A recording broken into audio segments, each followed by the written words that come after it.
Step right up, got tickets on sale in today's episode. Trains coming off the rails, watch it all burn from the screen on your phone. But don't you worry about it, you're safe at home.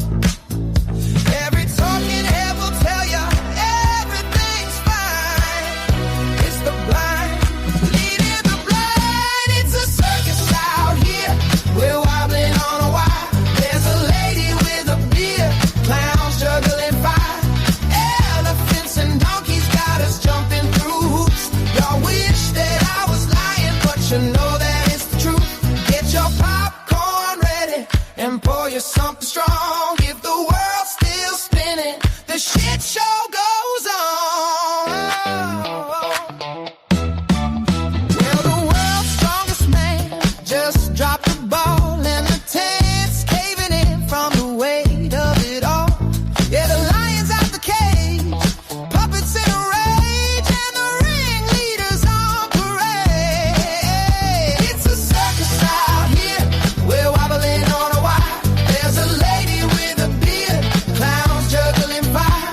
Elephants and donkeys got us jumping through hoops. Y'all wish that I was lying, but you know that it's the truth. Get your popcorn ready and pour you something strong. If the world's still spinning, the shit show goes on. Come on, come on, witness the greatest show on earth. Ignore the flames, do not panic. Everything's fine, everything's fine, everything's fine.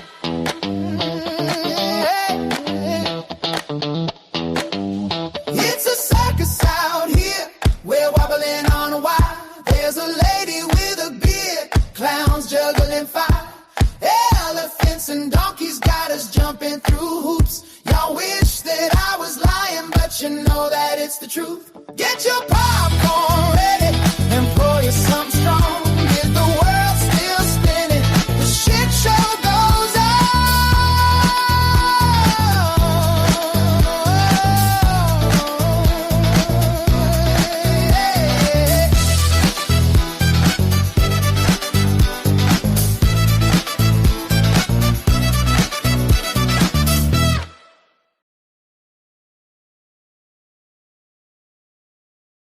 Howdy, howdy. What's up? Happy Friday. Jeez, I'm way off. It's Friday, and it feels like Tuesday. I think it's because I'm up here by myself. And it's been a while since I've done my Friday morning show because I've been in such a wonderful burnout mode. So, how's everybody doing? I ain't even on my comments yet. Flatty won the booby. How are you, Flatty? It's good to see you. And Miss Kaya, how are you, darling? And Miss Wanda. Well, those are the most important ones, so. I wonder where Sugar Britches is. God, I miss her. We never get to see her anymore. I think she's sick of us. She must have moved on to another community.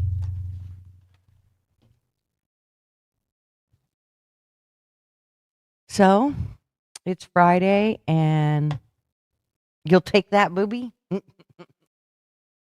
Well, good, because it's yours. I've been noticing lots of stuff. And I'm definitely, as time goes on, I get more and more worried about what the hell's going to happen. This whole deal with the snap, with the government being shut down, and then the government being shut down is one thing.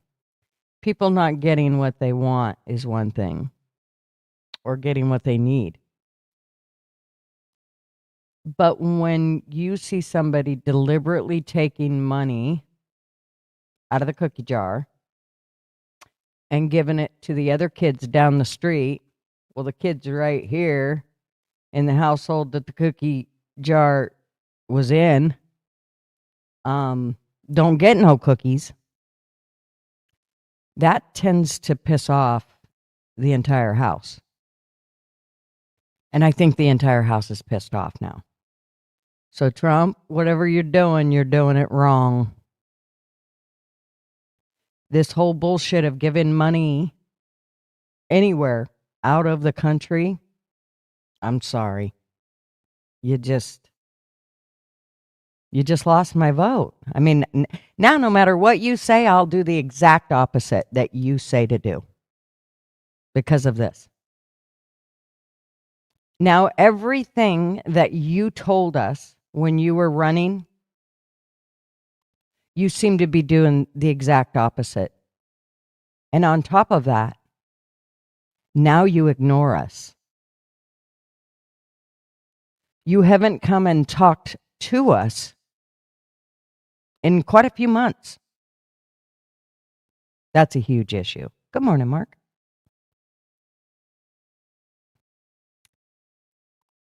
And it's almost like he's opening the door to just let America completely default.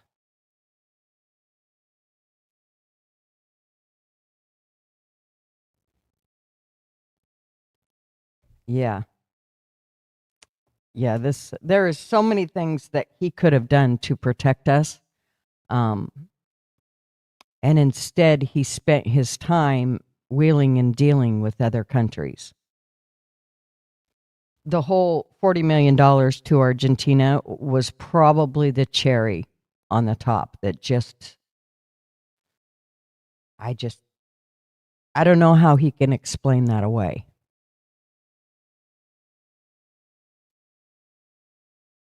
Good morning, Mr. Andy. Happy Friday, right? Whatever the hell that means. Yeah, so I don't know how many people watched Jimmy Dore. I like him. He's down to earth, and I don't agree with everything he says. I mean, I don't agree with anybody on everything. Trust me. Ask my husband. He gets so frustrated with me. But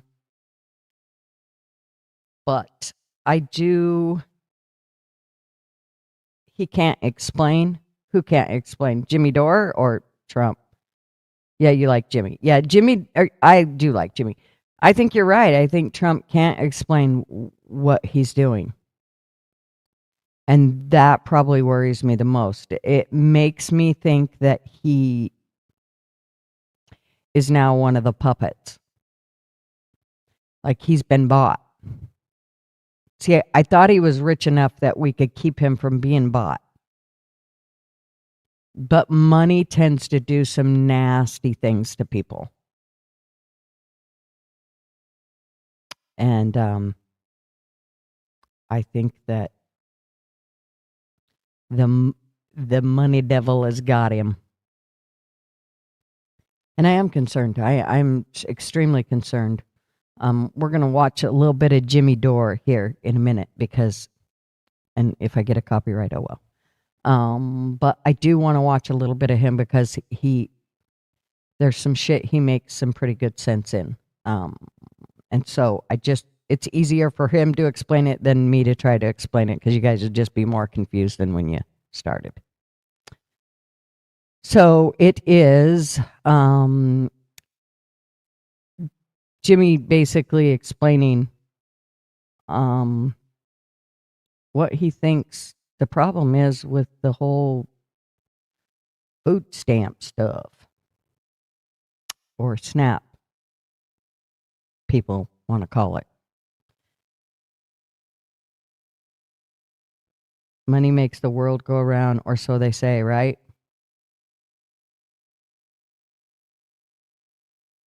Yeah, you just noticed my mug? I made that mug myself. I was actually thinking about putting it on a mug in my merch store. But I kind of wanted to see what everybody said. So the fact that you brought it up, I'm glad. Yay. All right, so let's listen to just a little bit of what Jimmy has to say here, just to kind of get us going. This is how empires end, just so you know. This isn't about lazy people.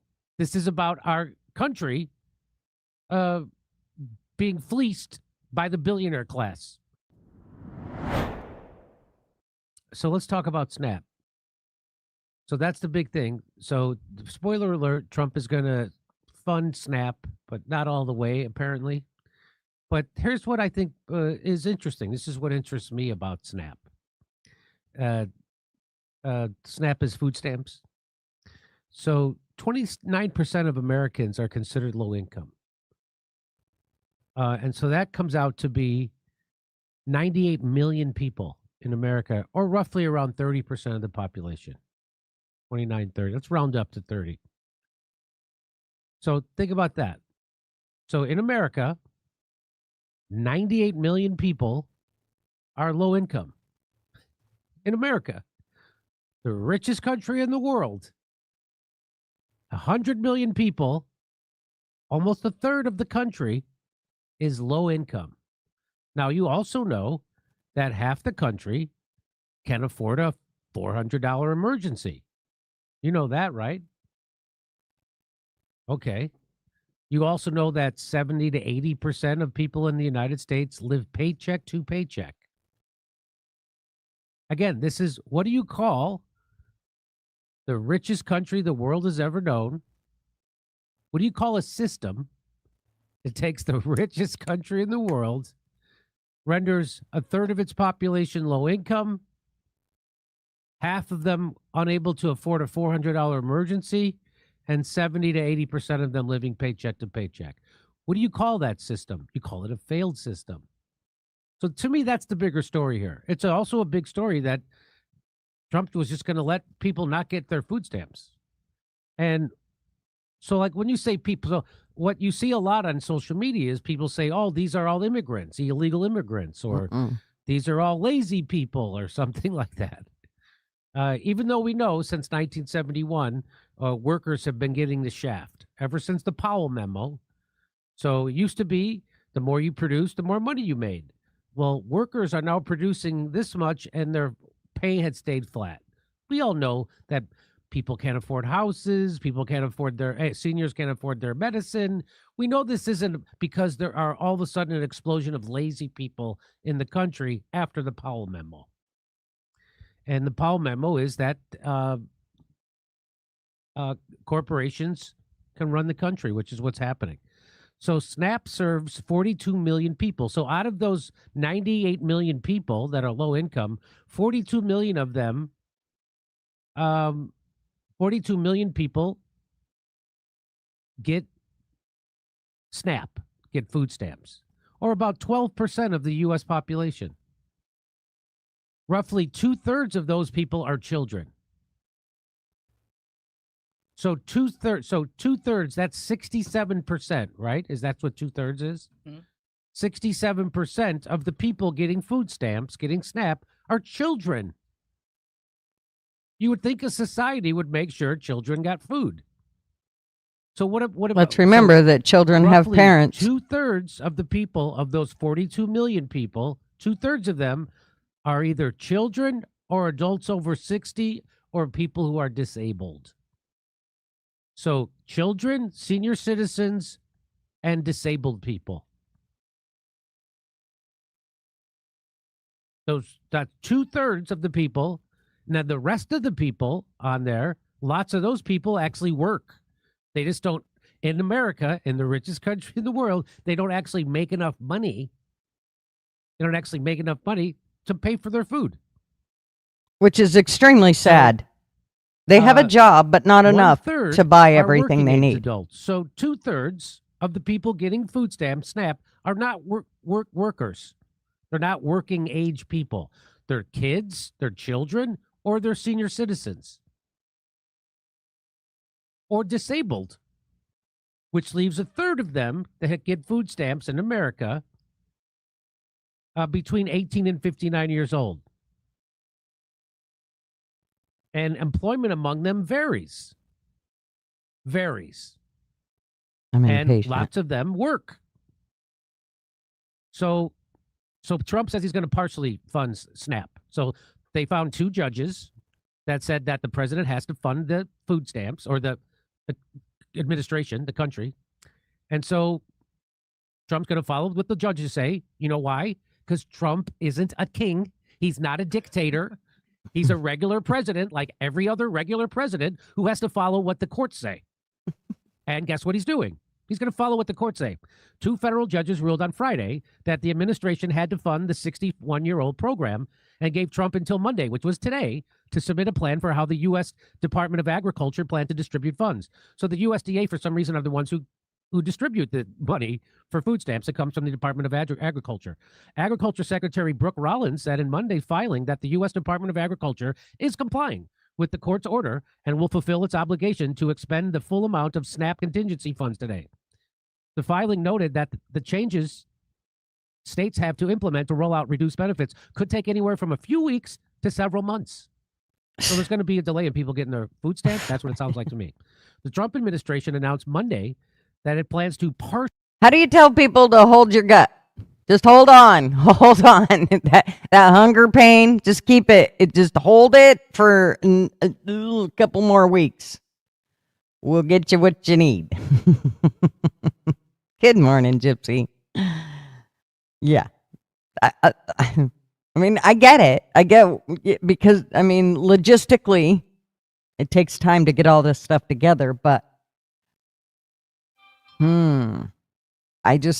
you're asking to ask hungry people to hold, because let's admit there's going to be some hungry people out there that really do need the SNAP benefits. They're not just going and buying popcorn and candy and, throwing it in your face on YouTube.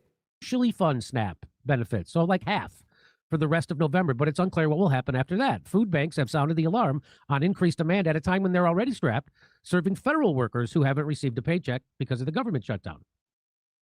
Following the court order on Friday, Trump said it would be his honor to fund the food assistance program. In addition to the delay, the Trump administration also said it was $4 billion short of the expected $8 billion cost to fund SNAP for the month of November. Hey, I know you just gave $40 billion to Argentina. Maybe you give Argentina $36 billion, and then you take the other $4 billion from Argentina and you give it to your own people in America who are hungry. Okay, I know this is just a hair off topic, but I do got to tell you, because I got my big O. I love the smell of an ice raid in the morning. Hey, Bruce. I have this app. It's a neighbor app, and it will tell you what's going on. If people want to post things, they can post things saying, what's going on around the neighborhood. And they just said that ICE is in the neighborhood. They've been spotted at one of the apartment complexes. And so they posted it as basically a heads up, everybody, you run and hide. And almost all the comments are good. It's about time. I hope they're successful. Awesome. Yay. Thank you. We're going to get this done. Yeah. Nice. Are they grabbing anybody? So those were all the comments. So if they were thinking they were going to get rid of, like they were going to, make people run, I'm not sure that the ones that are illegal are on that app. So I'm not sure it's going to help them. Good morning, Ma. Anyways, I thought that was funny. Did that ever cross your mind? Isn't it amazing how you come up with $40 billion to send to Argentina, but you can't come up with $4 billion to send to America? I've been saying this forever, and never was it more apparent than when they gave hundreds of billions of dollars to Ukraine while defunding our own country, which is what this is.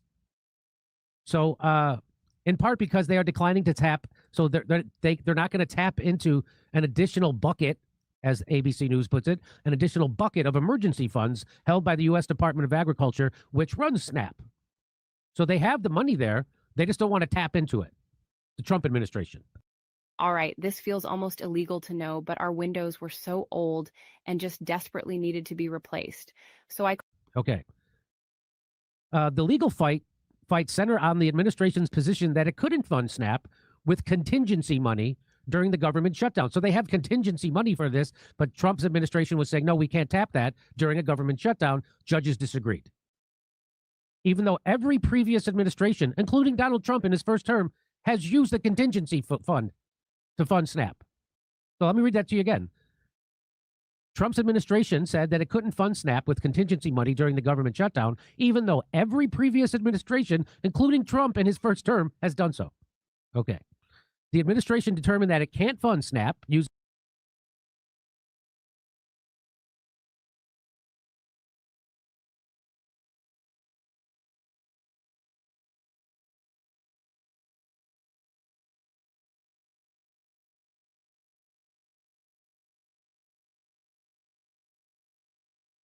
child nutrition funds, as doing so would wipe out that account. Instead, November SNAP benefits will be funded by the remaining $4.65 billion in contingency funds, which will cover 50% of eligible households.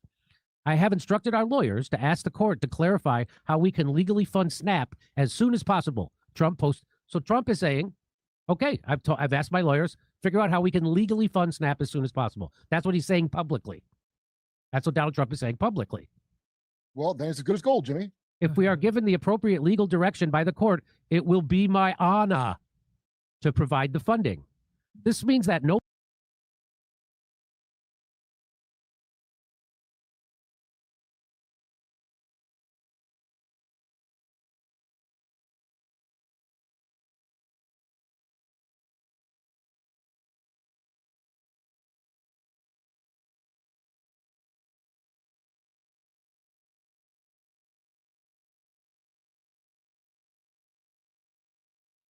Good thing YouTube or StreamYard reminds me I'm muted.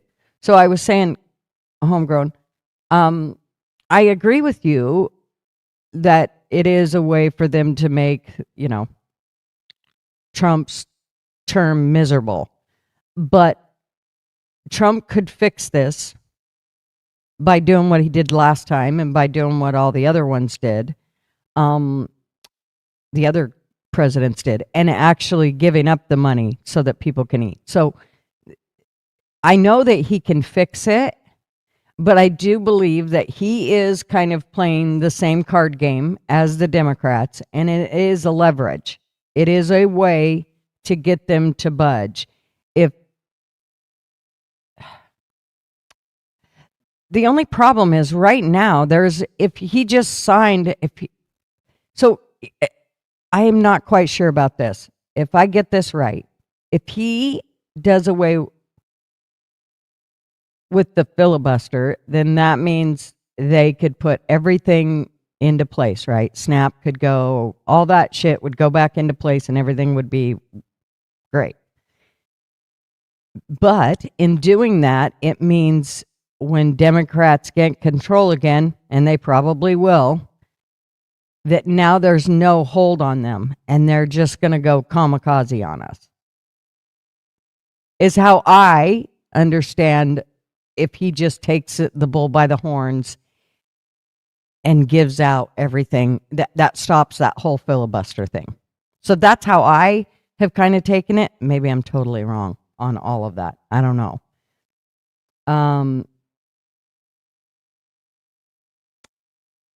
Right. But I just want to see, I'm very curious as to, this is people being hungry. And maybe some people have never been really hungry. I have. I thought my dad was going to starve me to death when I was young. We ate beans for 3 months straight. I shit you not. And nothing else. Nothing in between there. Water. Water was and beans. 3 months straight. Breakfast, lunch, and dinner. Nothing else. And it was summertime, so I couldn't go to school and get something else. So nobody knows what it's like. Some people don't know what it's like to actually be hungry. That feeling I don't know even how to express it to you. You get to the point where you can't even fight for food because you have no energy to do so. And so I'm concerned that that's kind of where we're at. And Jimmy's going to kind of break this down as to what he believes this is doing to our country. And I kind of have to agree with him. I'm going to read comments while I let Jimmy run Funds will through remain here. for new SNAP applicants certified in November, disaster assistance, or a cushion against the potential catastrophic consequences of shutting down SNAP entirely. While the Trump administration could use additional funds from tariff revenue, known as Section 32, Penn said the government declined to do so to save the money for child nutrition programs. So apparently, we can't do both things. We can't fully fund child nutrition programs, and we can't fully feed the 42 million people who need food assistance in the United States. We can't do that, but we can give a couple of $100 billion to Ukraine. We can give, I don't know, it's over almost $40 billion now for Israel's slaughter of the Gazans. Argentina. We can give $40 billion to Argentina. Okay, this All is this where without the debate, by the way. point gets made No really debate well. on any of that money. So, by the way, this is how empires end. Just so you know, we're in late stage empire. Our empire is declining. We're continuing to run up debt, not to help our people, not to actually fund stuff for American citizens. We're not getting high speed rail. We're not getting new schools or extra teachers.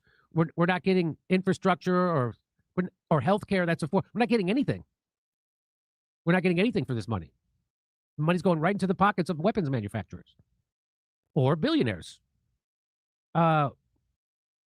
So apparently we can't do both things in the richest country in the world. We can't fund child nutrition programs, and we can't feed our hungry people. Amid this no-win quandary, and upon further consideration following the court's orders, USDA has determined that creating a shortfall in child nutrition program funds to fund 1 month of SNAP benefits is an unacceptable risk. Why we can't do both, apparently. Yeah. Even We also consider can't risk not killing all the kids in Gaza to make Israel That's right. feel extra safe. But we can also start, yeah. Mm-hmm. So even considering the procedural difficulties with delivering a partial November SNAP payment, because shifting $4 billion to America's SNAP population merely shifts the problem to millions of Americans' low-income children that receive their meals at school. So they're going to take away school lunches to pay for SNAP. That's what people are suggesting. They're saying we can't do both. Oh, I hope we don't go communists, Jimmy. So we can't give school lunches to poor kids, and we also can't give food stamps to poor people. But we can can't give do both? $40 billion to But we can Argentina. give $40 billion at the blink of an eye to Argentina. Mhm. Why? Because one of Trump's donors has invested a lot of money in Argentina, and if Argentina goes belly up, he's going to lose billions of dollars. Did you hear that? Let's just go back. I just want to make sure everybody heard that really good and clear. But we can give $40 billion at the blink of an eye to Argentina. Why? Because one of Trump's donors has invested a lot of money in Argentina, and if Argentina goes belly up, he's going to lose billions of dollars. We could screw our whole beef industry here. The thing that you would think the Republicans would be real. Yeah, let's upset about remember this what he's even, doing about yeah. the fucking beef. Let's So that's remember. exactly right. And the way we're also screwing over our cattle farmers and our soybean farmers to help Argentina. And Remember that chainsaw? Basically, he carved shit out of your that's cake. right. So when you saw Malay and So sad. Elon Musk with his chainsaws on stage, what they were chainsawing was money that you should be getting. But instead, they gave it to Argentina. That's what they were chainsawing. All this money that should be going to United States American citizens, we're going to send it to Argentina. So I just want to let All the everybody. So conservative things aren't talking about it. It's very upsetting. so this is the part that I don't see anybody talking about. That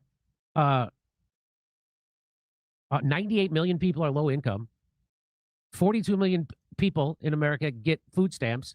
And 2/3 of them, 67% of the people getting food stamps, are children or elderly or disabled. And people hate those people. And then the rest of those people, the third of the people who are of working age, lots of those people actually work. But they don't make enough money to buy food. So this is how empires end, just so you know. This isn't about lazy people. This is about our country being fleeced by the billionaire class. That's really what this is about. They got hundreds of billions to send at the drop of a dime to Ukraine because most of that money goes right into the pockets of billionaires and donors. They got over almost $40 billion they could send to Israel since the October 7th. Most of that money goes into the pockets of. We're being screwed. The cattle farmers are being screwed, and in the process, we're going to be screwed. I mean, really? You want to trust somebody else in another country to give us our meat? No, thank you. I'll stick a cow in my yard first. Weapons manufacturers and billionaires. They can send $40 billion to Argentina because that money is going to go into the pockets of billionaire hedge fund people that prop up Donald Trump. Now you know the rest of the story. I hope you understand what this really means. This isn't about Democrats are assholes and want to give money to illegal immigrants. This is about the empire ending. This is how empires end. And your money is not worth what it was 5 minutes ago, let alone what it was worth last year. Yep. So when the government keeps printing trillions of dollars and people don't get raises, what that means is the money that they're earning is worth less. So just like we've been telling you since we've been having gold advertisers on our show, the dollar is worth less and less every minute of the day. Why? Because the government keeps printing $1 trillion every 100 days. And when there's more of something, it's less valuable. And so I've seen headlines that say the dollar is down 5% this year alone, which is like a 5% inflation. Yes. When you devalue the dollar, that's now you need more dollars to buy the same thing you did the day before. So this is, and by the way, the 1% getting wealthier and wealthier and wealthier. They're not working harder. The people who are working harder are the people who are on food stamps. The people who have 2 and 3 jobs. Those are the people who are working hard. I know lots of people like that. You want to terrorize a billionaire, tell him that you're going to force him to work an 8-hour shift at McDonald's.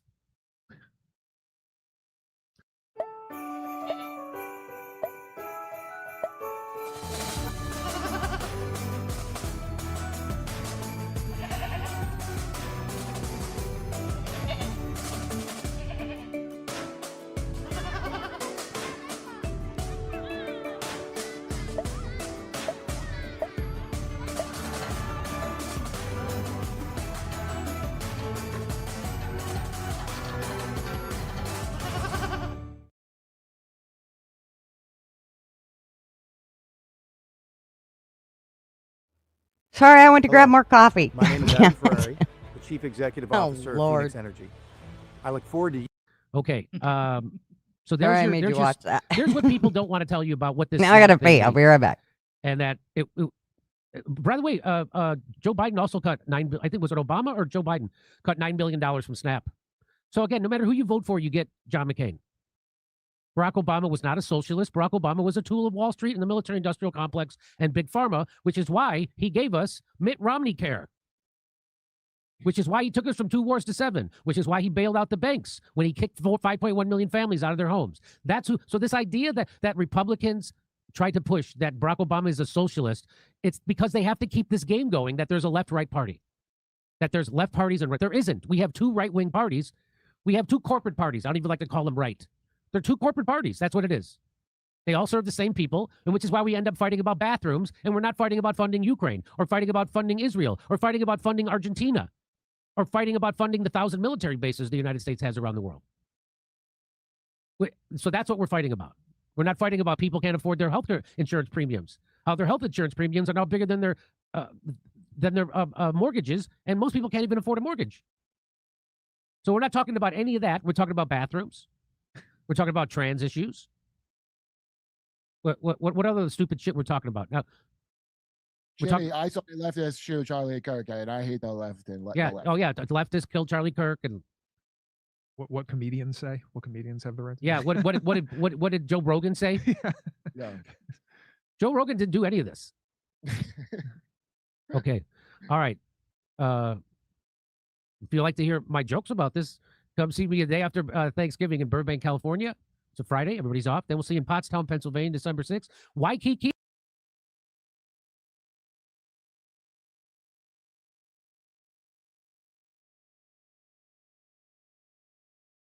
All right. Done with listening to him for the moment. Oh, you're in New Zealand. Well, somebody else is in New Zealand from here. Woohoo! Small world. It's actually one of the very, very few countries that I want to see is New Zealand. Because I got to go see my Kaya. I'd love to go see Flatty, but I don't like the UK very well.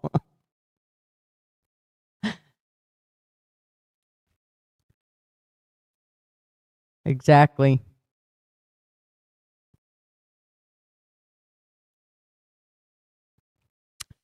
Yeah, so I thought that was a really good one, how Jimmy explained the how it all breaks down. Now, the part that I don't agree with him necessarily on is I agree that most part of them are children that are on these assistance programs. But let's remember that these are the mamas that we have watched them repeatedly say, well, if I only have one kid, I only get $243. But if I have two, I get that times two. And if I have three, 4, 5, 6, 7. And that's why you got, mamas with 7 kids and 7 different daddies. And so, I mean, we created a system to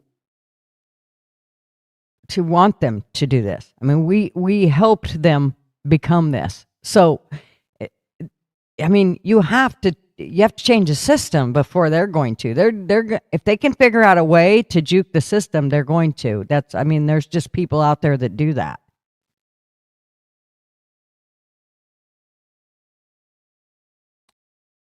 Well, I got to say, Bruce, I'm not impressed with Trump's decisions as of late. He's not the man he portrayed.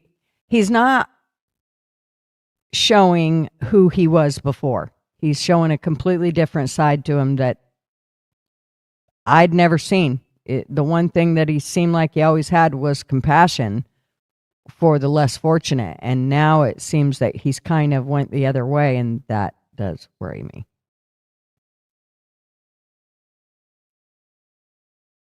There's only trouble about visiting New Zealand. You won't want to leave. Yeah, I know. And they make you leave because they don't want you there. They're like, no, we're good without what we got. Mishka, good morning. I'm sure you are, sweetheart. I wish you could get out of there. As much as I wish I could get out of here. We're both behind enemy lines. At this point, I'm not sure there's going to be a spot where it's not an enemy line. It sure seems to be becoming that. I don't care what anybody says about all the other states. They're no better than the state we're sitting in all reality. Idaho's a red state. I live in a blue state in Oregon, but Idaho's a red state. That's where I was born and raised, and I would love to be able to go back to there, but you got the good old boys club that likes to stick right close to each other, and that in itself, I'm not into it. They definitely represent the good old boys of late when, unless you were licking leg, you were the enemy. If you show up here with unclaimed fruit, you could get turned away at the airport here. No joke. Yeah. Oh, well, let me just tell you that here in America, you could cross state lines. You could go from Oregon to California and they'll nab your ass on fruit. No, I never living in Chicago. You couldn't, if they took that whole fucking place and wiped it off the map, it couldn't happen soon enough. I'm sorry if you live there and you need to move, like right away, Mark. That fucking place.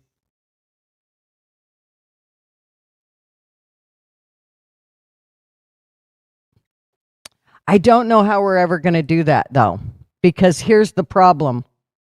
I am never, ever going to think that a man can be a girl or that a girl could be a man. I'm never going to think that. I'm never going to believe that it's okay to whack off your pee-pee and make you a cute little hoo-hoo, or vice versa. I am never in any way going to think that that's okay. So I'm not sure how we're ever going to come together, because I am never going to be friends with somebody that thinks that's okay.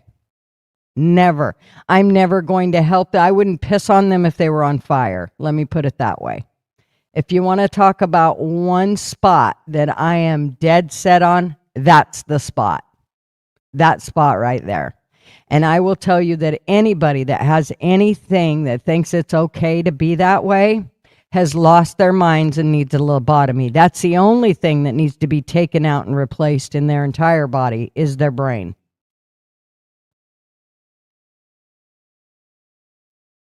So there. That's how I feel about that, Gypsy. I will never.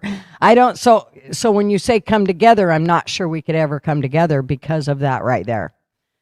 I will never think that if they can realize that that is a mental issue that needs to be addressed, and they're willing to address it, then I would be their friend in a heartbeat. Otherwise, yep, call me judgmental. I'm never going to be friends with somebody like that. I've seen how these people have destroyed lives. I have a family member, and they basically destroyed their life and their kids' lives over it. So I will never think that it's okay. So coming together is probably going to be an issue in that aspect. Well, I know, but we still got to come together with them, right? Even if it's 1%, we have to come together with them. If that's the case, I mean, if we're going to come together, if all the citizens are going to come together, they're part of that percentage, even if it's 1%. So we're going to have to kick them to the curb. I'm sorry, but that ain't never going to happen. So we can come together, but they're going to have to be on the outside. Yo, Jay, what's up? A woman is a woman and a man is a man. That's right. So yeah, I just can't, but I do agree with you, Gypsy, on the fact that we have to come together or we're not going to win against the big dogs. I do believe that.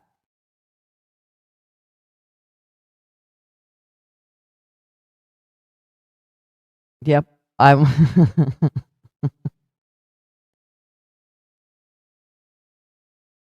So you would let me starve because Joe Smo thinks he's a girl? No, I'd let Joe Smo starve. I'd feed you, but Joe Smo's going to have to starve. Sorry. I ain't feeding him. I ain't. I don't care. I could lose every sub I have. I don't give two shits. I don't care. I am not feeding him. But I'd feed you in a heartbeat. Because, right, you didn't whack nothing off or sew nothing on, right? Good morning, Mouse. How are you, darling?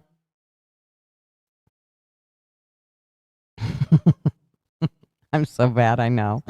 This is why my channel never grows, because I am so dead set and I will not budge. What's up, Jay?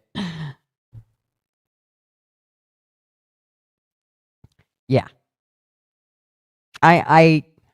I do think you're right, though, Gypsy. I do think that we need to come together. It's the only way we're going to win. We have to find even ground. We've got to find a way to find some even ground and know who's against us. The problem is if you go out on the street and you watch these guys, I don't know how that's ever going to happen. Because, I don't know how many liberals or leftists or fucking weird people you live around, but let me tell you, I live very close to Portland, and it is way too many. Like, there's more weirdos than there are normal people here in this area.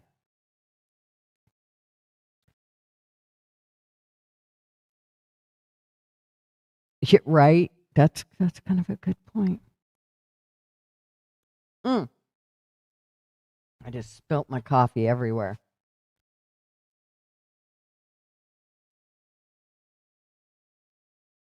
I think I had a hole in my lip. It went everywhere. Wow. I'm glad that wasn't on cam. That was awful.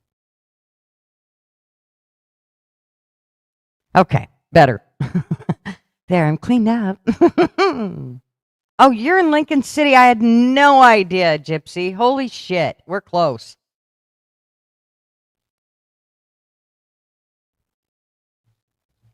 That's one of my favorite spots on the coast. Hold, please. Clean up in aisle 5. That's right, buddy. Just give me 2. What do they say? Towel, please. I used to have that in my merch store. Towel, please.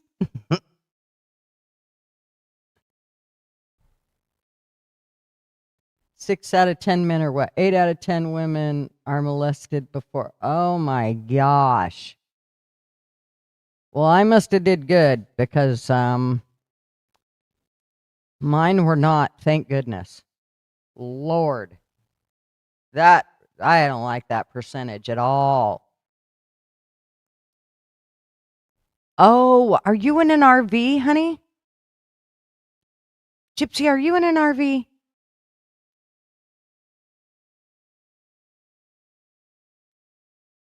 If you are, you should do an RV channel.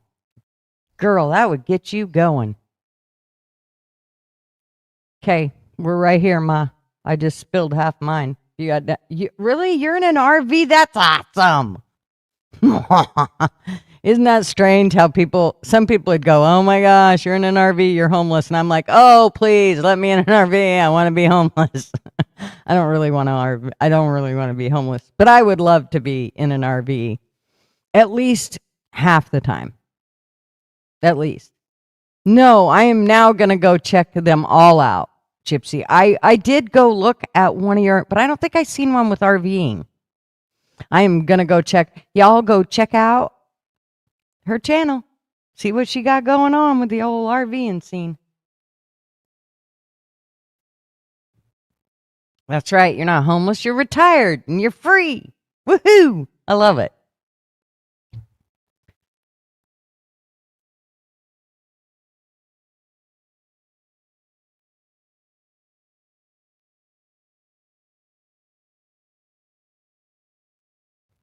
Well, Jay, I can't argue with you. I am a little concerned about what's going to happen with this country and where we're sitting. I am really concerned. I mean, here's the deal: this is the one thing that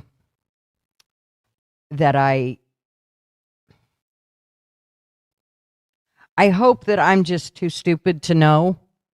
This is what I know this is a really stupid way to think, but I'm hoping that I'm just naive and don't realize what he's doing, and whatever he's doing is all good for us. That's kind of what I hope, but I am concerned that that might not be the case. I think you might be right. I think we're too dumb to know what the fuck they're up to.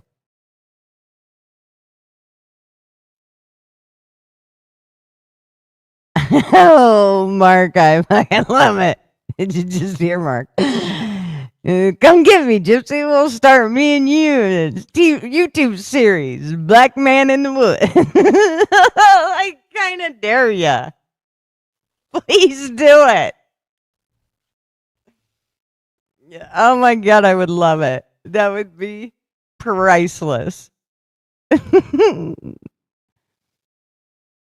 You're looking at buying a camper maybe next autumn. I know, but do you have enough places to camp, Kai? I was thinking about this the other day.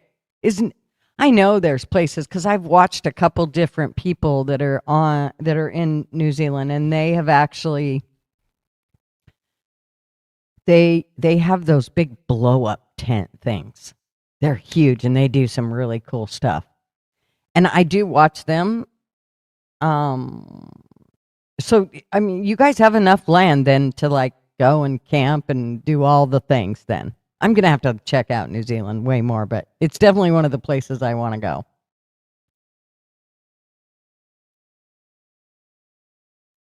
My dad is in his self-made house truck right now. He's a builder. So solar panels, gas heated water shower. It's not bad. Right, Sammy? I'm telling you, I think we can live on way less. than what I remember thinking, I need the big house. And then once, I got that third kid, I went, oh, no, that means I have to clean all this shit. No, can't we let's just stick with the smaller side of it. I realized the small was better because I didn't have as much to clean. The other thing, it makes it to where you can't have as much shit, so you have to kind of keep your shit tidied up, which I'm going to have to learn a little better when we start RVing. Exactly. You can't survive on it any other way.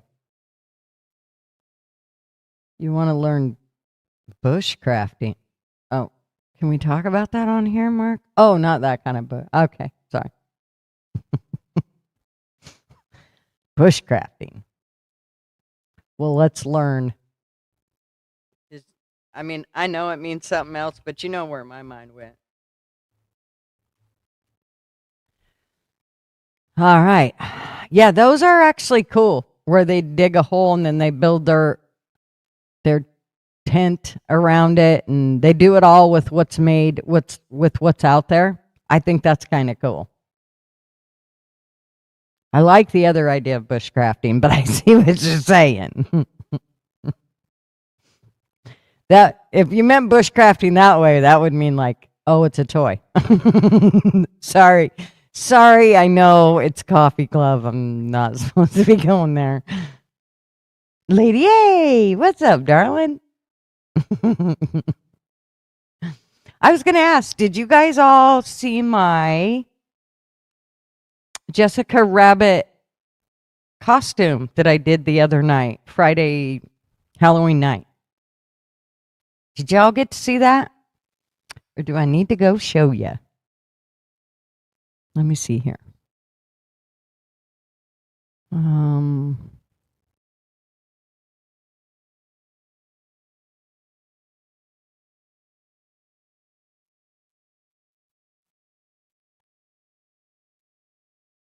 Okay, here she is. Here's the drag queen. Get to see her. Fuck. Well, first I'm going to show you the cute one. Okay, just a minute. Let me get it up there. Okay, I'm going to show you the cute rabbit, and she's adorable. There she is. She's adorable, isn't she? That's KJ. And she is just the sweetest. Okay, here we go. Full screen right here, your Halloween costume. So, can you say trick or treat or something like that? Come on. Happy Halloween. Trick or treat.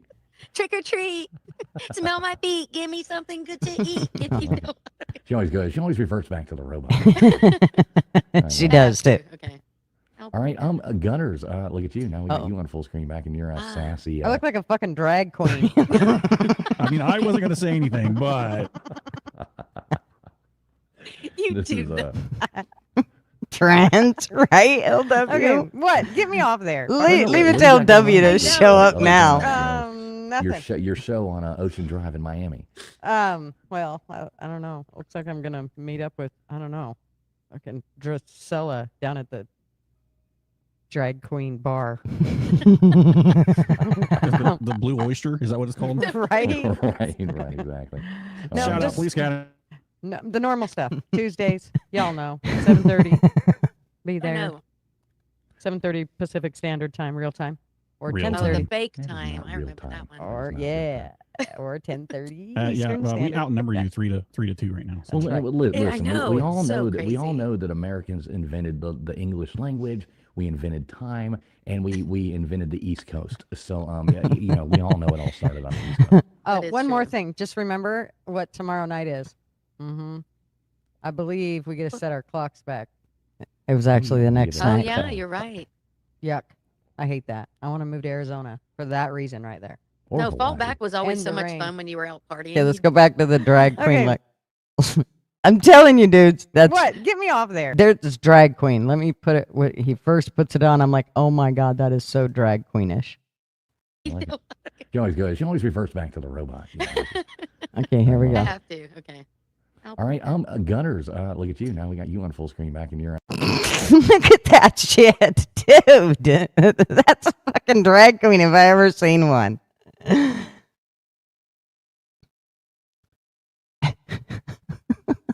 Dude, I am so taking a picture of that shit. It's going to be one of my new avatars. How do I screenshot that? Just a minute. Let me screenshot this. How do I screenshot? Oh, shit. Phew. Thought I lost it. You thought I looked like Ginger from Gilligan's Island? Kind of.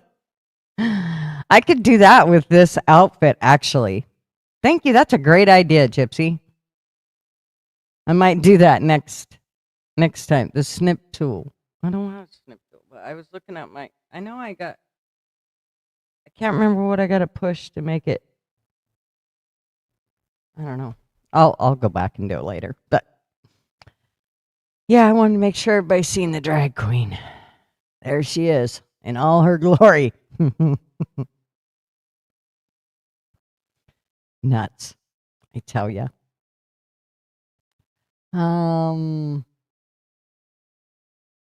Marilyn Monroe cleaned up well, or Marilyn Manson cleaned up well, right?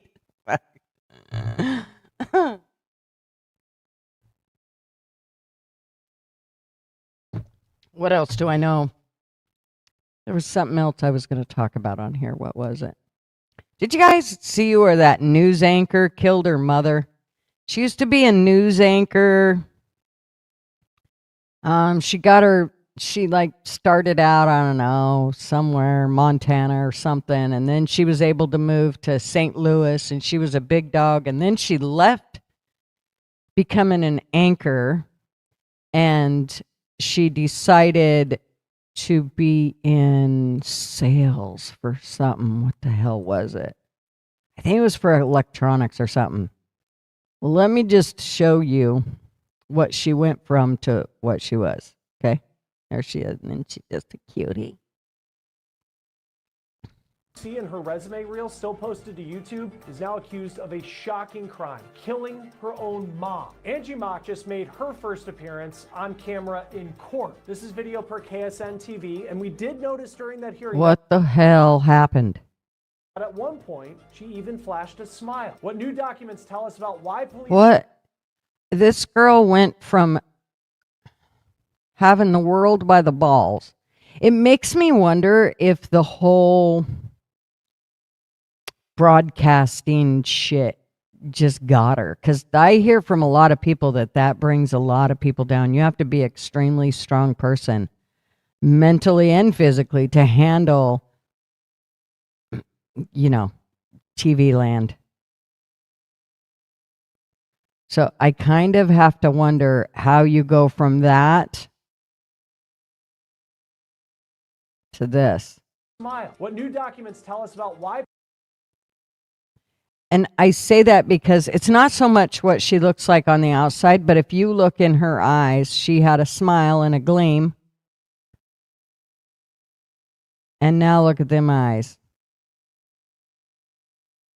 Now, I know she just got arrested, so she's in the process of not having a very good day, but it really makes me wonder what she had gone through.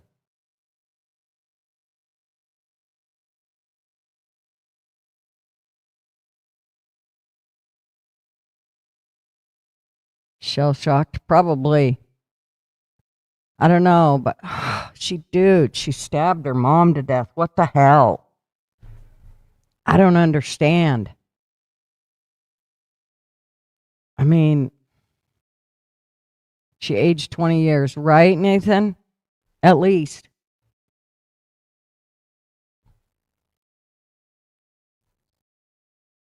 Very strange.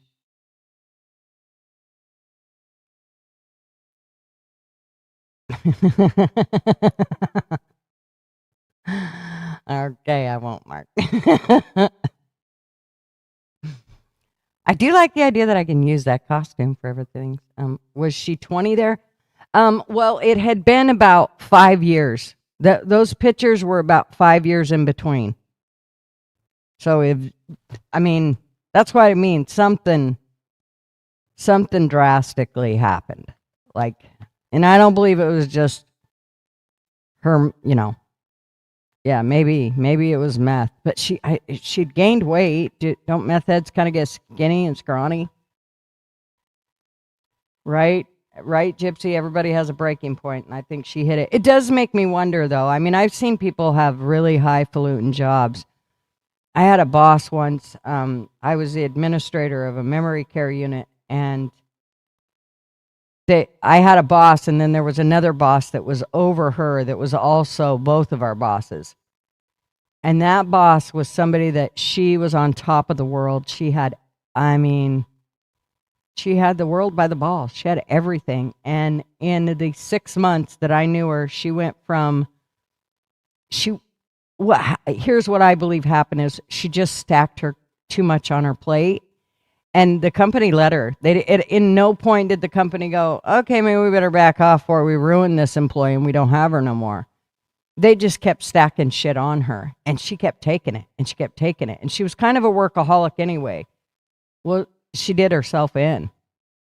And I don't mean she unalived herself, but I mean she got to the point where she couldn't even function. She couldn't focus on what was going on. This was somebody that had the world by the balls. She was going from sun up to sundown, and she got so many programs going. She actually started helped me start the program of the job that I took on as a personal preference coordinator. She helped me get that whole position going. She's the one that helped create it and the whole thing. I mean, she did so much. And I'm not kidding you. It was one day she was fine, up, going like crazy. And the next day, we couldn't even get her on the phone. And she was done. I mean, when she came back in, she didn't even look like the same person. She came in, brought all her equipment in that she had left. She basically came to say goodbye because she really didn't have to. She could have just took it to the corporate office, but she took it to our facility, and we were really close. And she said goodbye to me, and she said, "You'll probably never see me again. I'm so done with all of this. I'm out." And her husband was a nervous wreck. He just didn't know. I mean, he stood in my office after she left and said, "I don't know what's going to happen. I'm so worried." Yeah, I think she was overworked, burnout, the whole bit. Just too much. Overambitious. It just did her in. And it was sad to see because she was a really good person. And I kept telling her, like, when I first met her, I was like, wow, you are a go-getter. And then by, a month into it, I'm like, dude, you got to slow down. None of this shit's going anyplace. It's okay. No, I got to get this done. We got to do this and we got to do that. And I'm like, everything she did worked like a charm. Nothing she did too fast because everything she did, it all worked out really great. But damn, you can just see people, kind of burn up from it. So yeah, I think that's kind of what happened with that. But the part that gets me is she took her mom out. I mean, dude, you can hit burnout, but what is it that I guess, we'll never know. It makes you wonder, did mom get some bad news? Did mom get news that she was dying, or I don't know. It just seems really strange to me. I also don't know what kind of relationship they had together, but I got to tell you, I did everything I could just to keep my mom alive. I couldn't imagine taking her out. Jeez. So yeah, to change subjects here real quick. Mark asked about my merch store. I posted it once, but y'all need to go check it out. My bio link, I believe, is in my description. And my merch store is in that bio link with all my other pages and all that good shit. But go check out nobody has to buy anything, but I want y'all to go see it. And I want to see that it's getting hit, that, people are landing on it. So go check out my merch store. You don't have to buy anything.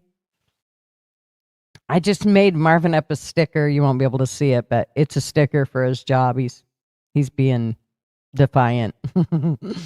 So I had to make him up a sticker. That's the one part that's kind of cool about this thing is I just make the sticker up and I get it for basically cost. And I haven't made us any stickers, so. But Excuse me, I will. Good morning, Jaron. Or good afternoon. Good to see you. I have not. Ooh, look who's here. Ma! Hey, It's good to see you. it's good to see you too. But I thought you may be asking for something dangerous. It's a full moon and it's a Friday, and yeah, Mouse brought me moonshine. So Mouse brought you moonshine? yes, Ooh. Well, it's going to be a fun night. yeah. I need to. I really do. I can't stay long. I need to do some adulting. But I thought it's been a while. I'm going to come up. Yeah. I'm glad you did. Nobody gets to hear your voice hardly ever. I mean, I do because we talk on the phone, but and Mouse does because we talk on the phone, but nobody else gets to hear your voice very often. This is Ma, everybody. Isn't she awesome? We love Ma. I love y'all too. Yeah. Even when I disagree, I appreciate other people's viewpoints and I accept it. And I definitely, with the food stuff, I feed everybody. I'm just that way. But I just don't like people taking advantage of the system. And that's, yeah. I fight for the underdog. That's right. Yeah. But there's a lot of things that are wrong with what's going on all over our country and the world. And I don't have a solution. Just on a personal level, it's the only thing I can do. Yeah. Yep. But for Mishka, I felt so sorry for her. I was praying for her in New York. They are screwed. I know. That is unreal.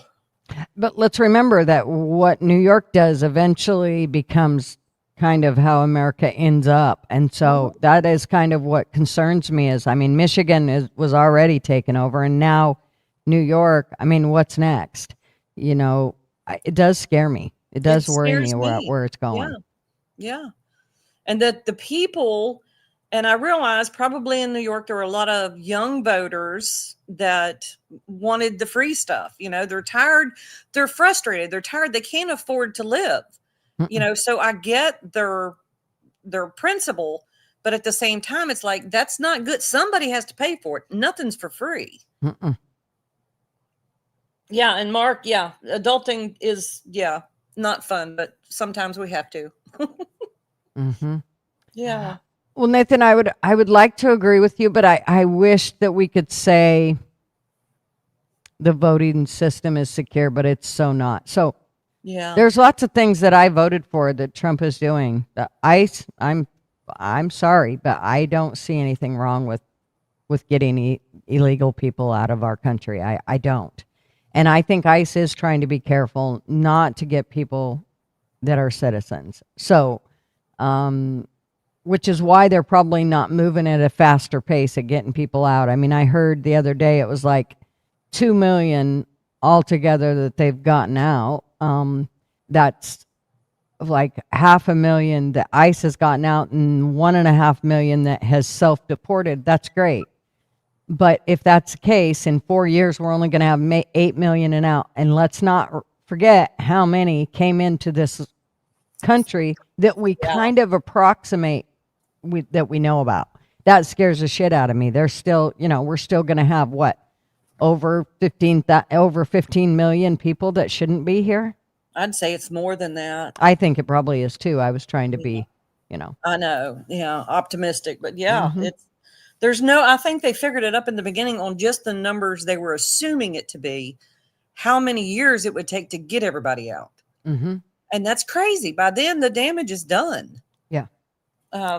So I don't know, just keep your powder dry, stay frosty, pay attention to what's going on around you all times. That's right. Keep your head on a swivel.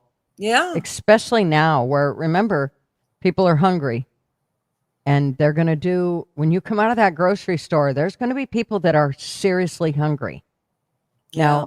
Now, I know for me, I can't just walk by and not give something.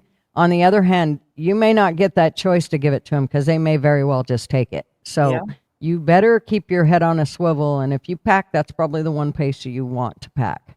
Yes, definitely. Jaron, I don't know. I literally DC it has ruined Virginia. They will try to annex it so where a Republican never wins Virginia again. Yeah, but the majority of Virginia is red, but a couple like Norfolk, I think, and DC, that area, Northern Virginia, vote Democrat, and they have more people considering. So, majority rules, I guess, but it ruins it for the rest of us. Mm-hmm. Yeah. Yeah, I agree. Old man Bills, we need voter ID now. Yeah. More than ever. I agree. They called some dude that's a mayor. Was it in Georgia? Shoot, somewhere down south.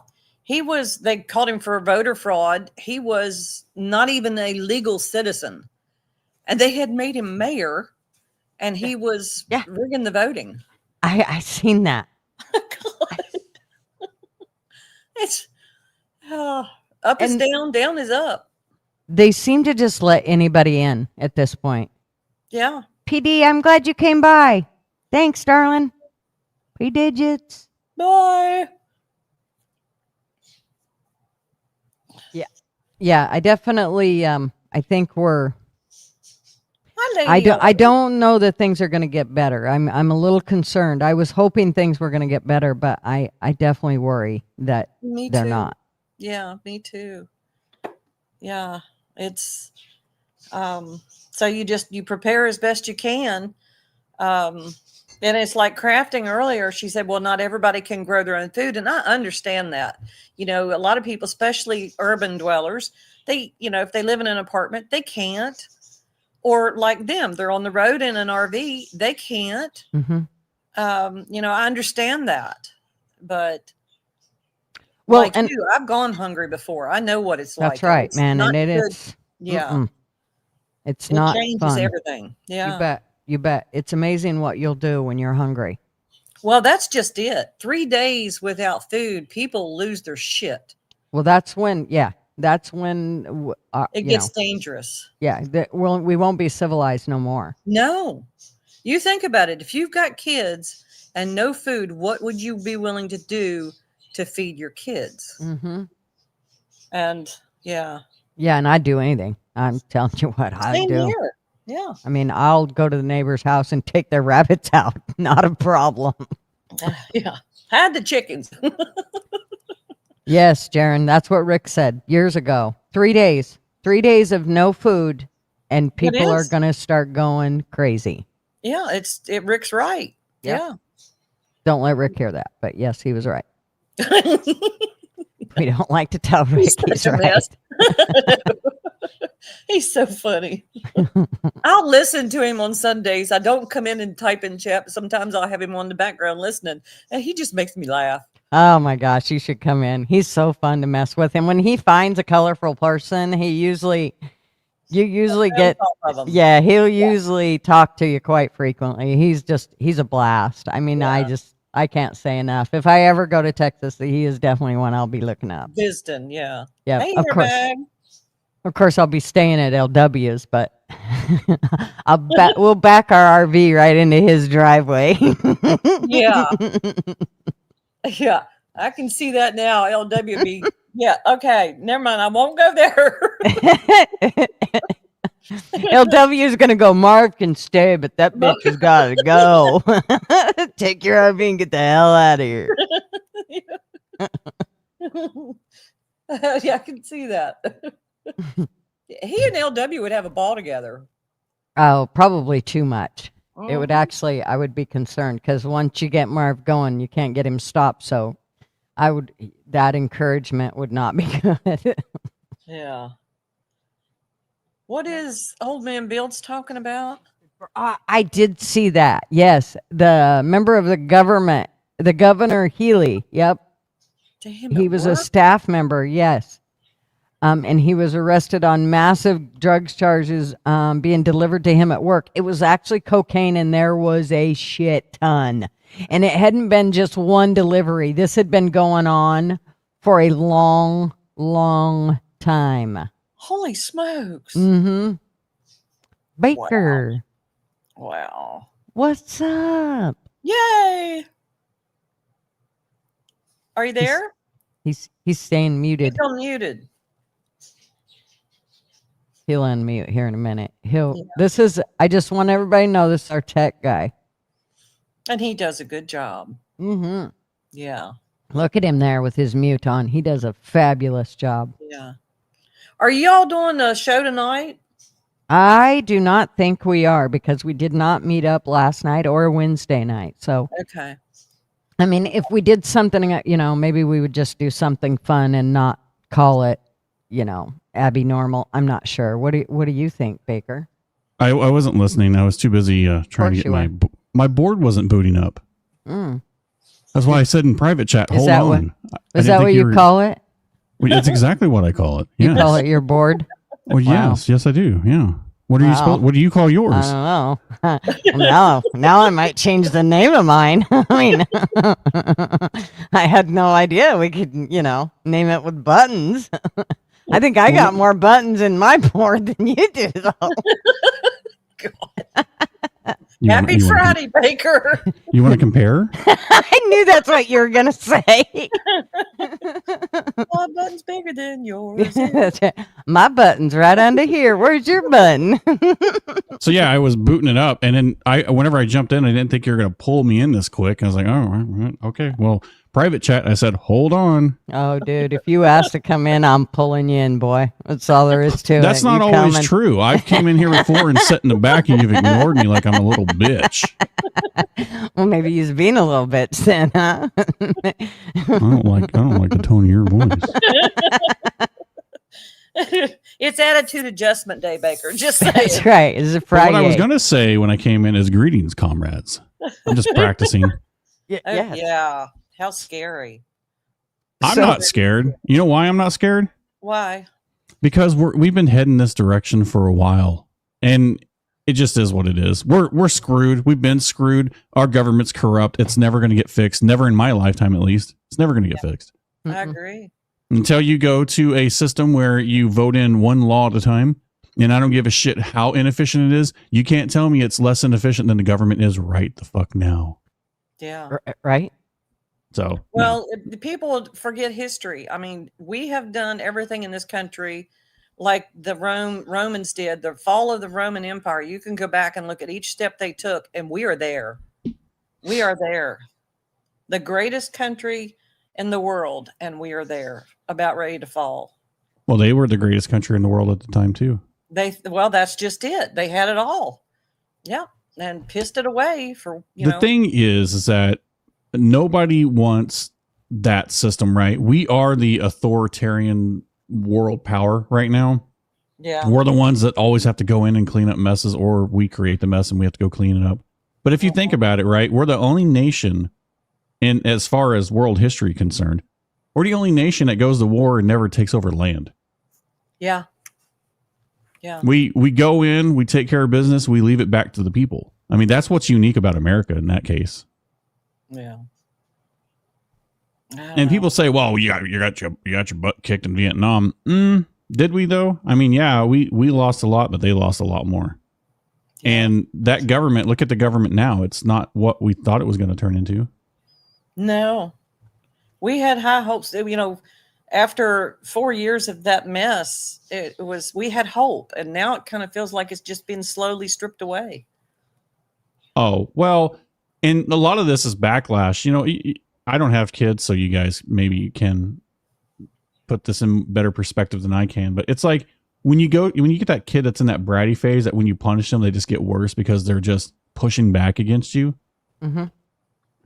The youth of America is doing that right now, and it's been doing it. Actually, I say it started with the millennials because they saw how the boomers, their grandparents lived, and how their grandma was usually a stay-at-home mom. The grandpa went out and worked. They had 4 or 5 kids, all of their aunts and uncles at the time.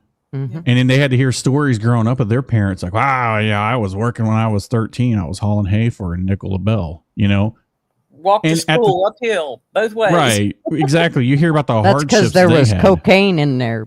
Coke.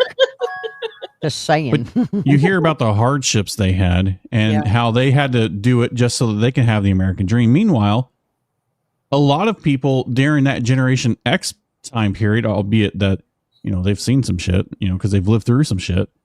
They had to when they raised their kids, they were kind of telling, or at least the way we were risen, they didn't want to be treated like they were treated. They had to wake up every morning, do chores. My parents were the same way. Yeah. They wanted us to have an easier life, a better life. And I think that's where things started to decline, because you had basically no fault divorces coming into play. Like, yeah, you can just get divorced. It's not a big deal. So you broke apart the family. You had a lot of, children born From broken homes. Yeah. Well, just from broken homes, right? I don't care how it happens. It happens. Yeah. So when you strip away the family value, that's like the foundation of this nation. I don't give a shit what people say religious wise. When it boils down to it, family sticks together kind of thing. So when you start breaking apart the family foundation, that's when you can lay the groundwork for, hey, isn't it not fair that this person can have this, but you can't? You know what would be warfare is if we took away 25% of what they had and give it to you. Which is socialism. Yeah. Right. Which is why they're paving socialism out to be the easy button. And a lot of people want to use the easy button because, let's just face it, it's hard out there. Yeah. If you are an 18-year-old, 19-year-old, 20-year-old right now, and you don't go into military service so that the government basically gives you roof, board, and housing, you're fucked. Yeah. You can't afford this. I mean, I know when I moved out of the house, I had to have a roommate, and this was in 2003. Yeah. I had to have a roommate to survive. And before then, when my parents left the house, they didn't have to do that. They just got a full-time job that was paying I wouldn't say a livable wage at the time, but it was living a good enough wage that they can still afford an apartment and go out with their buddies every weekend. Yeah. Well, tough times make strong men. Well, I agree. Yeah. There's a saying. But we're not, kids aren't experiencing tough times anymore because parents are now given SNAP benefits. They're given all these government, the government's not having people struggle like they used to. They are just giving them whatever they need. The war on poverty wasn't really a war against homeless. It was a war against the middle class. Yeah. LW, you're right. I just happened to look back. It should have been about the economy. She dropped the ball in Virginia, the governor, Winsome. Yeah. And I think Lady A makes a very good point. Yeah. Feminist movement is to blame. Imagine how much propaganda it takes to convince women to not stay home and raise your kids. It's a form of oppression. Yeah, I agree. Well, and I'm not saying women can't go out and do it. It's like, if you don't want to have kids, I chose that life. I chose a no kid life. Sure. You do what you want to do. But once you reproduce and you have, a little parasite of your own, you have to step back and look and be like, now it's not just me making decisions for myself to better myself. Now I've got other people in my life that now I need to look after. Yeah. And as a parent, I see what you're saying too. We want better for our children. Right. So, there again, if you don't instill the values of, okay, this we worked for and we want you to do better. We're not just giving it to you because we didn't get it or whatever. If they understand why you're doing it, it helps them grow up stronger and better and more self-sufficient. But it does. Yeah, but it's not widespread. But you understand that when you were growing up and you went through hardship of your own, you can't tell me that you weren't as little baby big dog Maul saying, I'm never going to treat my kids like this. I'm never going to do this to my kids because I don't want my kids to feel like this. Yeah. Yeah. Right. I do. Yeah. And that's only natural. You always want to better yourself and better people around you. And that's only natural to want to do that. It's called drive. Yeah. And the problem is that this economy, this housing market, the everything has beaten people down to the point, because here's the reason why. Politicians have figured out that if you starve people of basic necessities, they get votes. Yep. Because they promise you nothing. Yep. Does anybody else here think that it should be fraud whenever you have a mayor of New York promising to tax whoever to pay for these free grocery stores that you can just go in and get food whenever you want? I know. How's that going to work? Because that's never going to happen. And he's ran on the basis of, I'm going to make this happen. How are you going to make this happen? It's not going to happen. You should be arrested for fraud because that's fraudulent. You just duped people out of their votes. The same thing would happen if I go to YouTube and I sell you in on this pyramid scheme that absolutely does nothing except make me rich. Yeah. And then whenever you guys come to the, bank to withdraw your money from the pyramid scheme, it's like, oh yeah, it doesn't exist anymore. And meanwhile, I'm on the Cayman Islands. Mm-hmm. Yeah.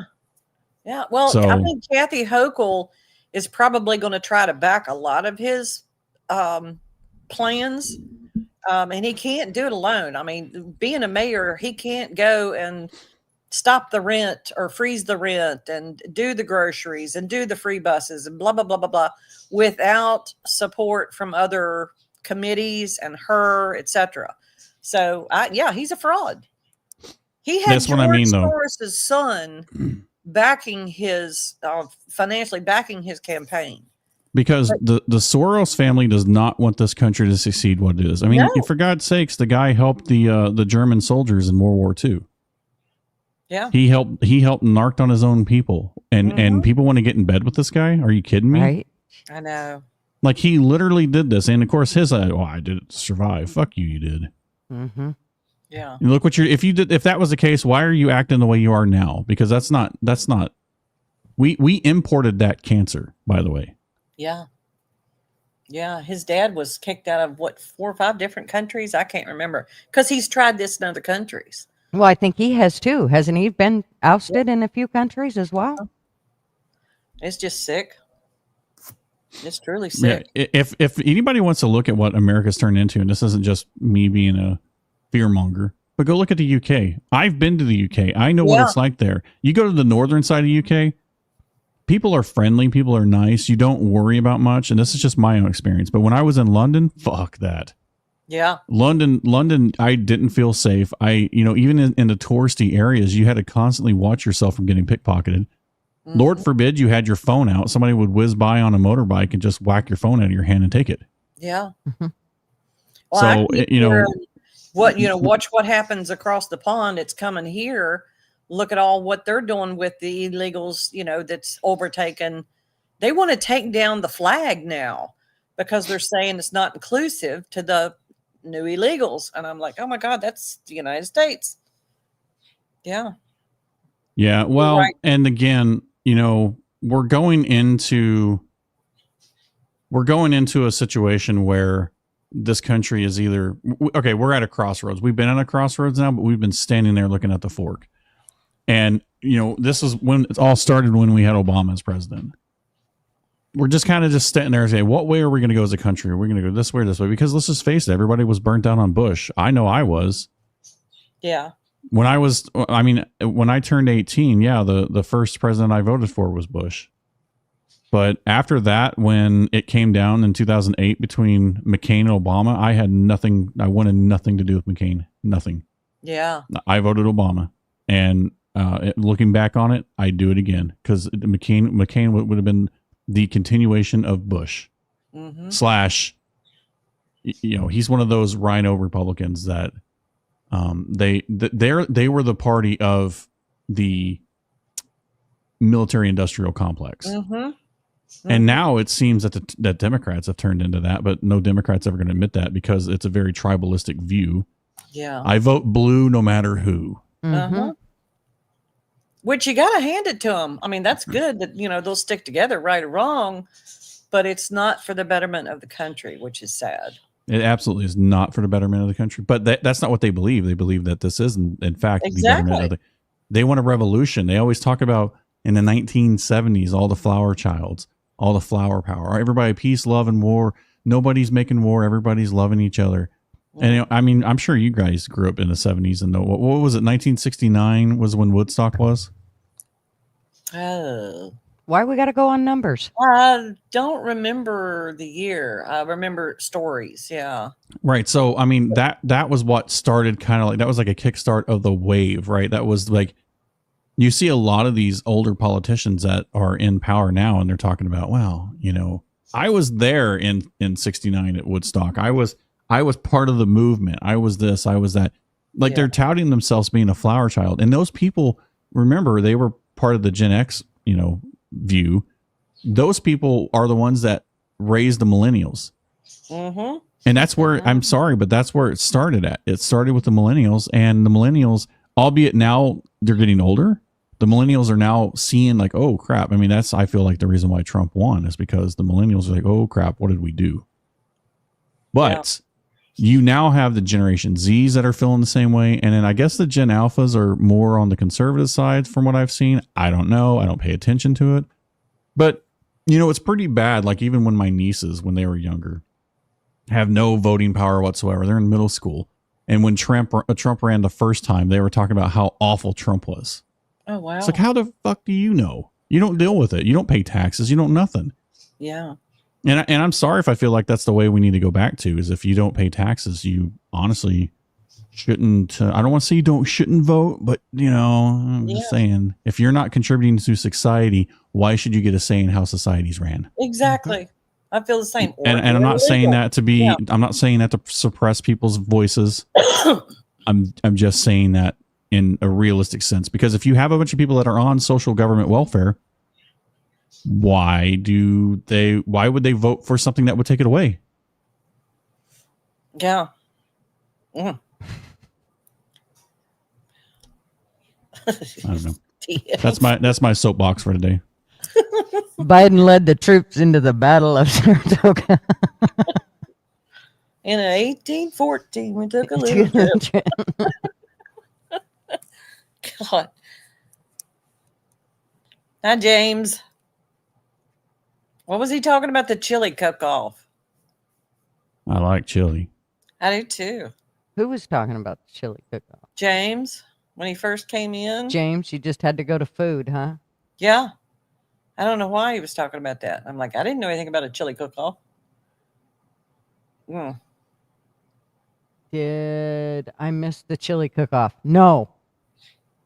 No, start your burger. Get going. So I don't think we're going to be doing our stuff tonight. I figured. Yeah, I didn't get home from work until about 11:30 last night, my time. I kept looking. Real time. Yeah, I didn't get home. I actually need to finish up stuff this morning, but I need to go run and get my hair cut, and I got a doctor's appointment here. And you're not pregnant. You're good. No, I'm going for a consultation.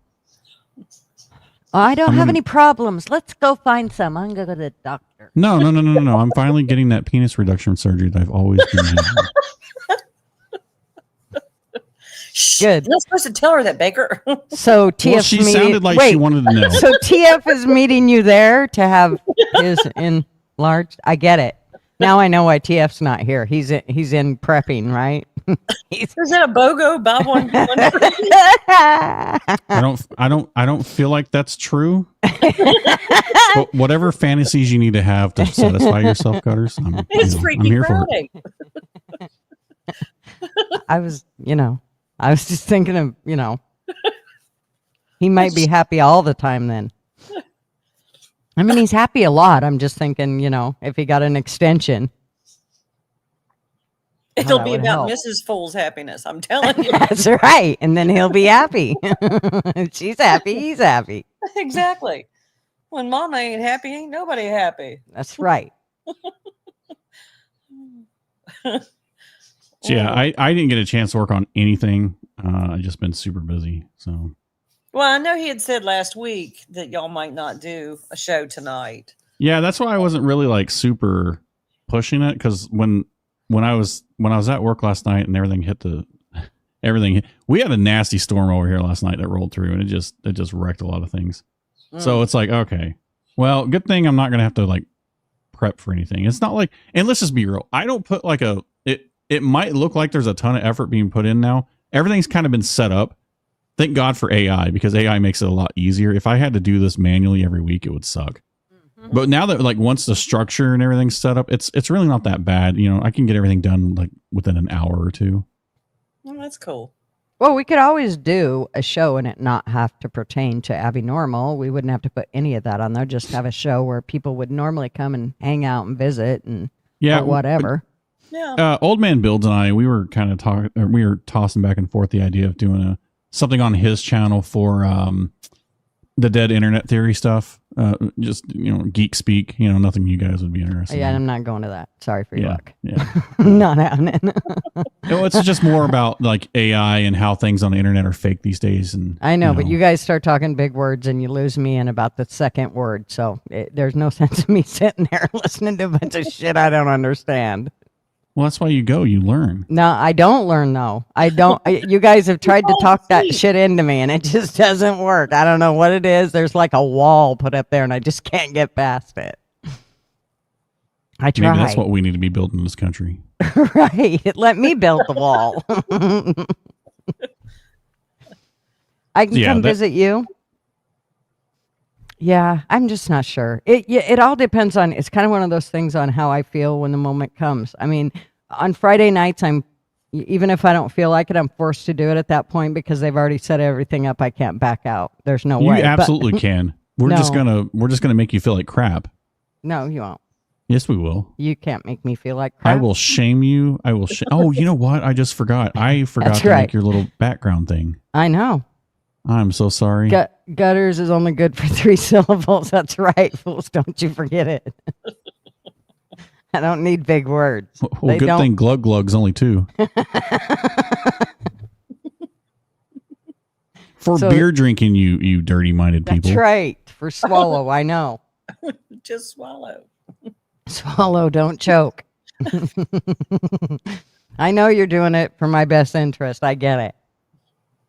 It's to keep me healthy and safe.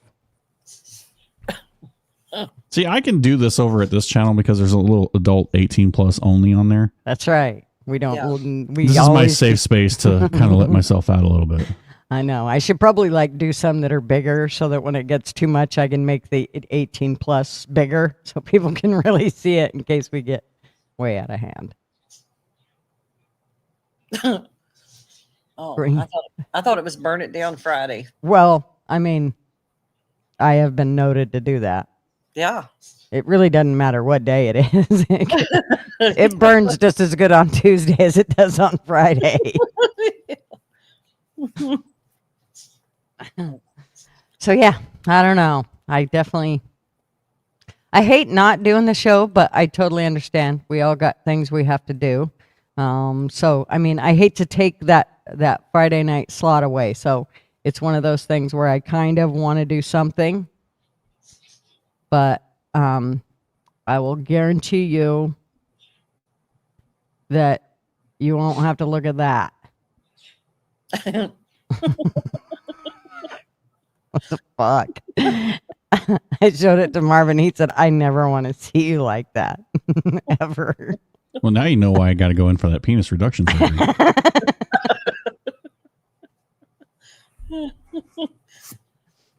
Well, I don't know. That was a scary sign there. Whew.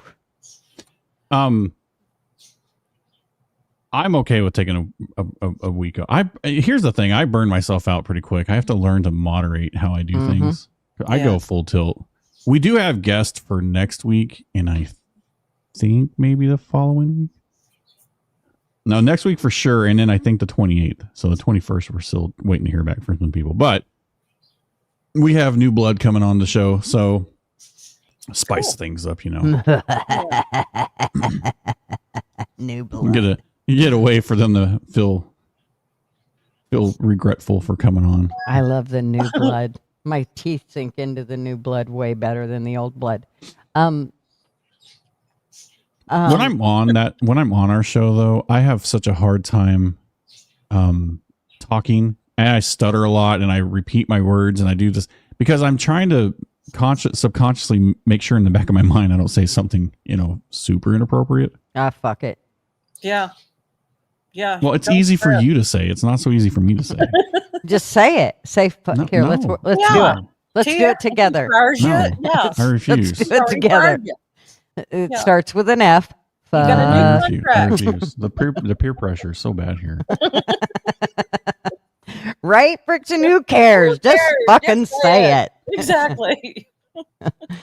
Well, I'm sorry. I have an integrity that I'd like to keep intact. No, you have a fucking filter, and it keeps you saying shit that ain't right. Yeah, you guys say the truth. You guys have heard me without filter before. I know. I like it. I'm okay I with haven't, it. really. Oh gosh, Oh, I have. Holy shit! If he gets going, you can't stop him. Let me tell you. Oh. So I just wanted to, having a break for a week, I'm not totally against. And if I end up over at Old Man Build's channel and we do something with his guys, and I'm totally fine with that. And Fools needs a break too. I mean, he has a very valid reason for not being here tonight. Yeah. Fucking quit making it easy for him. Penis enlargement? Yes. Yes, yeah. Okay. He's gonna be be recouping. It's for Mrs. Fools. I just hope that skin graft takes. I heard that's the most painful part. It's okay. Yeah. It's okay. As you get older, you get saggy skin. There's just excess there anyway. Just cut that shit off. Use it. Is that how they help burn victims? That's right. Whatever it takes. Yeah, see, Friction said she's heard your unfiltered self too. And she's only heard like half of it. She hasn't. You guys have heard me full tilt boogie. She's only heard about half. Oh Lord. When he I goes haven't off. even heard half, so okay. When Good to I'm know. telling you have the backyard link. So you you can go to the backyard at any point. I'm so happy that those don't ever go live.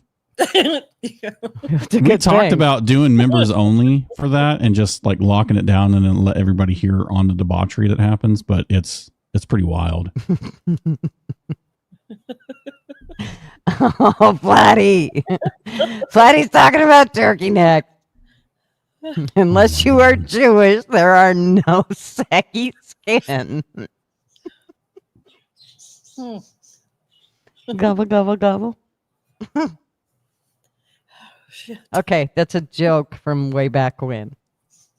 And it's about... I'm not touching it. I don't know what it means. It's about turkey necks. It's about uncircumcised penises. And those are called turkey necks. They sort of look like Chinese finger traps, if I'm being honest. And it's for the whole docking process, if you must know.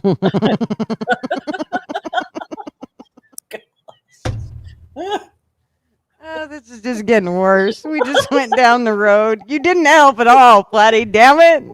What'd you go there for? We were doing so good. We had like 24 people in here, and now 6 have left going, oh my God, she's going to start talking about beans next. Yes, and we won't talk about where the beans come from. Horse's penis. And that's thanks to Rick. Rick taught us about the bean and how it must be removed from the male horse. Okay. I'm never getting a horse. Sweet Jesus is right, fools. Yeah. Don't tempt me, he said. Oh, we used to have so much fun. Baker's like, fuck it, I'm out. No, I'm just staying quiet. I don't need to add anything to this. Get the Boone's farm out. That's right. It's Friday. Fuck it. Friction. I love horses. Well, you will till you have to clean the bean. Oof. Help us. And that's why they don't belong in Chile, by the way. Oh, Lord. Oh, shit. Oh, my God. I can't believe we went there. I miss drunk Rick, too. He never gets drunk anymore. He's always got a fucking filter on. It's not nearly as much fun. See, that's how we learned about the bean and the horse and all those when things. he got drunk? Yeah, he would tell us all the things, and he would tell them with no filter, so you got to actually know what he was talking about instead of this, beating around the bush, and you had to go look it up, and you didn't have to do that. He just come right out and told you the deal. I cannot imagine him drunk. He's pretty wild as it is. Oh, my God, I've heard him much say fun. he drinks margaritas when he goes for pickleball or whatever, but I can't imagine him drunk. Oh, no. He likes his whiskey that Mishka sends him every other month. Every other month? Yeah, she contributes to that. Okay. I don't know if she sends it that often, but she sends it pretty often. Oh God. What am I looking at? KJ, are you listening? She better be listening. I sent her the link. Are you able to show the scorpion clip? I probably can. Here, this will give you an idea of what Rick's like when he's drunk. Oh Jesus. I feel like I better drop down. No, you stay right there. You This is stay there. this is getting weird. Have you ever been to Rick's channel, Baker? I don't get out much. Okay, well You guys keep me in the basement chained down. Rick is he don't have a lot of filters. Well, he has more now than he did, but his show is so good that it has to be shown on Twitter because he gets in trouble on YouTube too much. Oh wow. Yeah. It's not pretty. Well, it is kind of pretty to us, but YouTube don't like it and they get all bent out of shape and pissed off. So let me find Rick. Oh no, you can't find it under Rick. It's Good Luck America. Yeah, she's watching. Hey, what's up, KJ? That KJ. She's lurking. Hmm. Okay, let me find this short. Where did he put that short, Flatty? I don't know where it is. Anyways, so we're watching Rick on a show one night. And he's really getting into his story and he's pretty close to his screen. But like from about the middle of his belly up, you can see him. And all of a sudden, you hear him go, "Son of a bitch!" And he flicks something off of him. A fucking scorpion! And it was a scorpion. And we went back and looked at the video, and that fucking thing had crawled all over him before he even seen it. Oh, I mean, up one arm, around his back, down over the other arm. It was almost like it knew it was on camera. It was. You think you clipped it and put it in Discord? Oh, look. Oh, my gosh. It was the funniest shit. You should have seen him. He turned into a girl in about a half a second. His voice went to this high-pitched sound, and he did some jumping around. And, oh, yeah, it was pretty funny. Pulled out the ninja moves. Yeah. So he was drinking and didn't realize it was crawling on him? Yeah, I think he was drinking that night. Wasn't he, Flatty? I think he was. Let me look here. Wow. Oh, it was funnier than shit. He's so freaking funny. Wonder how long it's going to take for Gutter'S to figure out Discord to go find it. I found Discord. I just got to find the clip. It's not like It's not bigger than yours. Well, we put too much shit in here, so to find it sometimes isn't always easy. No, don't worry. Take your time. I know you like it when it's being fondled around here. Oh, you suck. I would too, Friction. You fucker. Where is it? No doubt. Is that the Jeopardy theme? Yes. The She hell? hates me. Uh-oh, did I find it? No. Flatty, help me. Help me, Flatty. And just what I suspected. Yep, I don't know where it is. I can't find it. Oh, there it is.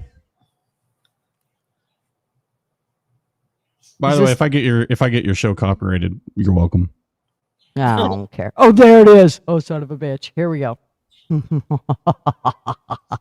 See, as soon as you stop playing the music, I found it. Okay, watch this. Holy shit, they're dropping off like flies. Just hold on. This is funny, you guys. For frick's sake. Okay, here we go. Can you see it? Yep. Okay. Where's Discord? Okay. So watch on the right, Rick's right arm. Okay. Right below his shoulder. Companies became the agents of the government. And now we're finding out that the FBI told them to censor There it this is. and to Holy hide this shit. and to remove this and delete this channel. They're agents of the government, which makes them the government. Now, they're talking about modifying that Wait, you're going to see it again. Oh, motherfucker. Did y'all just see that motherfucking scorpion on my arm? What the fuck? Motherfucking shit, bitch hell. Are you fucking kidding me? A motherfucking scorpion in the middle of my motherfucking life? Shit.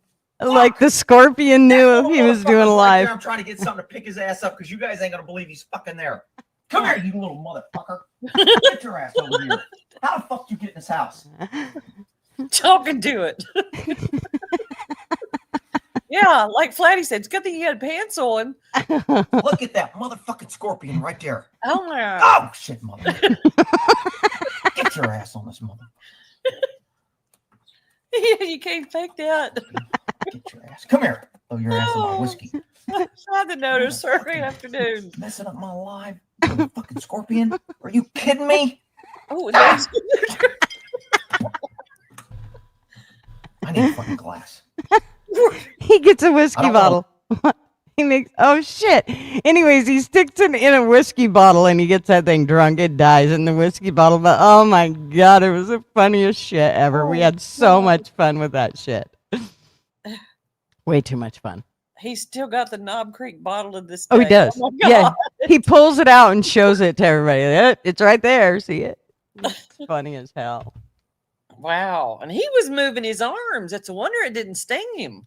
Well, and if there's another clip, I think I sent him another clip where it shows how that thing went all over it. I mean, we just seen a little clip of it, but that thing went back and forth a couple times up and down his arms before he even seen it. Wow. Dude, I'd freak. My shit would be packed. I'd burn the whole fucking house down. Oh, oof. Oh. Yes, I'm talking about the scorpion. Mm. Oh, that's about the size of a Florida wood scorpion? Oh, I have no idea. I've never seen a scorpion in my life. Thank God. I haven't either. Not a live one anyway. Yeah. Mm-mm. Oof. No, thank you. No, You anyway. northern people. That's right. That's okay. Yeah. Watch it. And I still haven't, and I don't care to. And honestly, Gutter'S has never seen a poor person before either, because Yeah, never. Never seen peasants. a poor person. No, not in your gated community. I have to tell you, though. So, we used to have these people that lived beside us. And they moved out of their house. And they turned it into a daycare center. Mm. And we thought, oh, that's fine. Who cares? Daycare center, what could go wrong? Well, then as we started noticing, they were Mexican, which the people that own the house were Mexican. So it seemed perfectly normal that, they would have Mexicans move in or rent the place or whatever. No big deal. But then we started seeing these people that would stay there at night. So they would leave before the kids came and they would stay all night, and then they would get up in the morning and they would leave before the kids came again, and then they'd come back after the kids left at night and back forth. Mm-hmm. That's a little weird. It seems very strange to me. Now, that's those same people. This was her house, and her boyfriend bought a house just right behind us. So they moved the daycare out of this house. They put her parents in this house. And then they moved the daycare right behind us in her boyfriend's house. And so now that daycare is one street over behind us. And makes me very leery. Because I'm fairly certain that the people that are staying in that house at night are illegal. I rest my case. Yeah. Freaks me out.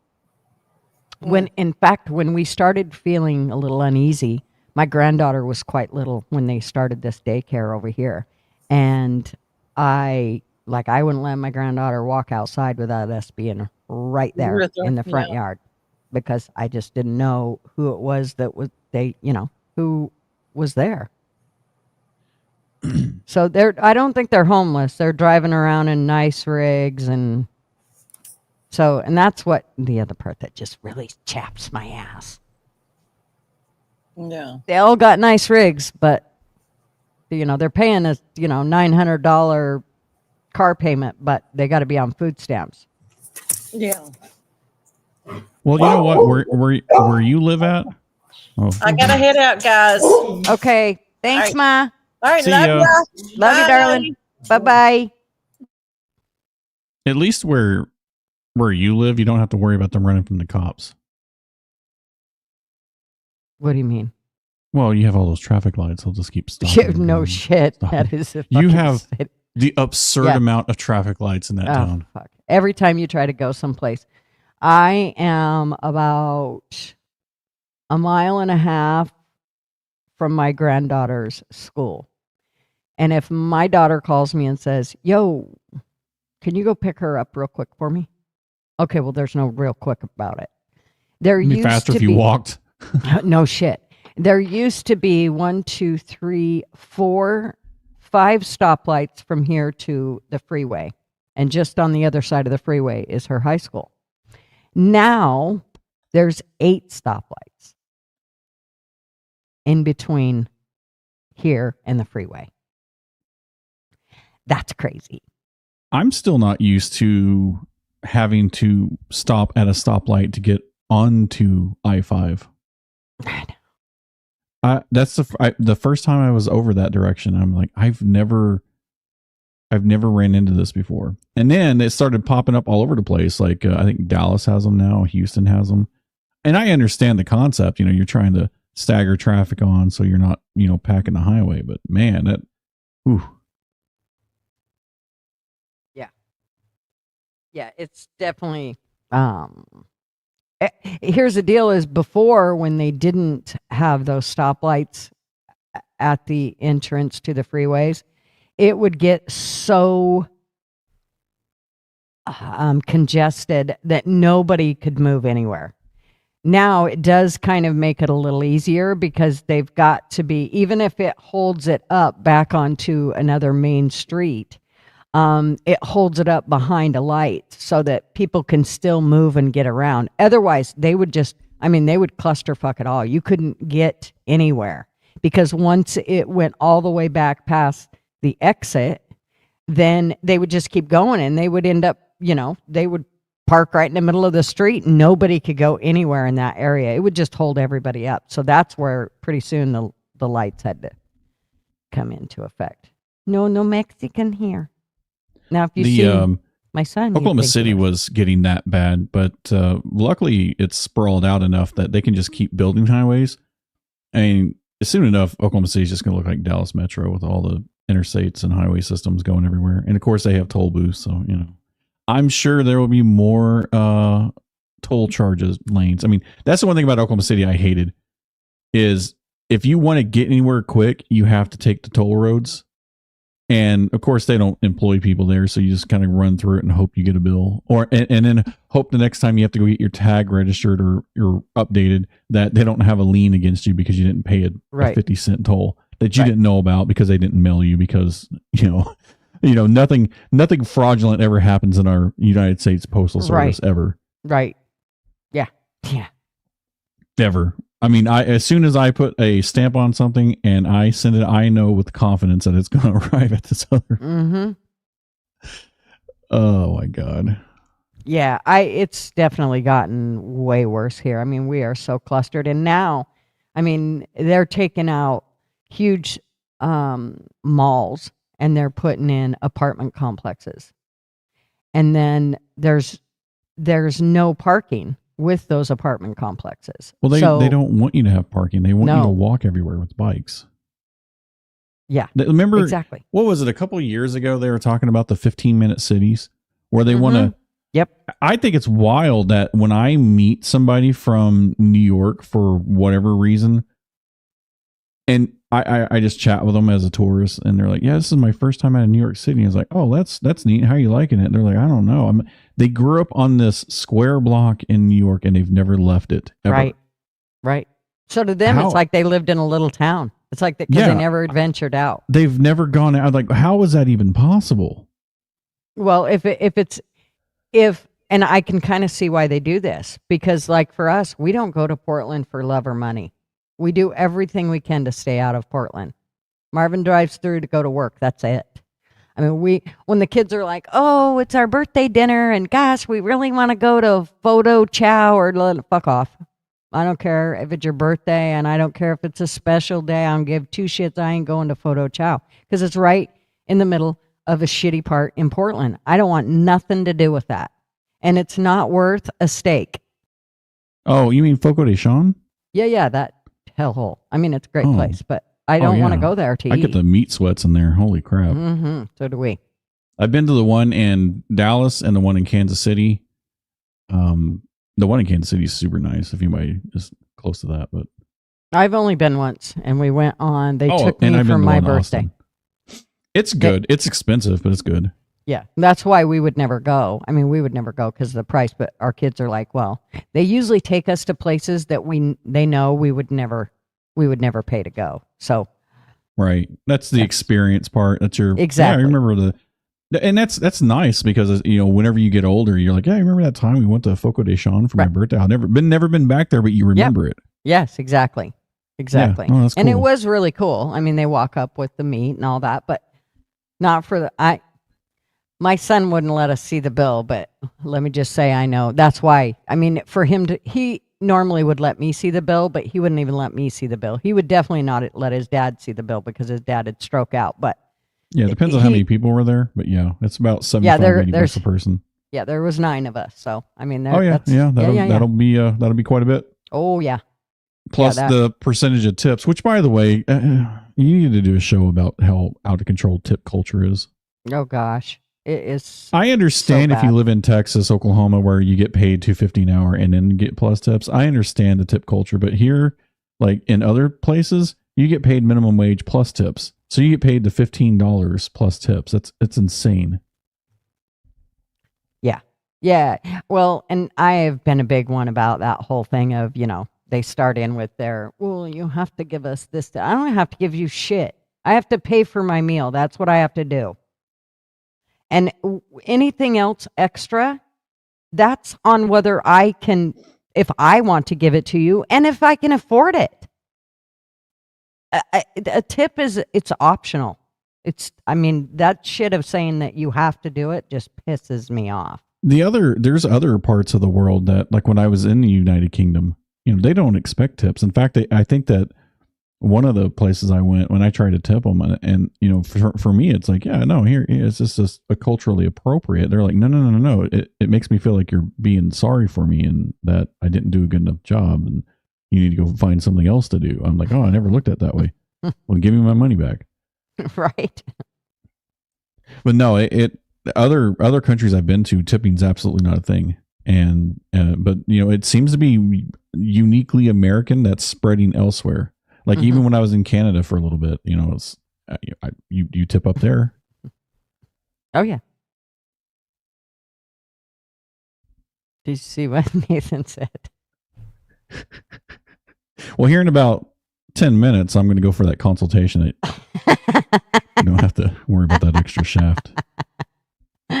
Oh Lord. I went to my second anniversary. Oh wow. To Fogo de Chão? Or whatever the hell you want to call it.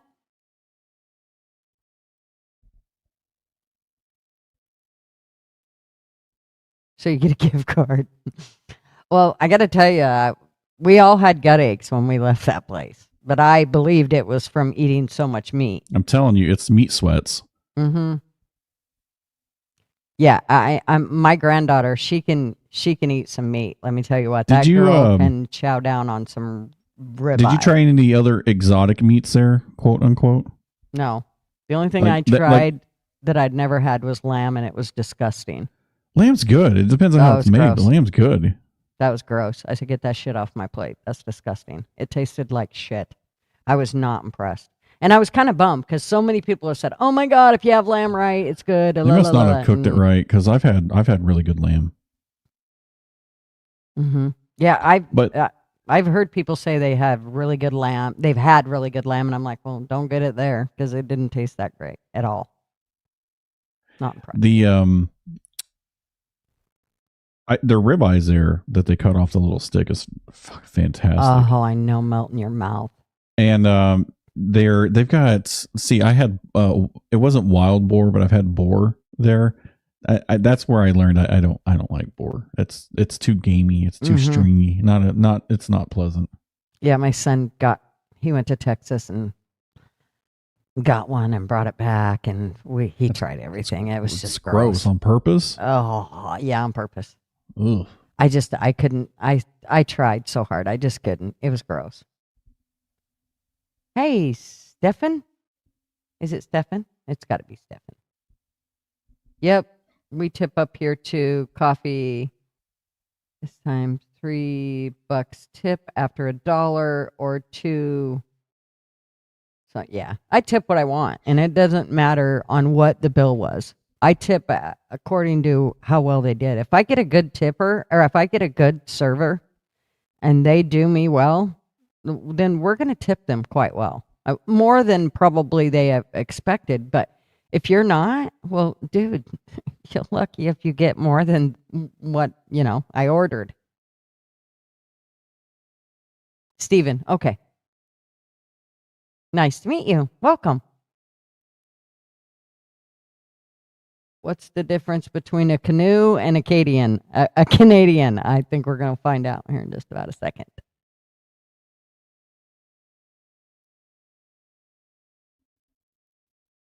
If I see the word a boot, I'm going to lose it. A boot. A boot. Oh, God. Come on, Gypsy. Where's the answer? You love wild boar sausage? It's just too greasy and it's too gamey. Now I understand it if the way you prepare it. If you like put a bunch of seasoning in. A canoe tips. Canadians don't. That's because it's too damn expensive, dude, in Canada. Okay, what were you saying? Oh, I was just saying it just depends on how you start. Because I've had, I'm sick of venison. I can't stand eating deer anymore. I'm done with it. Done. If anybody ever gives me deer meat, I just turn it to jerky and give it away. I don't want it. Don't care. Elk, on the other hand, I'll eat elk all day long. I prefer elk over any red beef. Not me. I like my deer. And the younger, the better. Yeah. I'm not the one that'll go, oh my God, you killed Bambi. I'm like, oh yay, you killed Bambi. I know it's only 50 pounds of meat, but good. It's the best 50 pounds of meat ever. I don't know. I grew up eating a lot of venison and I'm done with it. Done. Well, we did too. And then for a while after we moved down here, we hadn't had much. And then my son became the great white hunter. Marvin had kind of stopped hunting because he came here and we had things to do and it just didn't happen. So we didn't get as much. And then when my son was old enough to get a hunting license, that was it. He just filled the freezer all the time. So, Yum. Remind me the next time I see you to give you 100 pounds of venison that I have in my. As long as it's not freezer burnt. My mother-in-law does that shit. No, this was like from 6 months ago. Oh, nice. Yeah, we eat the shit out of it. I'm holding it for a friend, but I told him, I said, look, listen, after a year, it's gone. Right. Well, and here's the one thing that we do is we try, this is the whole thing is that once you get to the next year, then that meat goes into summer sausage or pepperoni sticks or whatever that you've had in the freezer. And that way you're constantly, and then of course, Sean gives a lot away too. He's in the Catholic Church. So a lot of that goes to the Catholics. He wants to make sure that everybody's fed. And, if you're getting the meat anyways, you have the meat, you might as well make sure everybody gets a little piece of it. So, it goes a long ways. He gives it a lot away. So yeah, it helps. Yeah, they got this program back in Oklahoma called Hunters Against Hunger because you can get 6 deer per tag in Oklahoma. Holy cow! Yeah, so they do a lot of that. Like the hunters will go hunting, they'll give away the meat because they're just basically trophy hunting for that point. But it's a really cool program. I know that right now they're pushing them pretty hard because the whole SNAP benefits being out. So in all honesty, like I know when I was growing up, when we would have extra meat, we would go down to like the VFWs and stuff and donate out venison for folks. And it's just a good cause. I mean, and Right. at least the meat's not going to waste. Well, Exactly. I think it's not going to waste, but you know, I mean, my parents were telling me stories about, you know, even when they were in school, like it wasn't unheard of for them to be, you know, because we lived in a small rural area. It wasn't unheard of for them to be, you know, cooked wild game for lunch, like deer burgers or something. It was pretty normal. Yeah. So, you know, when there's only like 12 kids in the class, it's not a big deal. Mm-hmm. Yeah. Yeah, and they were probably healthier than they are today. So. Oh, I'm sure. Yeah. I'm certain there's certain areas around here where I'm at that I swear to God the deer taste like Snickers because everybody goes and feeds them. Oh yeah, yuck. That is so crazy. I'm just used to deer being skittish. You get near them, they're like, oh nope, I'm out. right. See ya. These are like, hey bitch, you got a Snickers in there? Yeah. You go. What do you got in there? You got a almond joy? I'll take an almond joy. I remember what do you got there when we went to Crater Lake and we hiked down and went across over to the island. They give you this long lecture. Don't feed the chipmunk. Don't feed the squirrel. Stay, you know, make sure you're not feeding it, you know. Okay, we got over there. Those were the fattest squirrels I ever seen in my life. Like literally obese. Okay, everybody's feeding them. It's so obvious. They did not get like that from eating out in the wild. I'm telling you, that is a perfect. That should be one of the ways they should make people realize the food they're eating is really nasty for you.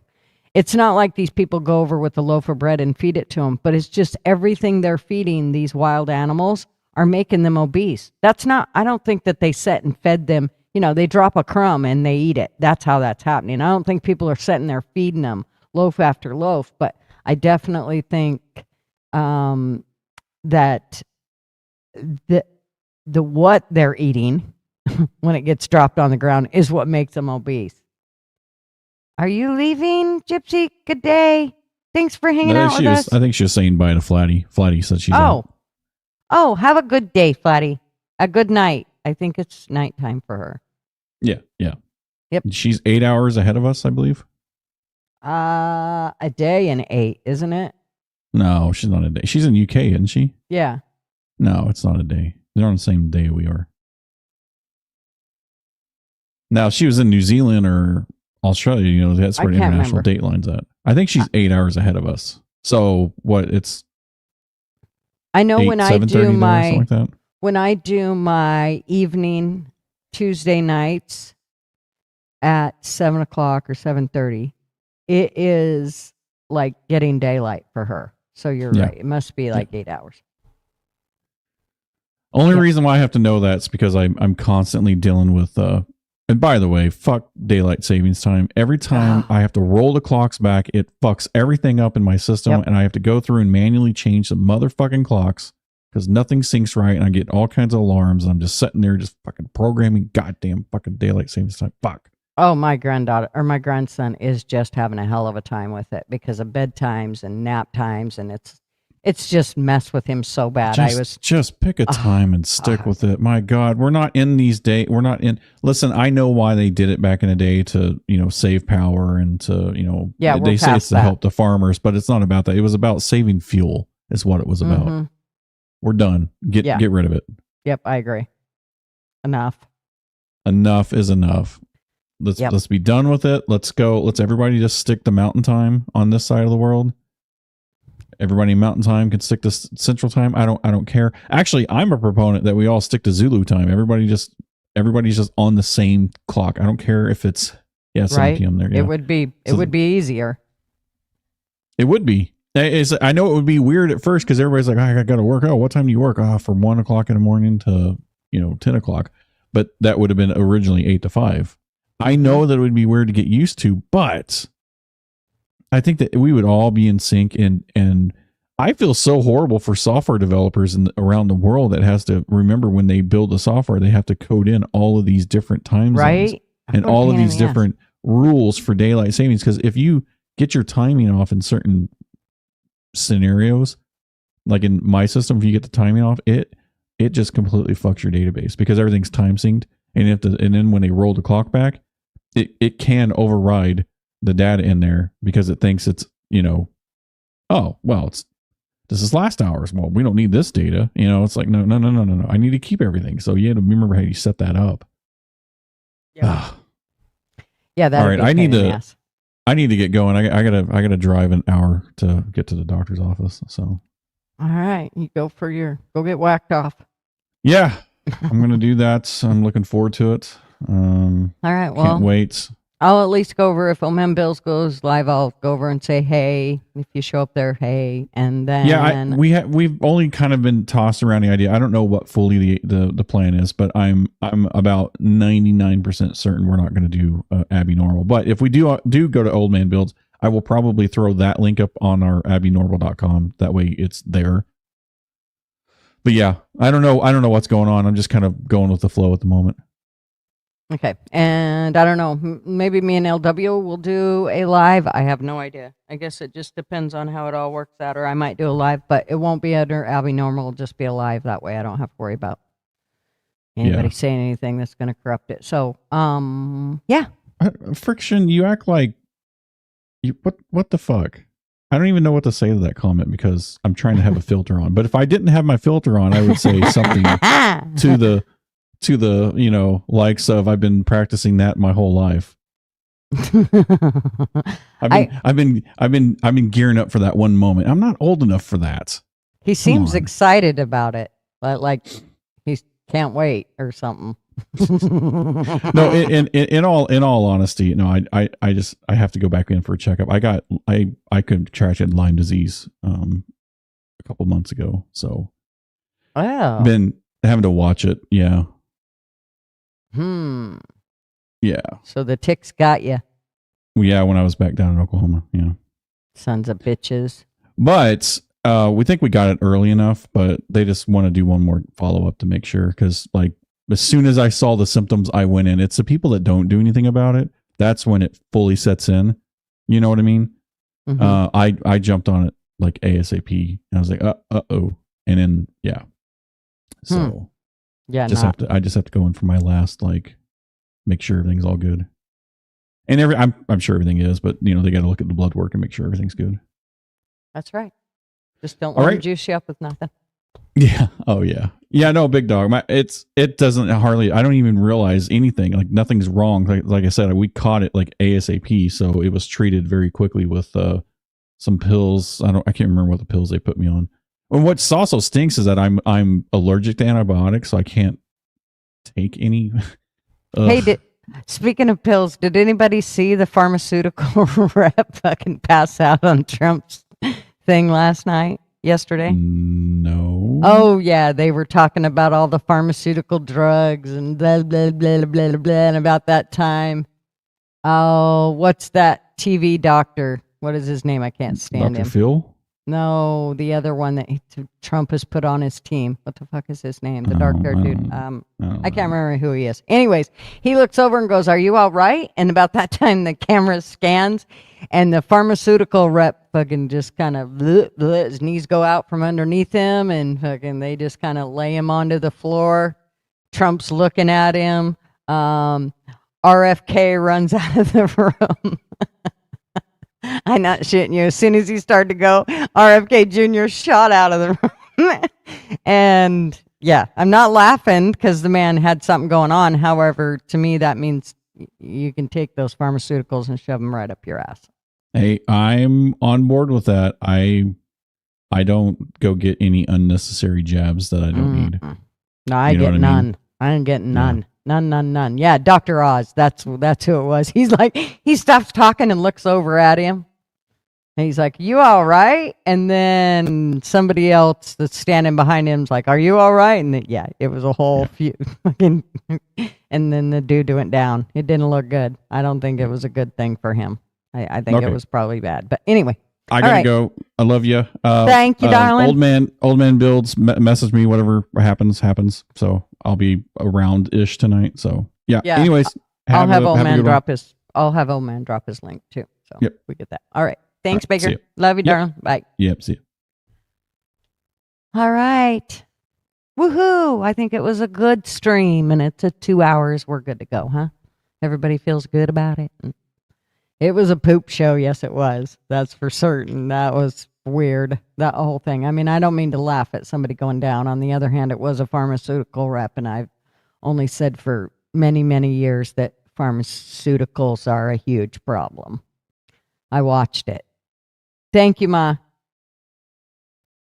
There is Old Man Builds. So if anybody is here and they have not subbed up to him, he has awesome stuff on his channel that you have to check out. I'm not a nerd, so it takes a little bit for me, but a lot of people that are nerds are totally, they would get this. And he does some really cool things with Tesla coils, and so you got to go check it out.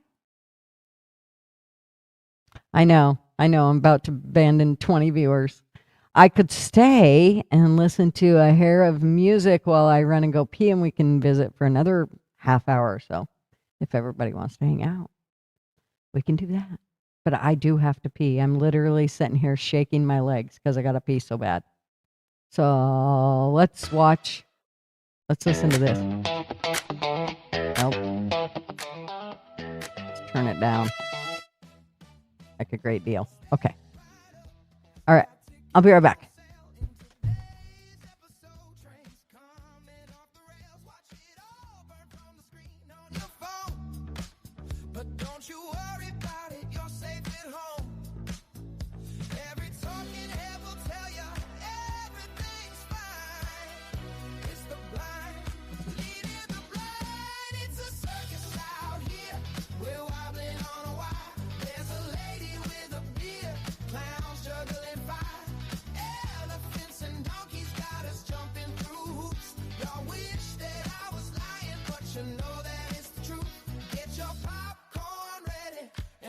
Something strong. If the world's still spinning, the shit show goes on.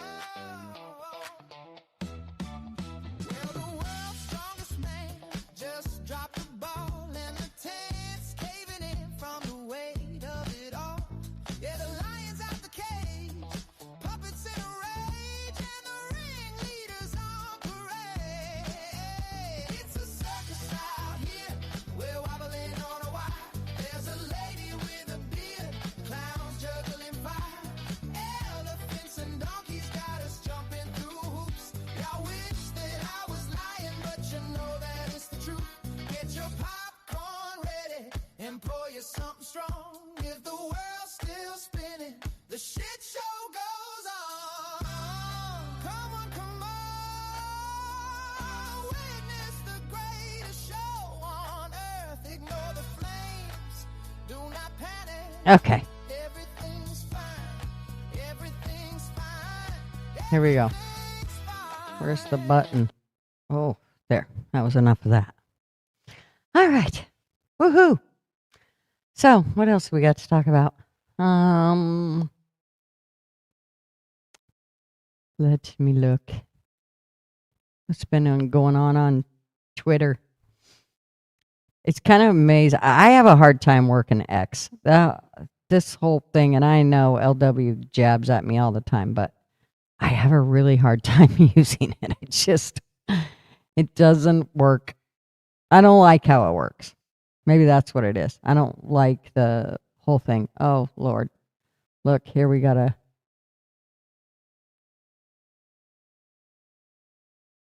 robot. This kind of shit doesn't make me feel warm and fuzzy. Oh, no, that's not what I wanted.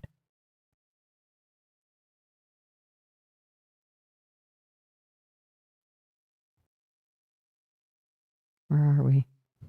Okay, watch this.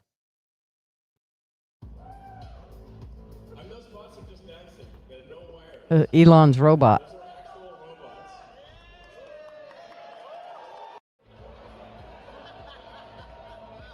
Okay, mouse.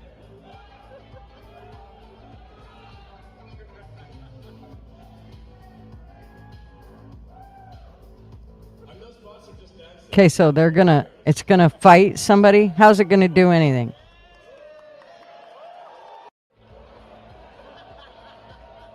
I'm pretty sure I could kick it straight in the chest. What do you think?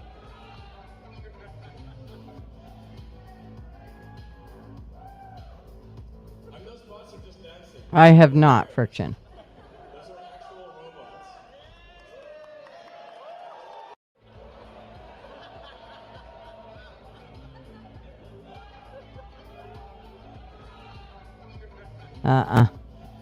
Nope. Nope.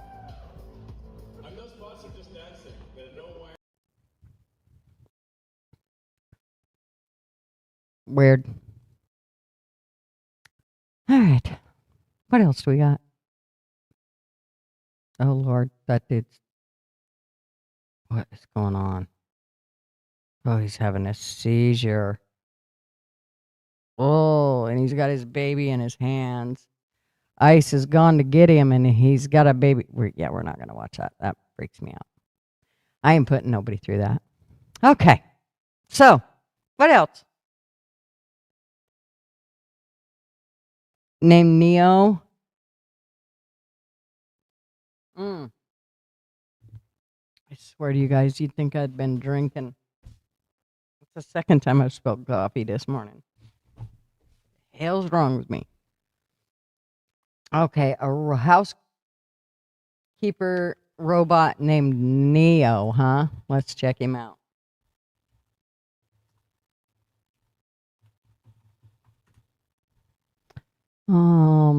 Oh Lord, are you serious? Okay.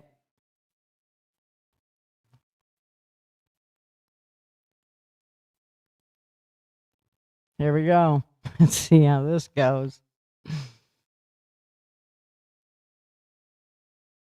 That was a weird noise.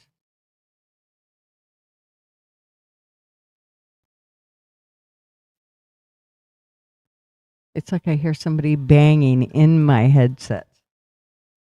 Okay, it's outside. That freaked me out. Like, what the hell? Where is it? Take that down. Add a new one. Okay, here's the housekeeper. Check this boy out. You can now pre-order a humanoid robot to help you with household chores, but there's some pretty big caveats. We dig into all the details of the latest announcement from 1X about their Neo Home humanoid, including the robot's capabilities, how it's controlled, how much it costs, and what very early adopters can expect. Neo stands at 5 foot 6 inches and weighs only 66 pounds. Its joints are covered in padding to protect from accidental run-ins or pinching, and soft washable clothing. 1X says it can lift 154 pounds and carry 55 pounds. It comes in 3 colors, can connect itself to a charger, and has light rings on each side which visually communicate things like its state of charge and whether it's being teleoperated. The robot's hands are waterproof, good for doing the dishes, but the rest of the robot is not. 1X's stated goal is to produce a robot that can autonomously perform a variety of household chores and be controlled by simple voice command. However, it's important to understand the robot is not there yet. The only 2 tasks 1X showed Neo accomplishing autonomously in its pre-order announcement were opening the door and putting away dishes, though it didn't actually show the putting away part. What Neo needs to get from where it is to where it's going is data. Very early adopters can expect the data being gathered by the robot doing chores in their home to be used to develop the robot's AI, bringing it closer to autonomy over time. Of course, it's not very appealing to have to teach robots to do chores yourself, as it would probably take more time than simply doing the chores like normal. 1X has employees at the ready to teleoperate the robot to do the chores for you, a feature the company calls expert mode. Users will just have to schedule their teleoperation in advance. I teleoperated my first humanoid at Foundation earlier this year, and there's definitely a bit of a learning curve. So it makes sense to have an experienced teleoperator behind the controls, especially if the goal is to get good data and do a good job on the chores. However, this system also means that you will essentially have a stranger inhabiting a robot body inside your home whenever it's being teleoperated. To mitigate the uneasy feelings this may bring up, 1X says the robot will only be teleoperated at times chosen by the user via the app, and the rings on the side of Neo's head will change so that you can know when it's being teleoperated just by looking at it. 1X also says the robot will only listen when it can tell it's being addressed, its cameras blur people out, and users can opt out from sharing their data to improve Neo's performance. Users can also set no-go zones inside their house for places they don't want the robot to access, like the basement where I keep my voodoo doll collection. Other related technologies also have their associated privacy concerns, like AI assistants, Roombas, or smart home cameras. Humanoids have the unique challenge of combining all these features, along with legs and arms and the potential to be teleoperated. There's also decades of sci-fi movies about every possible worst-case scenario involving robots, which these robotics companies will have to contend with. Reserving a spot in the pre-order will cost $200. Purchasing the robot outright will cost $20,000 and get you priority delivery starting in 2026. There's also a $500 per month rental option that will be available at a later date. Early adopters should understand the price tag is in part a bet on the company's ability to deliver on its future goals, and also the cost of being part of the team that helps bring those goals closer to reality. We met the Neo Gamma robot from 1X in person back at NVIDIA GTC earlier this year and interviewed the company's CEO. Check it out right here and subscribe.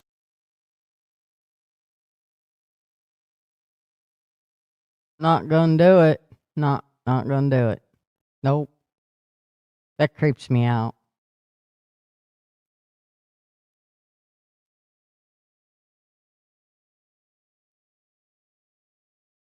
Well, your privacy was screwed when you brought a phone into your house.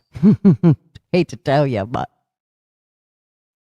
that's why when people are like, "Oh, you have an Alexa? Oh, that means your privacy." If you have a cell phone, you're screwed.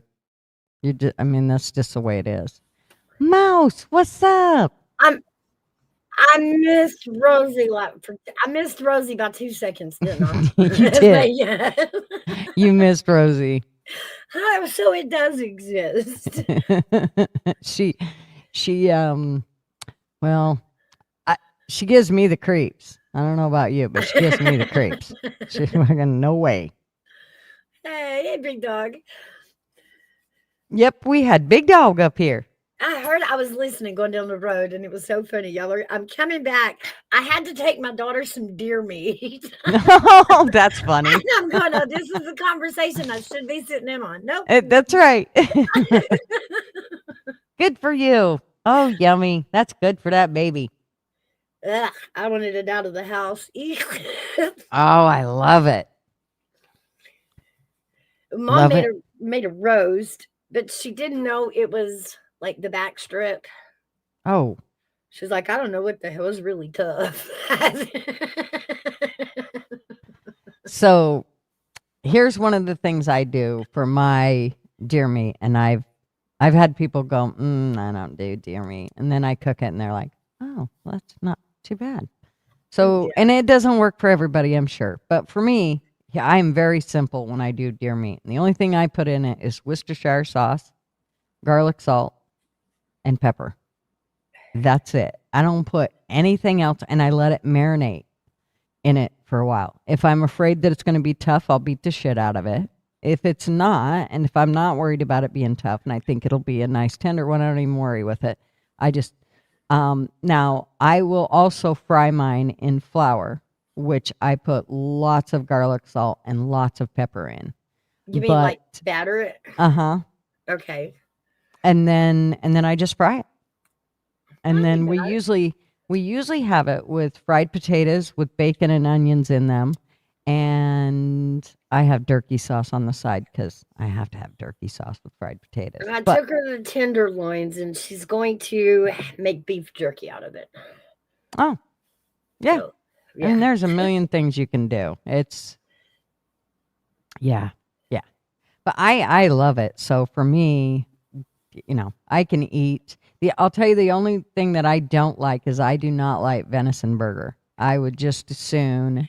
Yeah, that's what he made me leave. I'm like, and you know me, he loves burgers. I am burnt out on burgers. I don't care if you make it deer burger, I'm sick of burgers. Yeah, here's the deal. I don't even really eat regular burgers anymore. If we make burgers, I stuff them. So they're stuffed with jalapenos and cheese, and they're not just a normal burger. By the time you get done, you can only eat half of one anyway. So, but I'm not a huge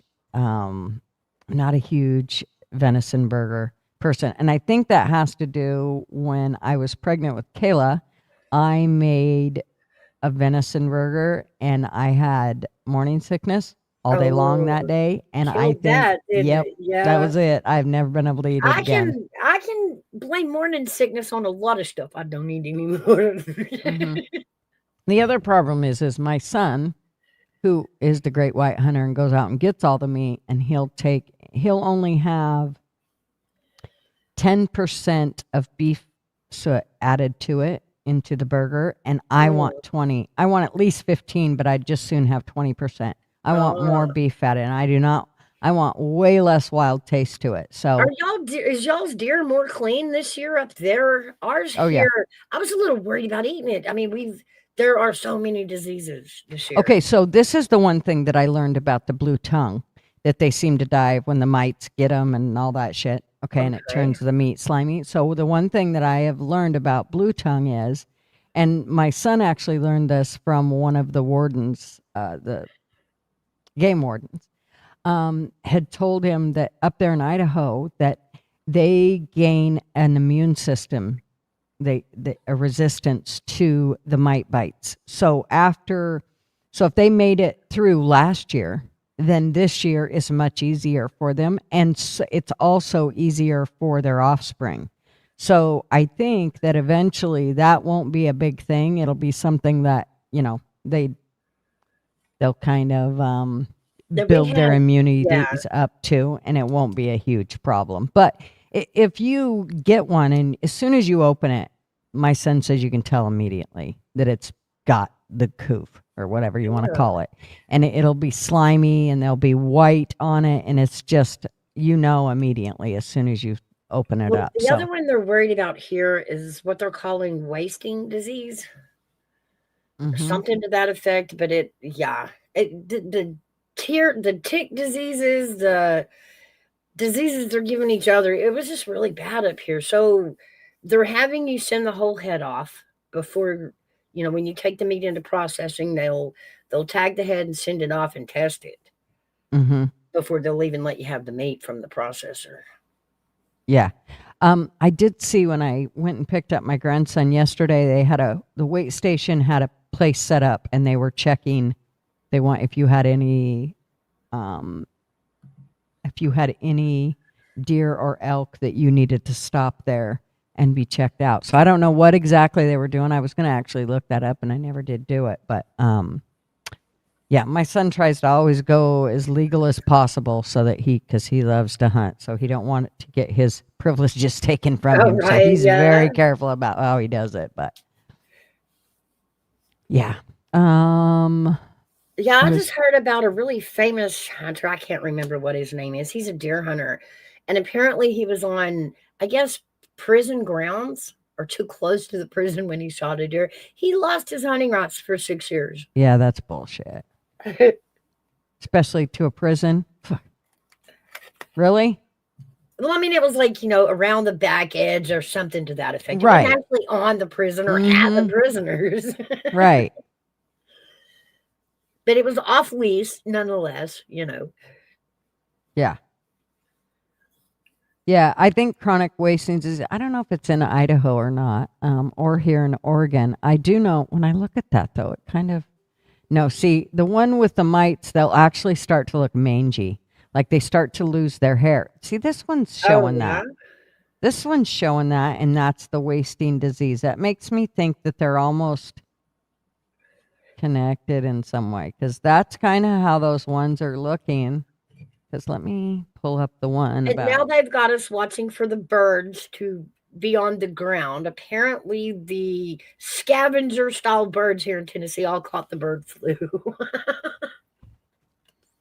We have a neighbor that feeds fucking wild ducks around here. I'm telling you what, she has, you should see it. It looks like a flight pattern, literally, right over our house, right into her yard. It's just crazy. Let me see the images of these. Now, duck is pretty good meat. Ugh. I have tried duck and I love it. But it's a lot like turkey or chicken, but it all tastes like dark meat. And if you like dark meat, man, duck was so good. Mm-hmm.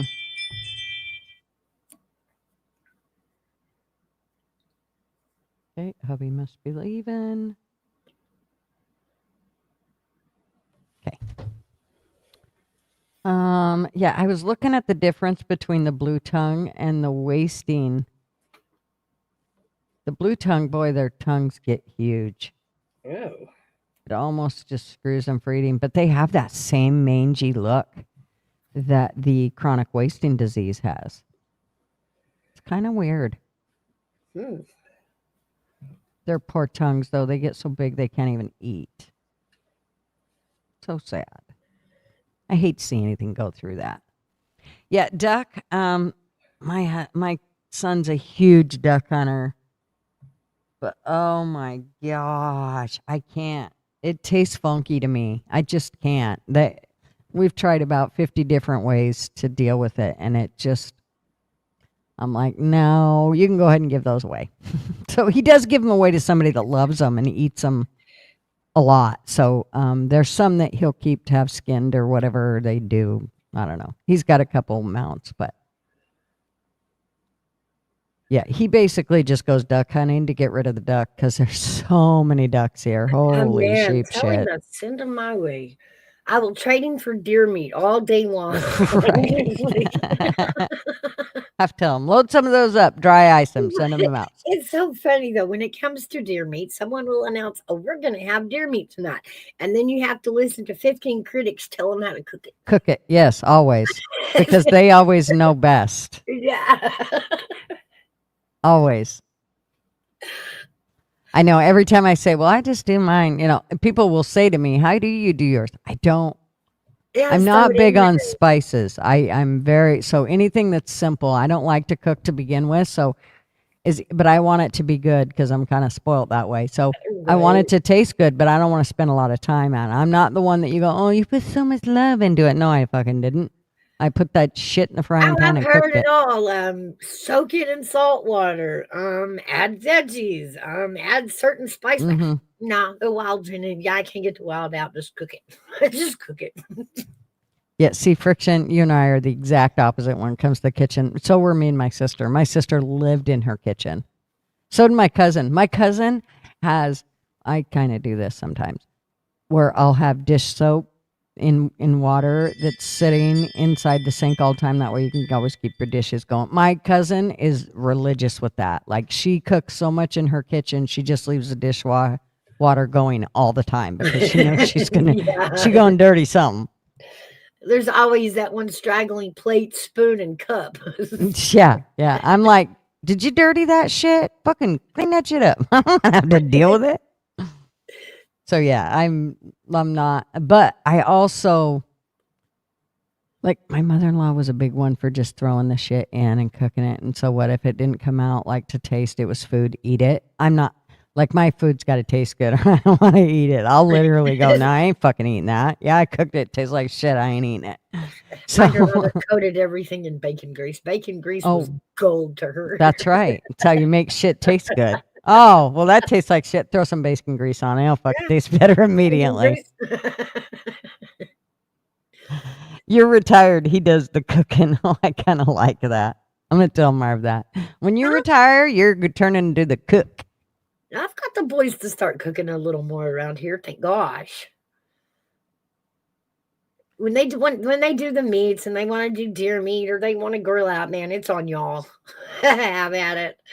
I would much rather cook outside. If I could just, like, if somebody would prep the shit for me and I could cook it, I would be fine with that because I would just pull out my Blackstone all the time and we would cook on there. I would never, I use my Traeger a whole hell of a lot. Like, I almost don't even need a kitchen stove anymore because we either are eating on the Traeger or the Blackstone. It's just, in fact, I could probably get rid of my Blackstone and just use my little one, if I really wanted to. But wow, somebody timestamp that.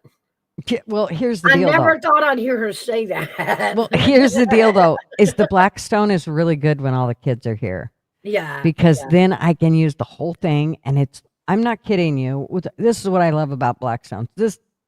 Now I know why it's so easy to go to the restaurant. The girls already heated up. So once you heat up the grill on a Blackstone, you better have your shit together. Because if you're not, you're doing a walk of shame back to the kitchen to get whatever it is you need. And while you're doing that, your shit is cooking, and you better move fast. Because Yep. this shit, it doesn't take but a minute to burn shit. So you cook it as fast as, it takes me 15 minutes and our entire meal, and I could cook for 20 people, and it's done. And it's good, and it tastes like a restaurant. Like really And good to cooked me, food. that's the way breakfast should be cooked. All in the same pan, the Yes. same grill. Boom. Eggs, Done. bacon, sausage, pancakes, all of it. Yes. Yeah. I'm a firm believer in that. And it takes me, if I have to walk back to the kitchen, I'm so mad at myself for having to go back to the kitchen because I take all my stuff out on a cookie sheet. So my eggs, my hash browns, whatever meat we're cooking, all of that. And I put it all on the cookie sheet. I set it right beside the Blackstone, and all of my stuff's right there. And oh my gosh, I just love it. Blackstone is the name of the town I live in. Is it really, Jaren? That's trippy. Oh, cool. Can I throw meat on you? Will it? No, I'm just playing. What kind of beans do you use? Big Dog Ma's been on her baked bean kick. Yeah, she's the new bushes. Yeah, she making her some baked beans. She doing the Bush's baked bean thing, but she's making her own. I know lots of people love baked beans. I'm not real big on them. I love beans, but I'm not a big baked bean. It's almost too rich for me. That was Mom's cheat meal growing up. Mm-hmm. And you knew when you walked in the house and you heard the rattle of that pressure cooker and that fucking god awful smell. I'm like, oh, beans for a week. I'm going to a buddy's. I'm going to find somewhere else to eat supper. Yeah, after eating beans for 3 months straight when I lived with my dad, that when we do beans probably once a year, because after you've been forced to eat them for so long, yeah, they really don't. In that 3 months, the only thing I ate other than that was a pot pie that I paid for myself. One pot pie. Wow. In 3 months. Mm-hmm. Wow. And then my mom found out what was going on. She came and got me and said, oh, yeah, we're done with this. Ew. Yeah, she hadn't seen me. She'd been on the road for 3 months, and so she hadn't seen me. And Well, I wasn't that lucky. My parents were together, so I had no out. That's right. I got to find a friend. That's right. What's your mama cooking? The problem is that's the only thing that was in our cupboard. I mean, if you looked in our cupboard, there was no food. There wasn't even flour in our she cupboards. would do the big old pot, and she'd stink the house up all day long in the pressure cooker. Mm-hmm. And we knew for the next week it was beans and cornbread for the first 2 nights. And then we'd squirrel off and, mash them into refried beans and make burritos or something different. Mm-hmm. Yeah, my mom, we didn't live high off the hog by no means. My mom definitely had to have help growing me, but she was a single mom. But yeah. My mom was a really good cook, and so I never had to eat anything twice. I mean, we did because we had leftovers, but she was a really good cook. She could take anything that was in the cupboard and actually make food. My stepmother was not like that. I mean, she was just a drunk. So all she basically cared about was whether, she looked good when she went to the bar, and to hell with the kids. So she had 2 kids of her own and me. And yeah, that was not a pretty sight. So yeah. Man. It was very, very crazy situation, but I had to live with my dad for about 6.5 months altogether.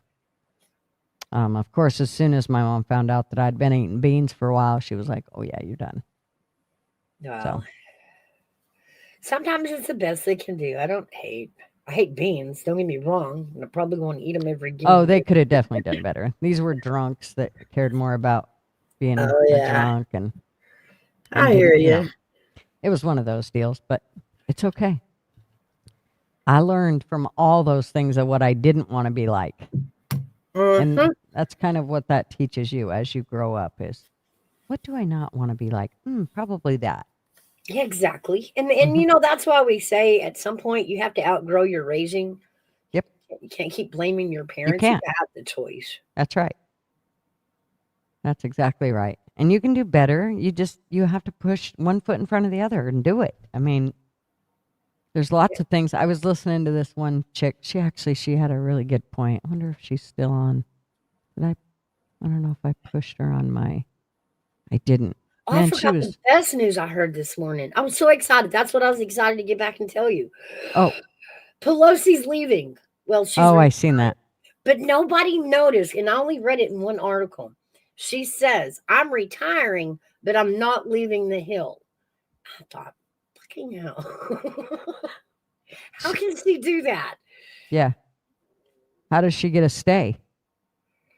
The same way they literally had to drag her out of the office so that, he could sit down, but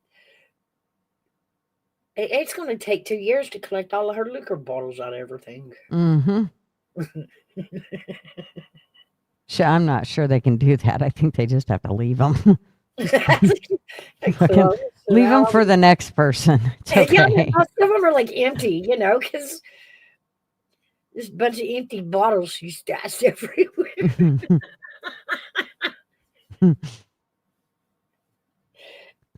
Yeah, she's I can't even believe her. I can't believe that she's been in it this long. It kind of surprises me.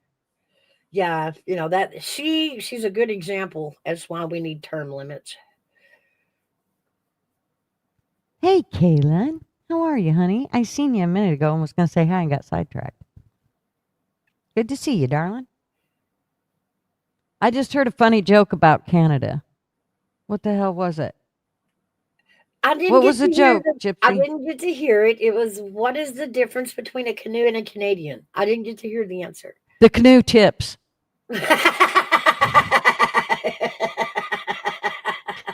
I couldn't wait to tell Kaylin that joke. I was like, oh, you got to tell Kaylin. 22 years sober. Good for you, Gypsy. Right on. Job. I know I'm not a grown-up when it comes to drinking. I don't like the taste of it. Me either. I do it. I mean, sometimes I will, but it's only like, it has to be in the mood. Yeah, that you gotta like fruity it up real good. Uh-huh. Something like a strawberry daiquiri, something Right. like that. That way when you puke, you're good and pukey because you got all that sugar in there. That's what that amounts to. I just want to tell you that. I know it's the only way I can eat it, drink it, but. Like I couldn't outgrow the burn of alcohol. Right. It's like, oh, it's poison. Something tells me I'm not supposed to drink that.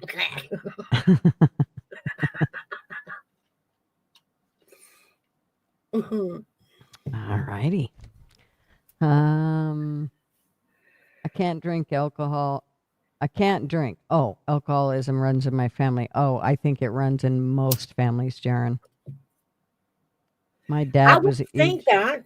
My dad was an awesome drinker. Awesome. I mean, he could stack them away. But I did get his addictive personalities, but alcohol just wasn't. I don't know. I didn't like it. The taste. That's why. I like the drunk and the buzz, but the taste, Yep. that was hard. Just to get through that. Yep. I was the same way. I only did it just to get drunk. When I drank as a kid, like when we were younger, I only did it. It wasn't something where I went, oh, yeah, that tastes so good. Never. Never, ever. Nope. Not even wine when I do. I mean, I'll do some Baileys and coffee. That I might go, But if it's got too much Bailey and I'm like, yuck. I think one time we come across Everclear, in our teenagers, because it didn't taste as much like alcohol as, say, bourbon or something, Yeah, it just burned all the way down.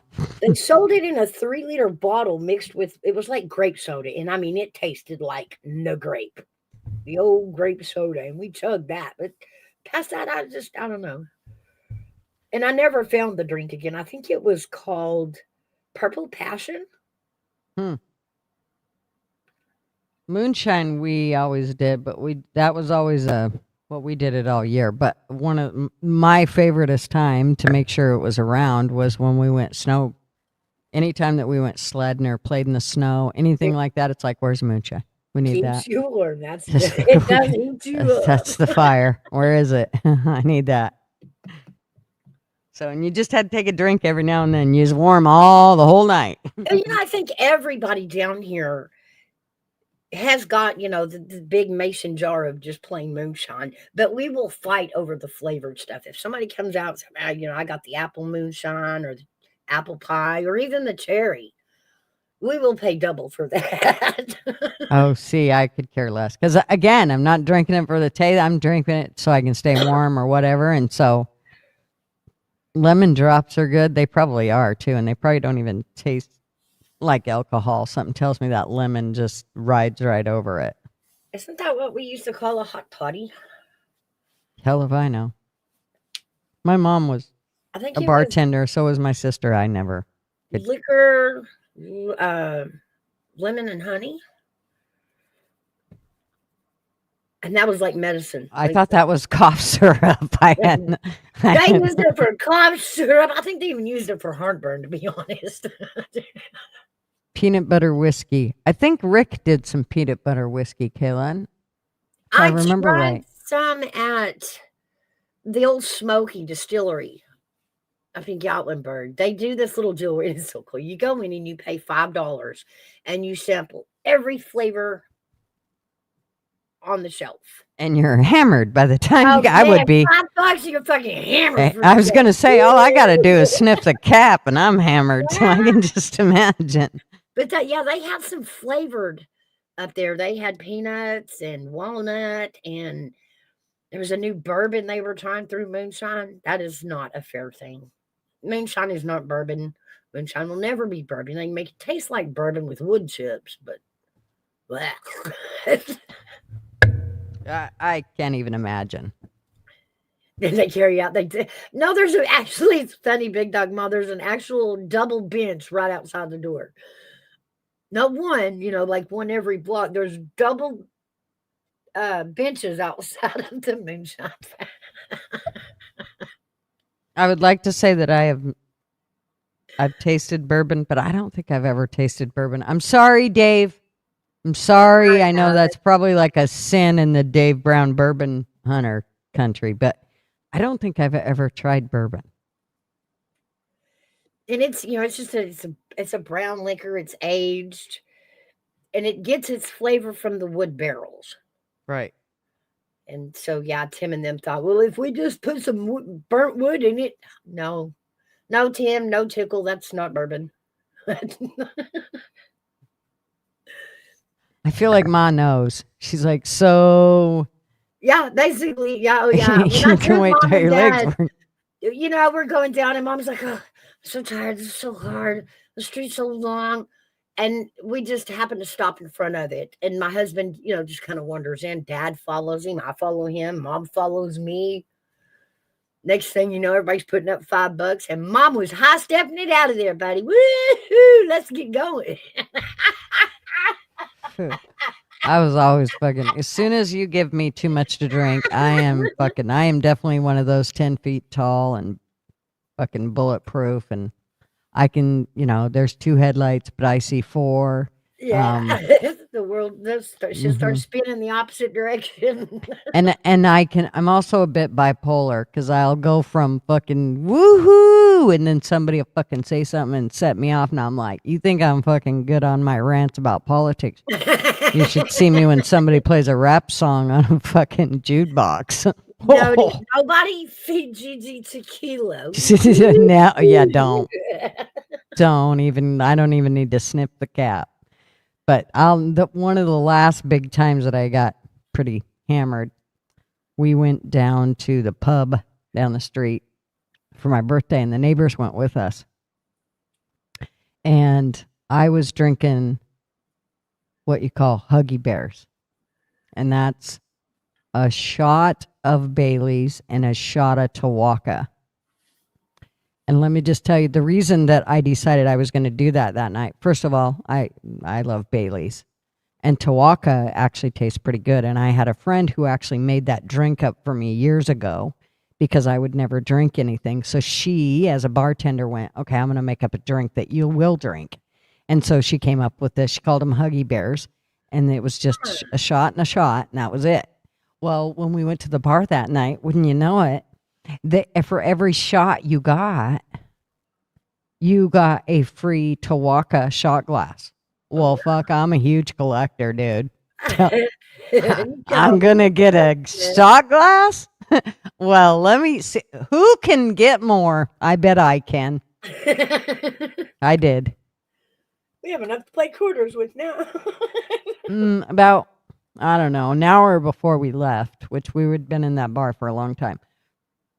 Marvin was telling the bartender, no more. She is fucking, I don't care what you put in that shot glass, but do not make it to Walker or Bailey's. So they were saying, you're cut off or whatever. And I'm like, fuck you, bitch. Give me some more. Going down. I gave you my hard-earned money. I want more. And I'm just going off. And Marvin's trying to get me out of the bar, of course. But needless to say, I was done. But by the time I left there, I had 22 Tawaka shot glasses. Now, I was given some of those Tawaka shot glasses. Thank goodness.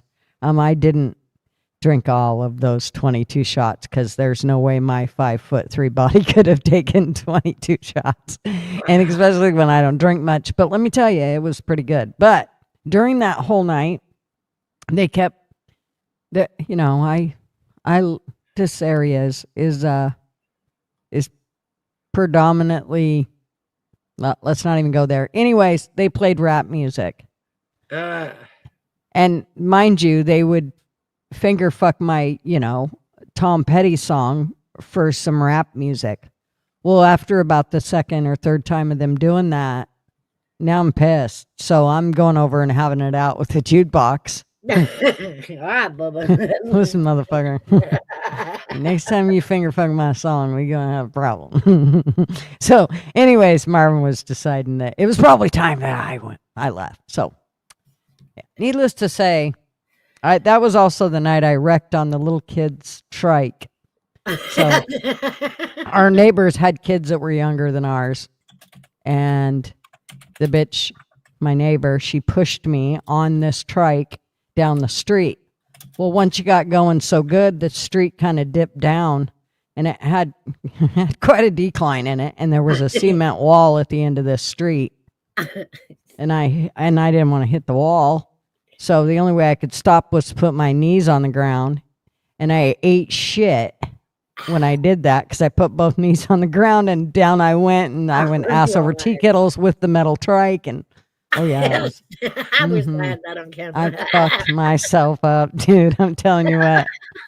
I came home that night and Marvin, he sat and laughed and felt bad for me at the same time because I was basically praying to the porcelain gods while I was going, oh, my knee hurts. But I had to be on the ground, on the floor to puke.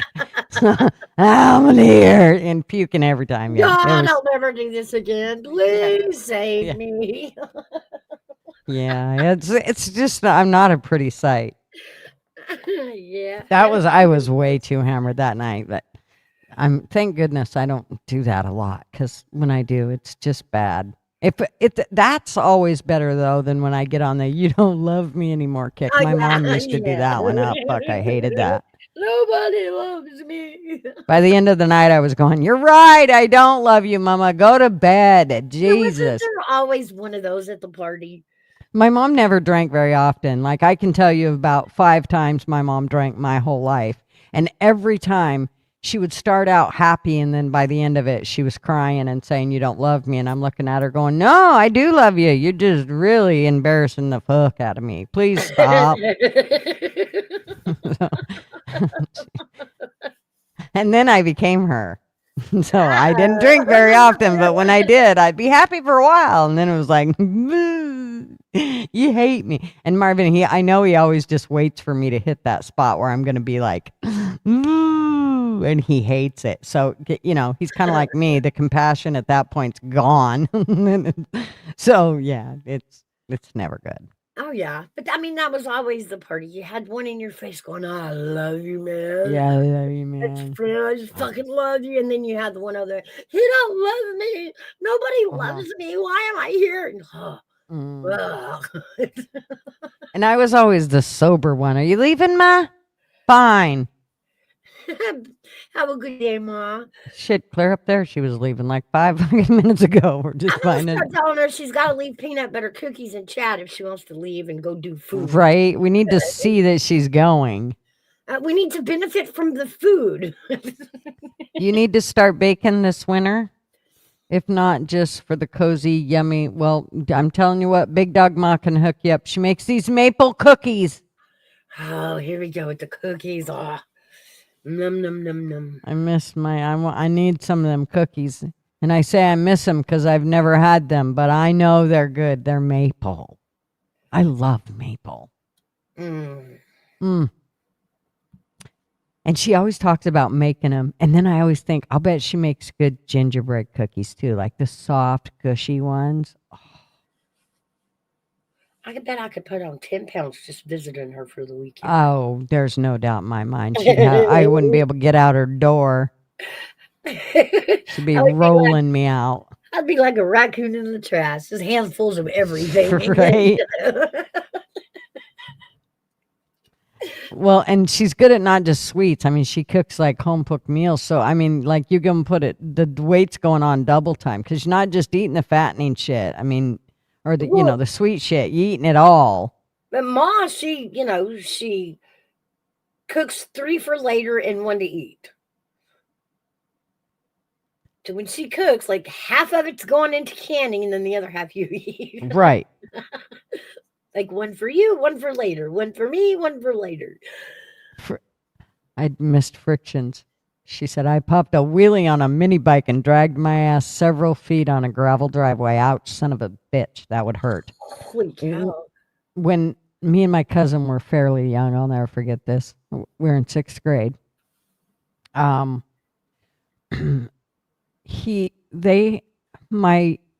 aunt and uncle had a shop that was about 2.5, 3 miles from where their house was. And so we would get to ride our bikes. This back in the day when, you know, you could let your kids do this. We were in 6th grade and we took our little asses and our little friend who was way younger than us. I think he was like in 3rd grade or something. And we got on our bikes and rode to the shop. And while we were there playing, we found these ducks. And we'd been fishing too. That's the other thing. We had our fishing poles. And of course, the fishing poles had to be held with the handlebars across, you know, they'd be across the handlebars. Yeah. And you'd hold them that way as you rode. Well, we got these ducks and we stuck them in a cardboard box that we found in the shop. And my Uncle Leroy just shook his head as, yeah, whatever, get the hell out of the way. He didn't care what we were doing. So we took the ducks and put them in this box and we strapped it on the back of my cousin's bike. And I was riding our friend on the back of me. And I was basically standing the whole time riding and he was on the seat. And we rode all the way back and we both had fishing poles. Well, as I went to pass my cousin, it was totally my fault. I hit my fishing pole with his fishing pole. Oh, shit. And it fucking just crashed us both on the fucking road. Fucking ducks went flying. Fishing poles broke. My cousin Patrick was so pissed he was ready to kick my ass. And poor little Levi, he was fucked up from being on the back of the bike and crashing, not expecting it at all. And I'll never forget, I skinned up my shoulder so bad, like it was really bad. On that same road, I had a friend that got hit by a car on that road. And it had happened not too long before that. Let me tell you what, that was the only thing that was going through my mind was that girl who had been hit, and here there were ducks flying all over. All I could think about was Levi, who's way younger than us, and we're supposed to be responsible for him. I'm trying to find him, and the ducks that are running across the road. I didn't want to lose those. And oh my God, it was the funniest shit ever. Oh my, it was so funny. Yeah, Patrick was so mad at me. He was so pissed at me. He's like, "Yo, I'm fucking." One of the bikes we had, I can't remember why, but we had to walk one of the bikes home, and he said, "Fuck it, you're walking, I'm riding." And he rode along and left me there walking. He took Levi. I had the ducks then at that point, the two, because one got away, and yeah, and we walked home with the bike and me bleeding and. Patrick, his knee was all fucked up. It was great. Those are good times, man. Yeah. Those Stuff are that awesome these times. kids will never live through. Like, they don't understand what it's like to travel to a destination with your group of friends on a bicycle. And if you had to carry anything, oh, how much fun that was. You know what? Like, Here's our mom would send us to the grocery store on our bikes. Yeah, to get a pack of cigarettes. No, I mean like a gallon of milk and No, and a pack of cigarettes. My mom I went to get her a pack of cigarettes. I shit you not. The cigarettes were easy though, but she didn't think about how the hell we were going to carry it all back. She just give us a list. Yeah, and off on our little be box fine. we'd go because we got out of the house, Yeah. And then we'd get out there, we'd get through the checkout, and we'd, oh shit, how the hell are we gonna carry all these? So we just start piling the bags over the handlebar, and then so you get up and your handlebars, off weight, and you're jiggling. Yep.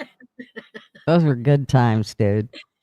You know what? Here's the other thing. You know how people are like, don't let your dog walk out. This is what it all. I know I'm going to sound totally incompassionate. I'm not, but just listen, bear with me. You know how people will say you can't let your dog run on the pavement or the hot cement or what, it's going to burn their pads. Fuck you. Let me just tell you how far we went.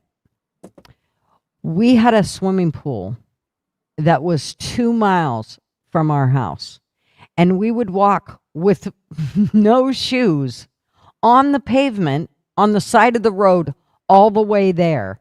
This is in Idaho, where it gets a good 100 degrees on a regular basis during the summer.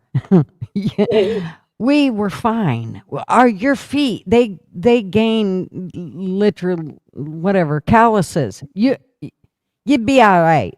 And so it always frustrates me. Now, I got to tell you, still, when I see dogs walking on the pavement, it's the first thing I think of. And then I think back to, well, we did it all the time. For 2 miles, we would walk on black get up out of the pavement. swimming pool and lay down and sizzle on it. Right? Our whole body. Oh, that's warm. Exactly. We did it on rocks because we didn't spend much time at the swimming pool, but we did it on black fucking basalt rock. Lay on that shit. It's 100 degrees out. But you were cold when you got out of the pool. That wind would hit you. And it'd be 100 degrees out there anyway. You didn't care, but lay down on that concrete and get warm. And it was so hot it would dry you. Right. Yes, traveling fools. I did. I had to walk up hills both ways to school in the snow. I did, but it was okay.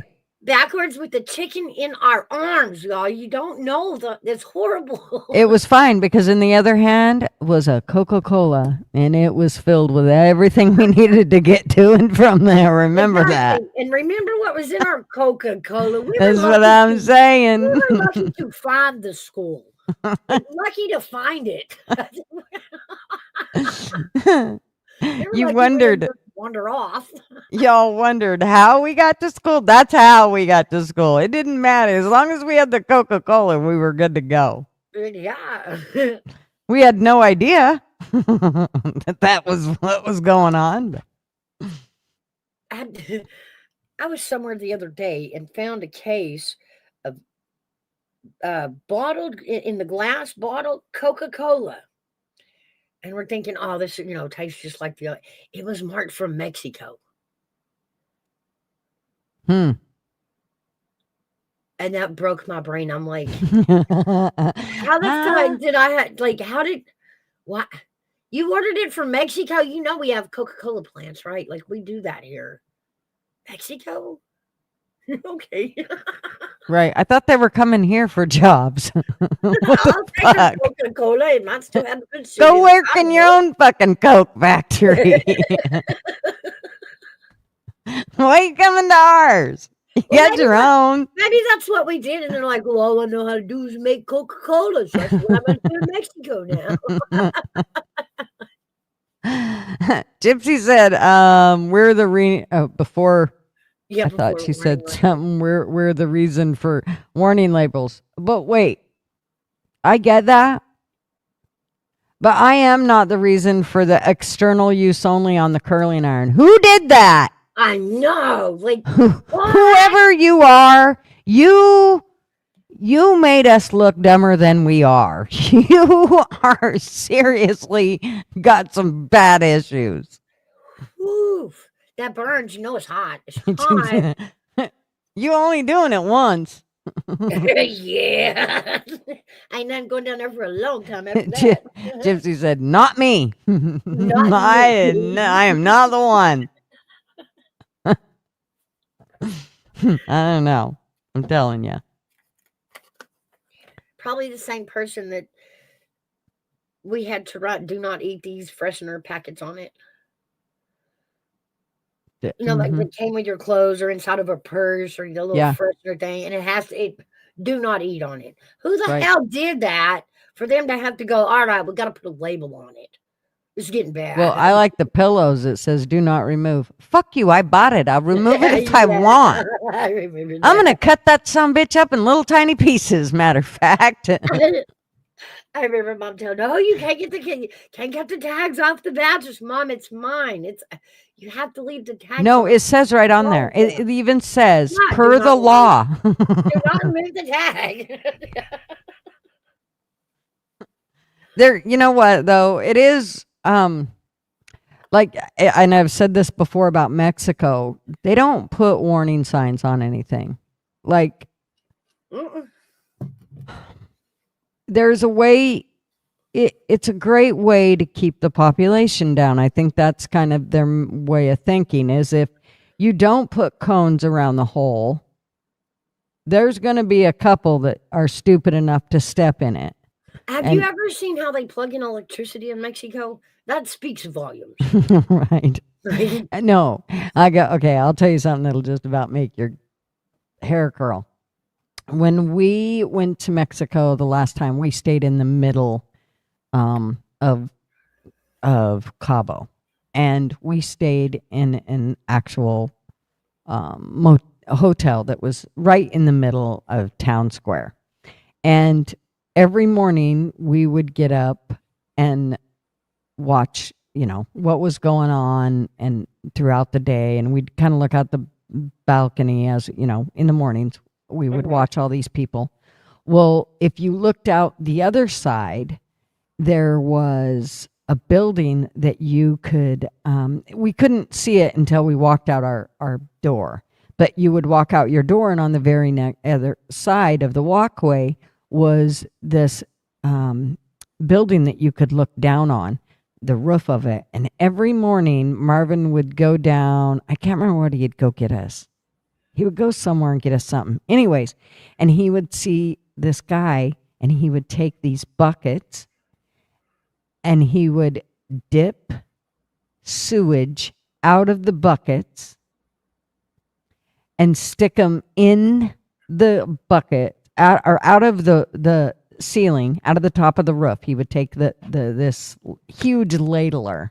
It looked more like a pan that they just bent the handle on. Anyways, and they would dip out all the stuff and put them into the buckets, and then he would take them over to the edge, and they would lower them down, and then pretty soon he'd come back with empty buckets, and he'd do this every day. And Marvin was like, that's just disgusting. And at first I was like, well, how do you know what it is? I couldn't understand how he'd even know what it was. And finally he comes back and he goes, that I'm going to start going down at a different time. And I said, why? And he said, because it reeks when he opens that up. Then it made me, I go, do you think it's a grease trap? So I went out, and I know what a grease trap smells like. Yeah. Nope, it wasn't a grease trap. Oh my God. It wasn't a grease trap. It was sewage. Ugh. And that's how they were getting their sewer out of this restaurant. Ew, Oh, it was, I don't even know how it was collected in there. I'm not quite sure of the whole, there was another area, and I think that's where it was coming from, it was like there was a roof, but then there was another piece that was actually a whole nother room right there. And I think that was where it was coming, because you could see pipes and stuff kind of going down and around. And I was like, I think you're right. Because I wanted to believe that it was a grease trap seriously, for the first 3 days, I'm like, nah, it's a grease trap. Please be a grease trap. Yeah, it was a little weird. It was so weird. We've seen some really weird things there. Like, we're sitting out on the bay and we're eating a sandwich and we're looking straight out to the bay where this restaurant's at. And all of a sudden we see this little skiff go by, this little tiny aluminum boat. And there's one guy on it, and it's heaped full of garbage bags, full of garbage. And he'd go out, he'd be gone, I don't know, 15 minutes. Oh, I'm sorry, Fiction. I didn't read that. And then he'd come back, and he was empty. And then pretty soon you'd see him go back. He'd be gone. He'd go in, and I don't know where he went, because we didn't kind of pay attention, but pretty soon you'd see him float back by, and he'd be headed back out. And he was taking that garbage out and dropping it in the middle of the ocean. Ew. And it was bags and bags of it. I was like, you've got to be fucking kidding me. They're down in chat trying to guess my age. She's 39. 39. 39. Full of holes, 39. Punch, 39. punch, punch, punch, punch. Friction, you know the rules. You know the rules. We're all 39. Every one of us. I was born in 69, but I'm 39, and I don't give a shit how you figure out the numbers. If Mojo can say he's a female, I can say I'm 39. Well, I have admitted to being in the Gen X club, but I'm going to say I lied to get in. That's the only way I can make that work. Fake ID. I'm not even, yeah. Can we do that? I mean, I know that younger Mouse. people do fake IDs, to get into bars, to be older. Can we do fake IDs to be younger? Can we start doing that? Mouse has kids. My kids' is age and a little older, Friction. If that tells you anything. She's no youngin'. She's 39. Our birthday's on Monday, so drink money. Actually, I think Gigi's birthday's next, isn't it? No, I just had mine. Oh. I was 39 again on the 16th. Remember, I didn't do a birthday. I didn't do a birthday stream. It was one of those, oh God. Again. I don't know. This birthday just hit me like, can we just let it go by? Just let it like smooth on by and nobody even knows it's there.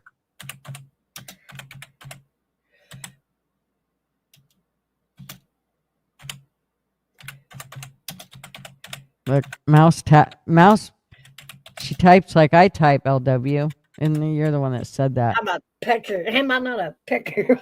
I used to make fun of my dad for that.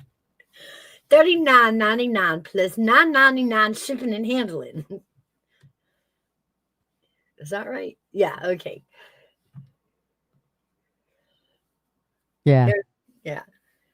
It's the shipping and handling that keeps getting more expensive. It goes I know. up. Shit. Hate that. But the packaging is great. Still, it's in good shape. So. Right. And it's nothing a little duct tape can't take care of. Rips and tears. It's fine. That's right. The shipping tape works, and it's clear. It can you make it look like it's not even there. If you pull up on the right spots and tape it. Wonder if you can do that. Like, I'm just thinking you could give yourself a boob lift with it. I wonder if it works. I'm kind of thinking the fake ID thing should come back with us Gen Xers. I think we should go get fake IDs again. Now that we're old enough, yeah, we change our age. We'll just I was just looking for fake tits. You want to change our whole thing here? Okay. Yeah. We can identify at any age. We're just going to start that. Can we, Can it be in like an erasable age? Like, can we change that ID? Whatever age we're feeling that day. Kaylin, that was a little too much. I'd say 59.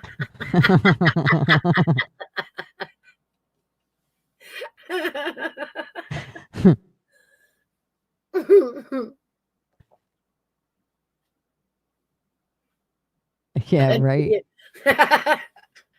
Yeah. I heard boobs. I'm back again. Right. Well, I was just thinking that, shipping tape, we could get some boob jobs if we just take that shipping tape and you tape it on your boob. It's a good thing we're not on camera right now. Let me just tell you that.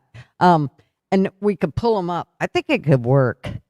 I tried to do it with my face, but it got all tangled and sticky up in my hair. It don't work. Right. Well, yeah.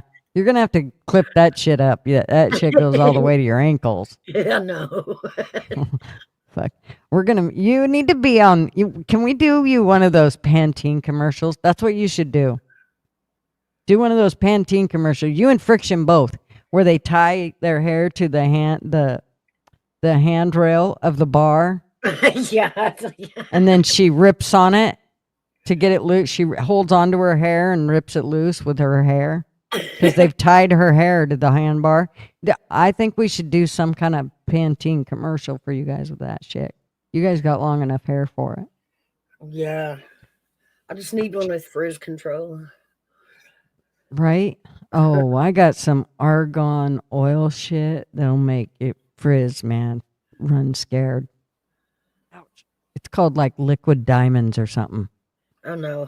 It smells so fucking good. I got like 15 strands, Right. You just like you just take like a half a drop of oil and just rub it on your hands and then rub it on your hair like real quick and everything just lays right down like it ain't scared no more. No, you don't. It's not. It's like it's like the lightest oil you could possibly. That's why I said you take the lightest drop you can imagine. So it's like barely any. So that way it don't look oily. It looked like I dumped a bottle of baby oil in it. Yeah, no. You don't want that kind. That's way too heavy. That's something that's a word nobody has said since Diddy got in trouble. Baby oil? We don't even say baby oil anymore. Johnson and Johnson. Even as a mother, we avoid any advice about baby oil.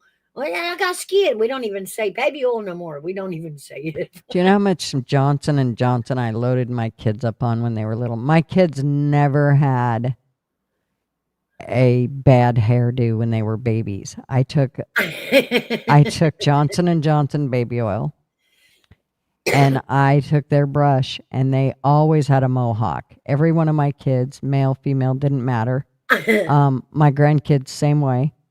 And I lubed him up like nobody's business. When my granddaughter was born and my daughter said, "You can't put that baby oil on her head," I was like, "Are you kidding me? This is a tradition. I can't stop putting oil on their head." She's like, "You can, and you're gonna, because you're not putting it on her. Find something else." So we did end up finding something else, but it just didn't give that baby oil smell, Yeah. Oh, it's just the smell. Anyway. It still cures everything, regardless of what Diddy did. It still cures everything. Oh, it's actually really bad shit. It's fucking petroleum. I had a friend back in high school. She was getting angry because she felt like her hair was getting dry. And she did it. She doused it with baby oil. It took her like a week to get all that baby oil out of her hair.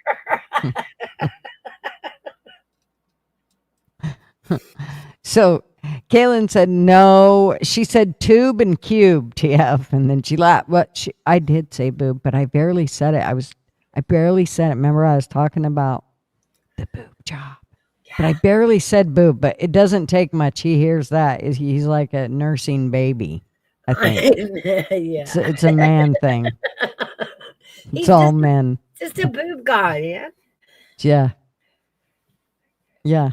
They're for some reason they can't. Look at that. We got one more viewer as soon as we mentioned boob twice. I'm telling you. You know what comes People with just one appear. boob? Another boob. So, We two get some more boobs. Two boobs.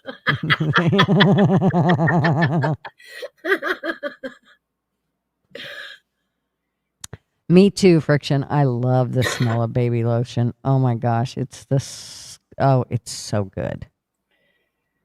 But my grandkids couldn't have it. One had plaque psoriasis like nobody's business, so she couldn't be near that shit. And the other one had eczema and he had skin there when he went in the hospital and stuff. We were afraid to put anything on that poor child's skin, so we didn't put lots on because he had really nice soft skin, but it was kind of a bummer that we couldn't, I wanted to lube up his head every day and put the little mohawk in it. And obviously, no. Right. Kids walking around looking like they got dippity-doo in their hair all the time. That's what my husband used to hate, that shit. That's what his mom used to do. She used to give him the cowlick right in front.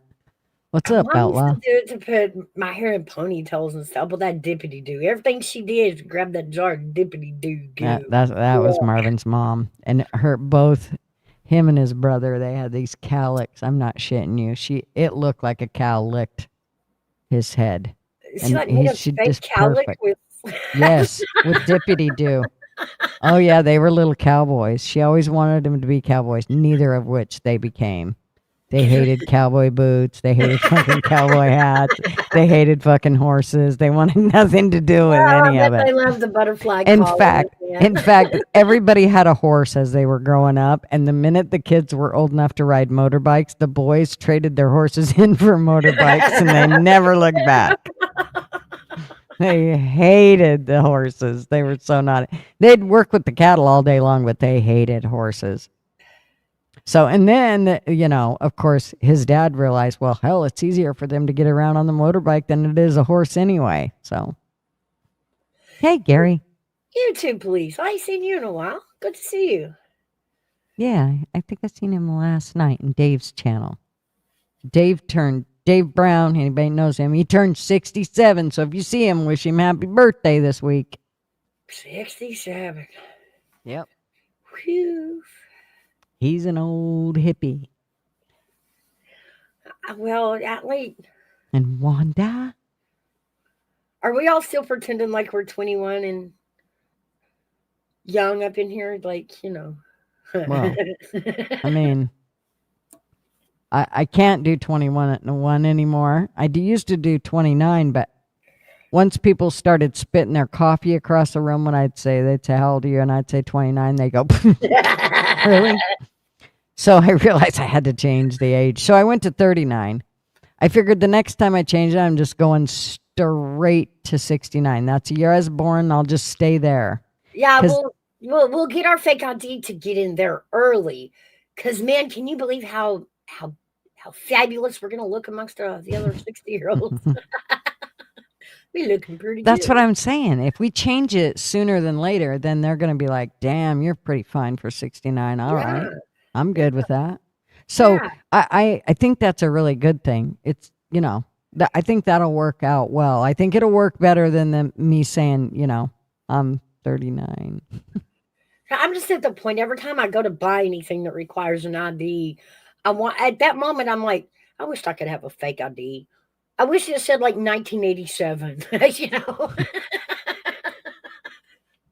That's a year my daughter was born.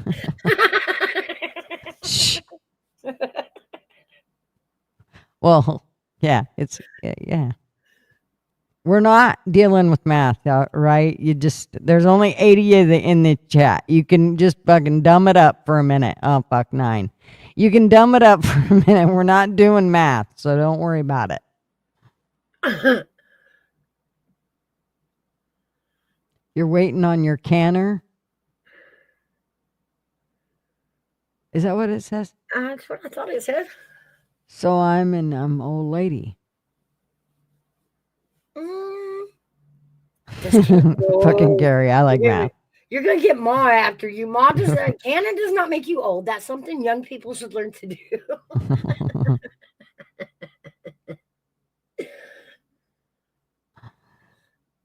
I seen something the other day.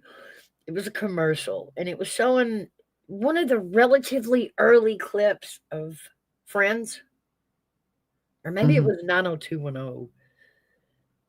But anyway, it said, if you recognize this scene, it's time for you to use retinol. I'm like, fuck you. Fuck you. Yeah. Who in the hell are you to tell me that?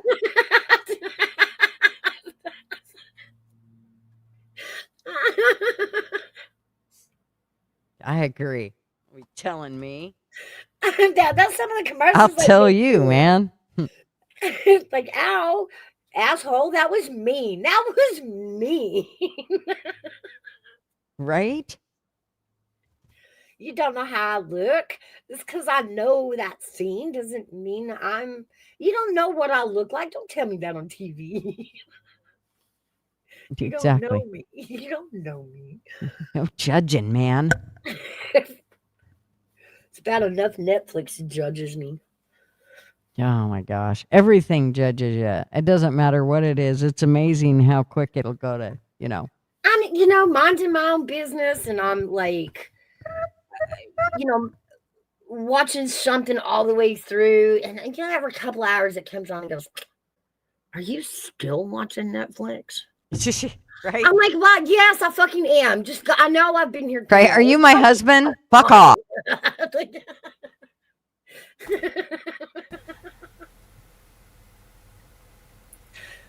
As a matter of fact, I am, and yes, I do know I've wasted 4 hours today.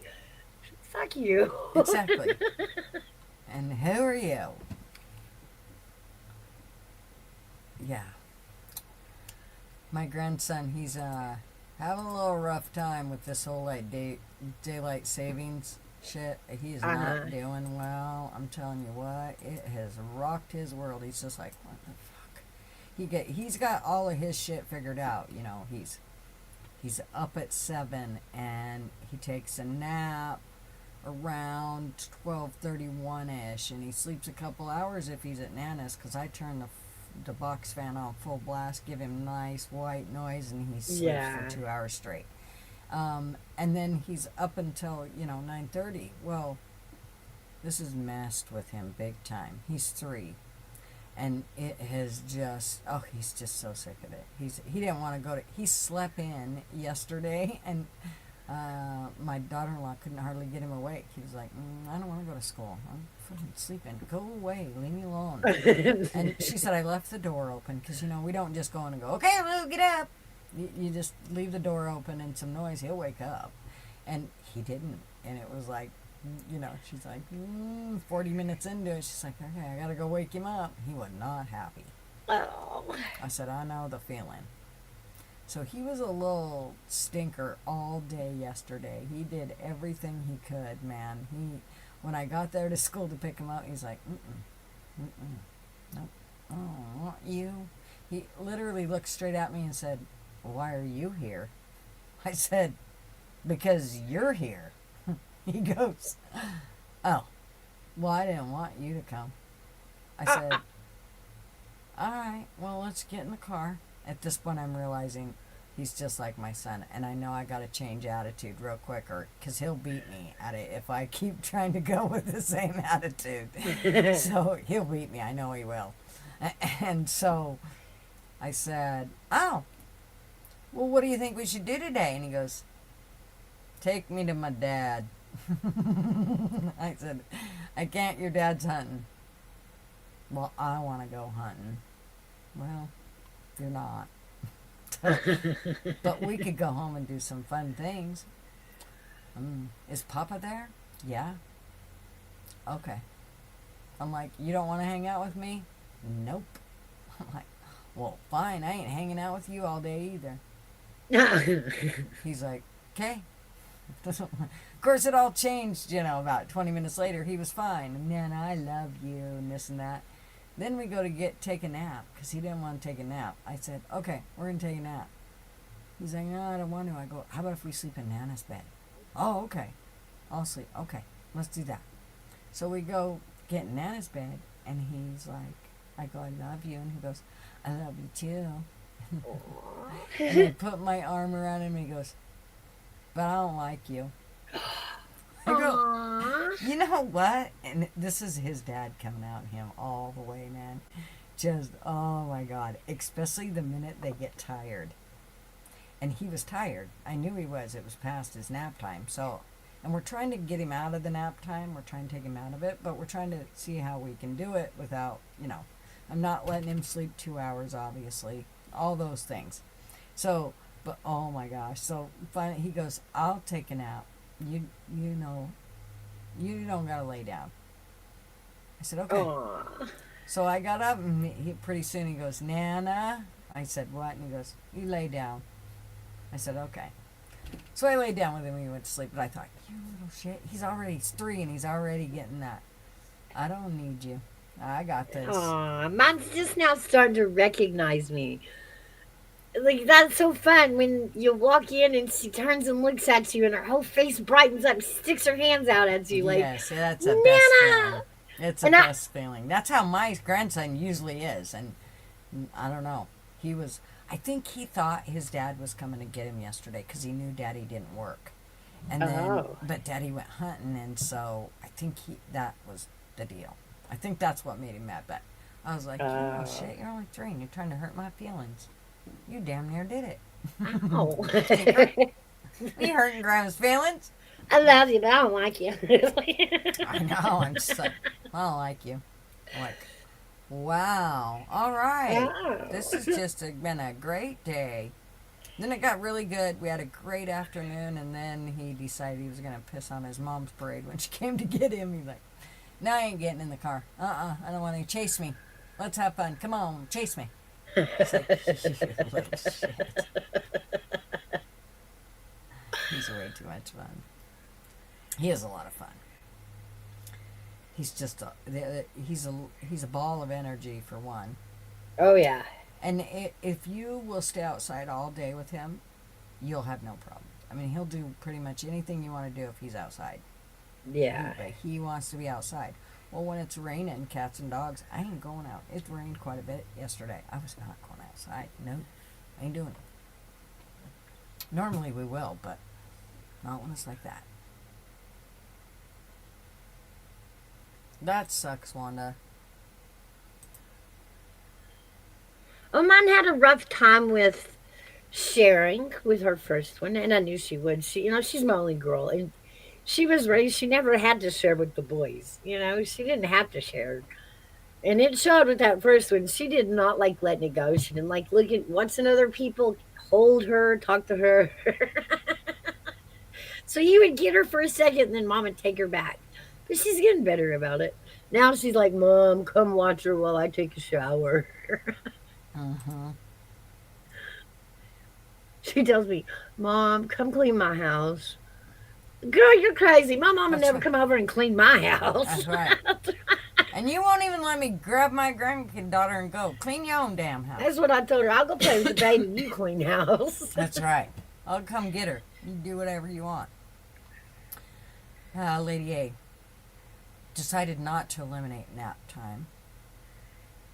They can sleep or not, but it's quiet time. And most of the time, they'll still nap, maybe for 45 minutes, but it's not a nap. Yeah. I'm okay with that. I just think that he'll sleep a little longer at night. It'll be kind of added tonight to make sure that his night times, he's getting enough sleep at night. So, like I told my daughter-in-law, maybe lay him down, like an hour earlier. Start to get ready for bed an hour earlier, and yeah, that's what I would do. Longer, and yeah, so he kind of gets into the getting going to bed a little earlier.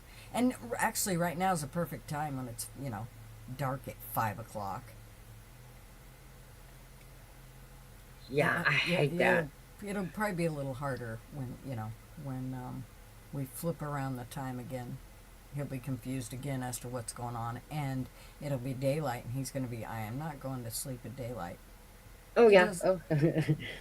He has blackout curtains. That does help, but I wish we had those when my kids were little. I remember having the talk with them at like 3. And it's like, look, if Mr. Sun is not up, don't get up. Don't wake me up. This 4 o'clock in the morning thing, you know. Yeah. Like if Mr. Sun is not up, nobody should be awake. That's what I would tell them. Well, you know, she actually has one of those hatch things, and it tells my grandson, oh, you have to stay in bed by the light. So he knows that there's a certain light he can get up with, and a certain light he has to stay in bed with, a certain color. And so whatever the color is, he knows, oh, no, I have to stay in bed here. And that makes me very insecure, and I'll tell you why. Because if there's a fire or something, I don't want him to think he cannot get out of his bed because the light's the wrong color. So I think it's kind of time to change him. I want him to think individually. I don't want him to be programmed. I want him to make those decisions on his own as he goes through life. And so having him, you know, oh yeah, it's great to have a robot, but I don't want a robot. I don't know. I think that's a bit much on their patience for that age. Yes. And he's done it since he was tiny. He'd just lay there, sit there and wait. I'm like, oh no. I mean, he'll do it and he will not get out of our, like he has his own room here, and he will not get out of the bed until I come and say, okay, you can get up. And I've told him 100 times, Lou, you can get out of bed. As soon as you wake up, you can come find Grandma. Nope. He won't do it. Just programmed that way from, you know, and she did it with colors, and it seems to have worked. Kind of weird. It is depressing. I just posted this funny saying. What the hell was it?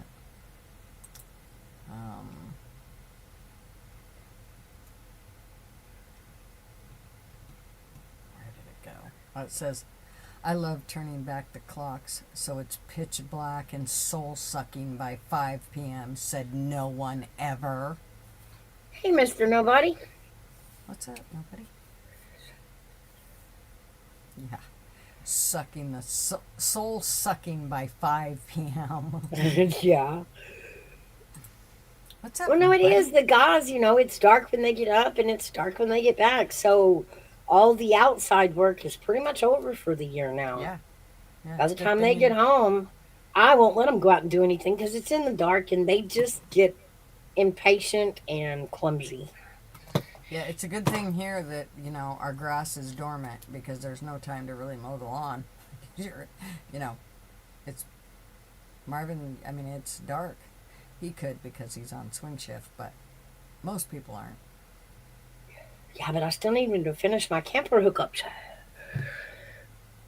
Oh. What do you mean the hookups? He's going to put a pole out there so I can plug it in. Very good. So we're not having to keep charging the batteries and everything while we, you know, just while it sits here and we play with it. Well, you could still do that with just, if you have, do you have like a, you have an outside plug-in? We're gonna run one and put in a new fuse because I've got to tie in the 2 storage buildings out there because he's got the servers out there. And so we're all gonna put that on a whole different breaker. Go, Trap. Phil said, can't. Camper talk, go back to boobs. Well, right now we're talking about nerdy shit. It's the electrical part of it. But yeah, we leave ours, we can plug in ours into 110, and so that's what keeps our batteries maintained. Yeah. I actually bought a Watchdog surge protector that helps a lot.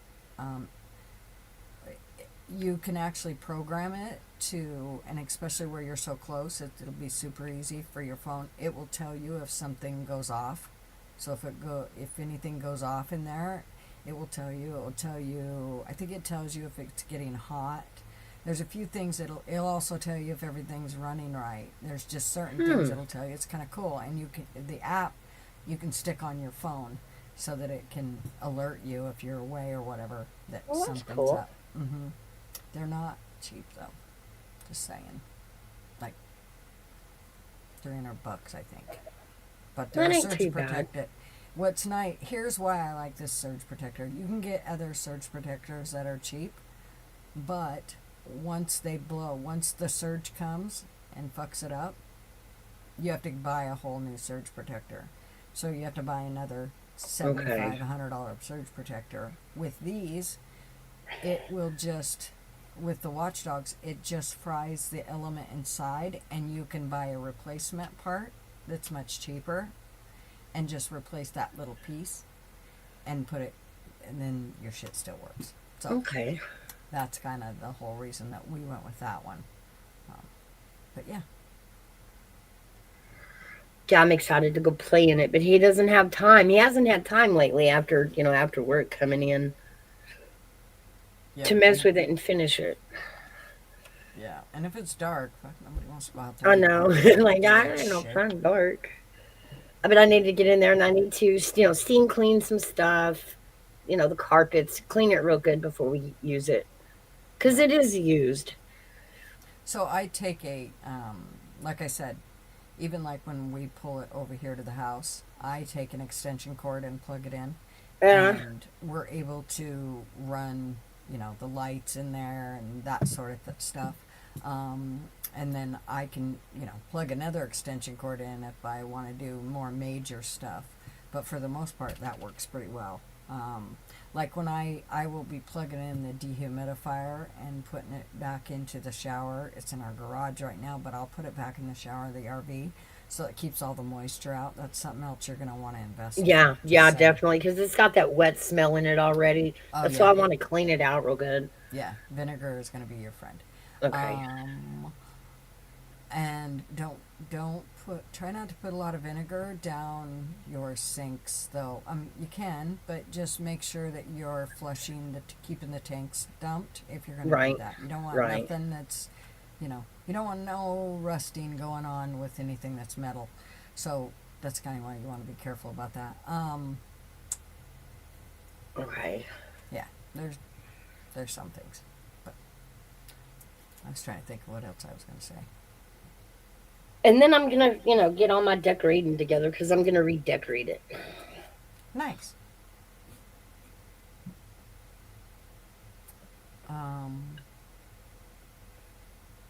The dehumidifier, that's what I was going to tell you. Do not plug the dehumidifier into your rig. Plug it into an extension cord. Okay. And plug it direct to the house or wherever to your pole. Don't plug it into your RV because it pulls a lot. That's the one thing that you want to remember. It'll run the batteries down fast, huh? Well, and it can fuck up some shit. So you don't want to pull that much from it. So with a dehumidifier, just plug it into a regular landline or something. You can use it. I mean, we use an extension cord and we run it through the window and then close the window up enough that nothing can get to it. So, and we keep ours in storage, so behind a locked gate. But yeah, it's not right by our house. Okay. Make sure I feed the mice too. Of course, the mice will go with me. That's right. Those are her brothers and sisters. Don't be racist. It's Uncle George, Aunt Mary. That's right, Wilma. Don't mix vinegar with other cleaners. It's not safe. Yeah. Oh, come on. Let's do some Pine Sol and some bleach, man. Let's make some mustard gas. I wouldn't let Pine Sol or Lysol anywhere near my house. I don't either. I cannot clean with ammonia. It's so gross. It smells like cat piss to me. It does to me too. Everybody's like, I think it smells clean. No, it doesn't. My son I clean with bleach or vinegar, one or the other, depending on what I'm doing. I can't my son, if he smells the bleach when he walks in here, he's just like, oh my God, there's a fucking smell again. So he is a big Pine Sol cleaner, and I told him, I said, you know what, your house, they have a cat. I've never smelled the cat box. But if Sean decides to go through a cleaning spree through their house, he'll use that Pine Sol, and I'll walk in and go, oh my God, is a cat pissed? And he's like, no, why? Like, I smell cat piss. Well, come find out it's the Pine Sol. Yeah. And Megan, now she's got it down. She'll just tell me, he's been cleaning. Oh, with pine, I get it. With cat piss, got it. Ugh. Ugh, yeah. Ugh. Yeah. Some people are using peroxide and water in spray bottles for cleaning, but can't mix with other stuff. I'll tell you the shit that'll take chrome right off a bumper that works really well if you need to clean stuff, but you got to be careful. And that's something called Awesome, and you get it from the dollar store. Oh my gosh. That stuff, I don't give a shit what you got on something. You use it. If you have a sticker, you can squirt some of that on it, let it set for a few minutes. A few minutes later, you just scrub a little bit. That bitches, it'll come right off. Not a problem at all.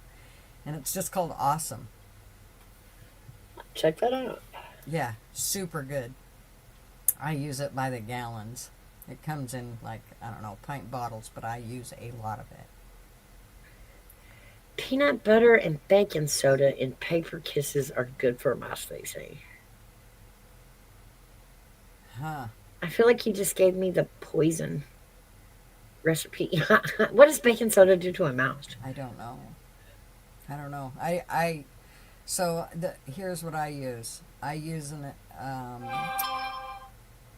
a plug-in ionic sound thing. Oh, yeah. Basically lets out tons of sound. You can put it on 1, 2, or 3 and it'll let out a lot of sound. Now, in a big rig like that fifth wheel that you have, you're probably going to want to use close to all 6 of them. But you just plug them in. They don't draw a lot of electricity, and you plug them in throughout it. And you can put them on 1, 2, or 3, depending on how much mice and rodent or insect protection you need. Like if you have ants that keep coming in because of where you parked it, you put those in there, and the ants will leave. As soon as I put mine in, I shit you not, we had to add ants in there when we parked at the last place we parked at for the few days we were there. Right. And I noticed ants came in. I'm like, son of a bitch. So I had put an ant trap inside, but it was one of those little measly pieces of shit ant trap. And I mean, it looked like it caught 1 or 2, but it didn't seem like it had done a whole lot.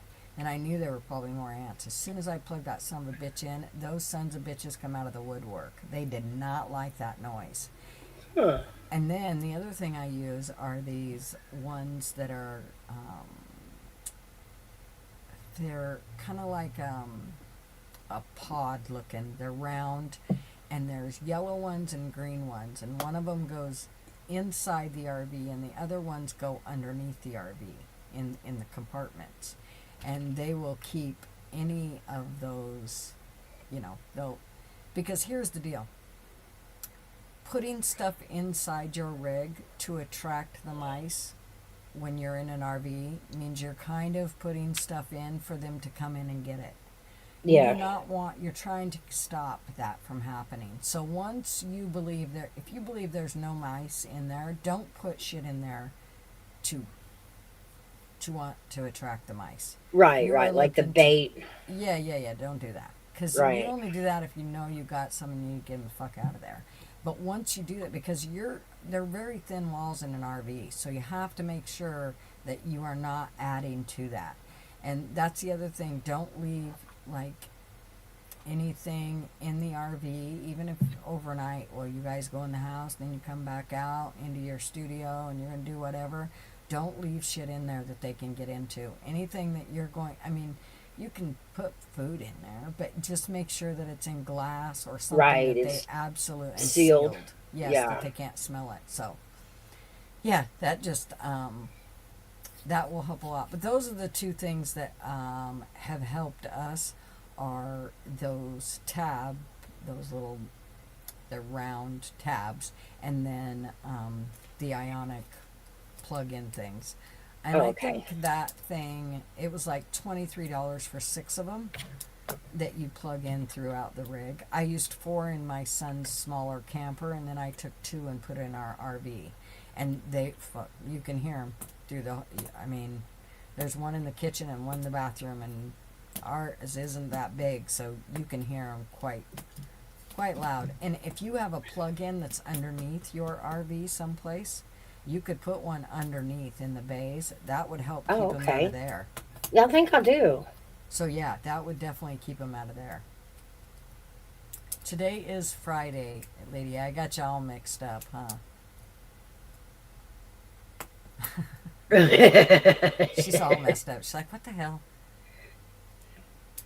Where am I? What day is it? You feel like you woke up from a nap, don't you? It is Wednesday. You've been asleep for 3 days, lady. We've missed you. No, I'm just playing. That's what my son did to me that day. I was sitting in the living room waiting for the boys to come home. I'd got everything done, so I sat down. And it was probably maybe 3 o'clock in the afternoon. And I nodded off on accident. And I mean, I slept good. I slept hard.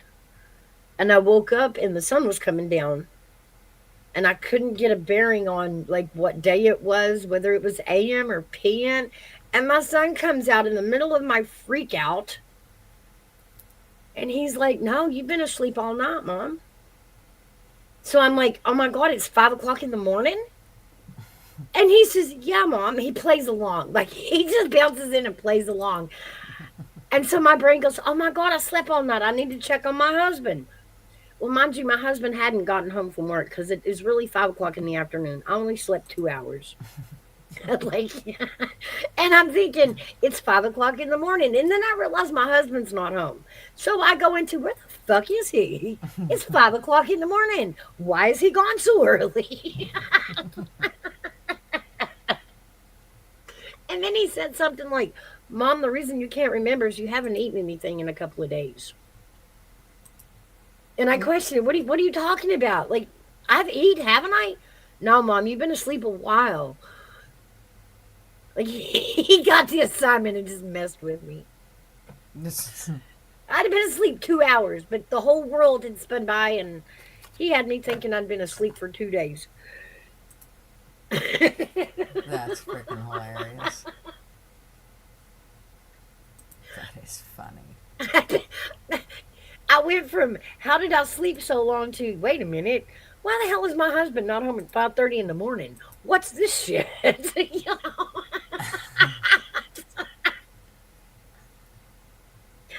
Yeah, I'm having breakfast with the ladies. That's freaking hilarious. It's so weird. I'm trying to close out my X right now, and every time I try to, it says close tab and delete group. This will delete the group from all devices signed into. And then it says yanking it. Why is it saying that? I don't fucking do no group. What is it talking about, fools? This is why I hate X. I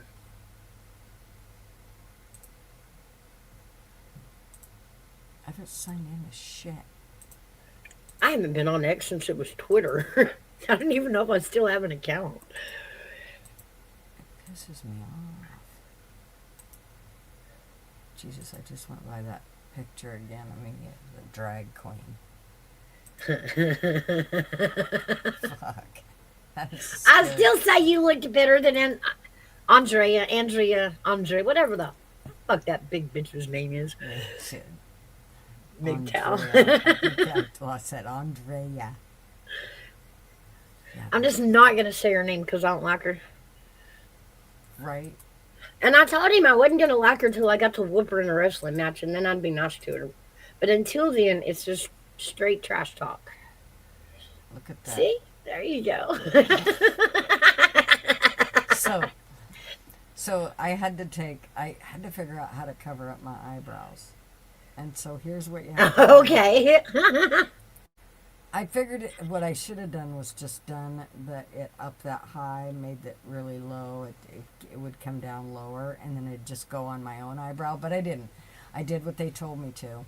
And I took glue it's Elmer's stick glue, and it goes on with color on it. And when it's dry, the color's gone. So I used that glue stick. That worked. And it will let it stick to your eyebrows.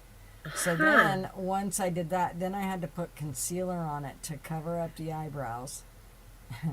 And then I had to draw on those funky looking eyebrows. The funky eye first, the big black, the dark black. And then I had to make the eyebrow, the upper part. Yeah, that was, I'm like, holy shit. And then doing the lips. You want a lip lift. Just go past your lips. That's all you do. Look at those. Sassy. I look like a fucking drag queen. I mean, I wasn't. GG. Gonna say anything, but See, even Baker said I wasn't gonna say anything, but Big Dumbass says, "Oh Lordy, thank God y'all are still here. I need rescue and/or moonshine. The boys are trying to figure out how to bring the motorcycle inside the work on it." No. I'm glad my husband ain't the only one that does You that. tell them, don't make me fly over there. And In don't my drag do it, queen Ma. costume. You let one thing in, the next thing you know, they're going to have a tranny in the bathtub, and you'll never shower again because it'll take them that long don't to even fix let it. them do that. Don't let them. Don't. Who's closest? Mouse, you're closest. You're going to have to get over there and help her because she needs help. Do like I do, and nope. There's no way she's going to let him do that. She will have their ass.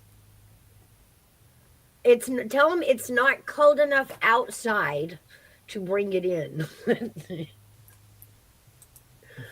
Oh, she said the drag queen pick. Lordy, never mind. I'm going to run away. Is that right? It's Marilyn Manson. Look at that fucking goofy shit. Tell them they've got till Friday to get it fixed. Here's the Outside, deal. big dog. When I looked at myself, I didn't feel like I looked that bad. But then once I got on stream, Okay, what? Get me off. And seen myself on stream, I'm like, oh Lord, no, help, make it go away. That was the goofiest. I really did feel like I looked like love a it. drag I queen. love it. I love it. It's so There. fun. I don't know. What do you got going on this week? You know what's nice is YouTube. You can pretty much do the coolest costumes with YouTube. I mean, they make it really easy. If you just any costume that you want to do, just go look up how to, put on makeup for a fucking Jessica Rabbit or whatever. Makeup for Jessica Rabbit. You go anything like that. How to's. It will pull up any of the shit that you want to, and they make it fairly simple. I mean, this was all done in steps. I would have never went, oh yeah, I'm just going to go do the makeup and I know exactly how to do it. Fuck no, I didn't. I had to go by, steps. Yeah. Like I love the eyebrows. That was a lot of work. Oh, holy shit, it was too. And trying to get him even was the biggest pain in the ass, too. Other than nothing. your show on Ocean Drive in Miami. Well, I don't know. Looks like I'm gonna meet up with I don't know. I'll have to listen to fucking it, but I want- Drusilla down at the. I was trying to get me. I wished I'd moved my hair so you could see the other eyebrow. There. Looks like I had a lot of fun. It was a lot of fun. It really was. That's been one of my better costumes, I have to say. I love it. It was. Maybe this one shows my eyebrow. And just so you know, out there, outlaws, she wears it better than Andrea. Just so you know. So you know. Okay, I'm hoping I move my hair. Damn it. I didn't. Some bitch. Look at her. She's so freaking cute. She's so cute. Where did it go? Okay, well, I was hoping I could find the eyebrow. All right. Well, anyway, we've done what, 4 hours? Christ Almighty, that's longer than I expected to do, but it was a good show, I think. It was. I'm sorry I had to miss most of it, but I was listening I'm on the glad road. you came out. Yeah, I'm glad you came out. And sorry to the side by side. I almost sideswiped getting home. I was in a rush. Well, you know what? Get your ass out of the way. Gigi's I on. was like, I know y'all ain't supposed to be in the road. We have trails back here for that shit. Move. Right. Or at least get the fuck over. Yeah. Yeah. Outlaw, you ain't got nothing on my costume. I don't know. And thank you, Big Dog Mom, for coming up with her while I was gone. Yeah, that was awesome. We never get my. And We're going to have to do our Twisted Tea session sometime soon. I know, that'll be fun. And Mr. Baker, thanks for coming up and hanging out with us. But I will get out of here and let you say your goodbyes. Have a great afternoon, everybody. I will see you on the streets tonight. Yes, and don't forget, Mouse's Thursday Coffee Club. Be there, be square. That's it. Most of us are square. That's right. Boxes. We love Mouse. Alrighty, everybody. I'm so glad y'all came and hung out. So, I don't know about... There may be a pop-up. Let me just put it that way. Maybe LW and I do a pop-up or maybe I'll do a pop-up. I don't know. Or, I don't know. Maybe we'll do a pop-up. We'll see. Maybe I'll just do a pop-up. Who knows? You want the link to Mouse's channel? Mouse! Are you gone? Will you put your thing in so I don't have to go find it? Or Ma's there, she will. One of them will. Guaranteed. Yes, Kaylin.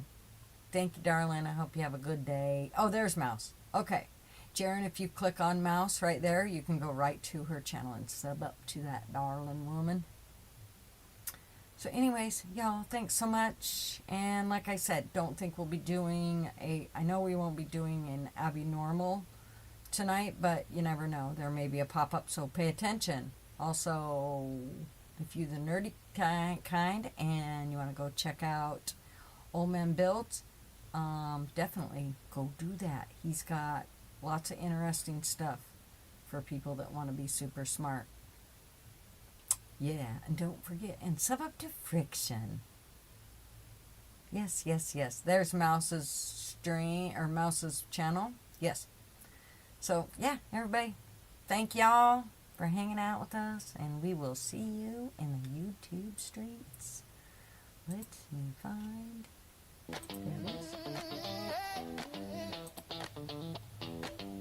It's a circus out here.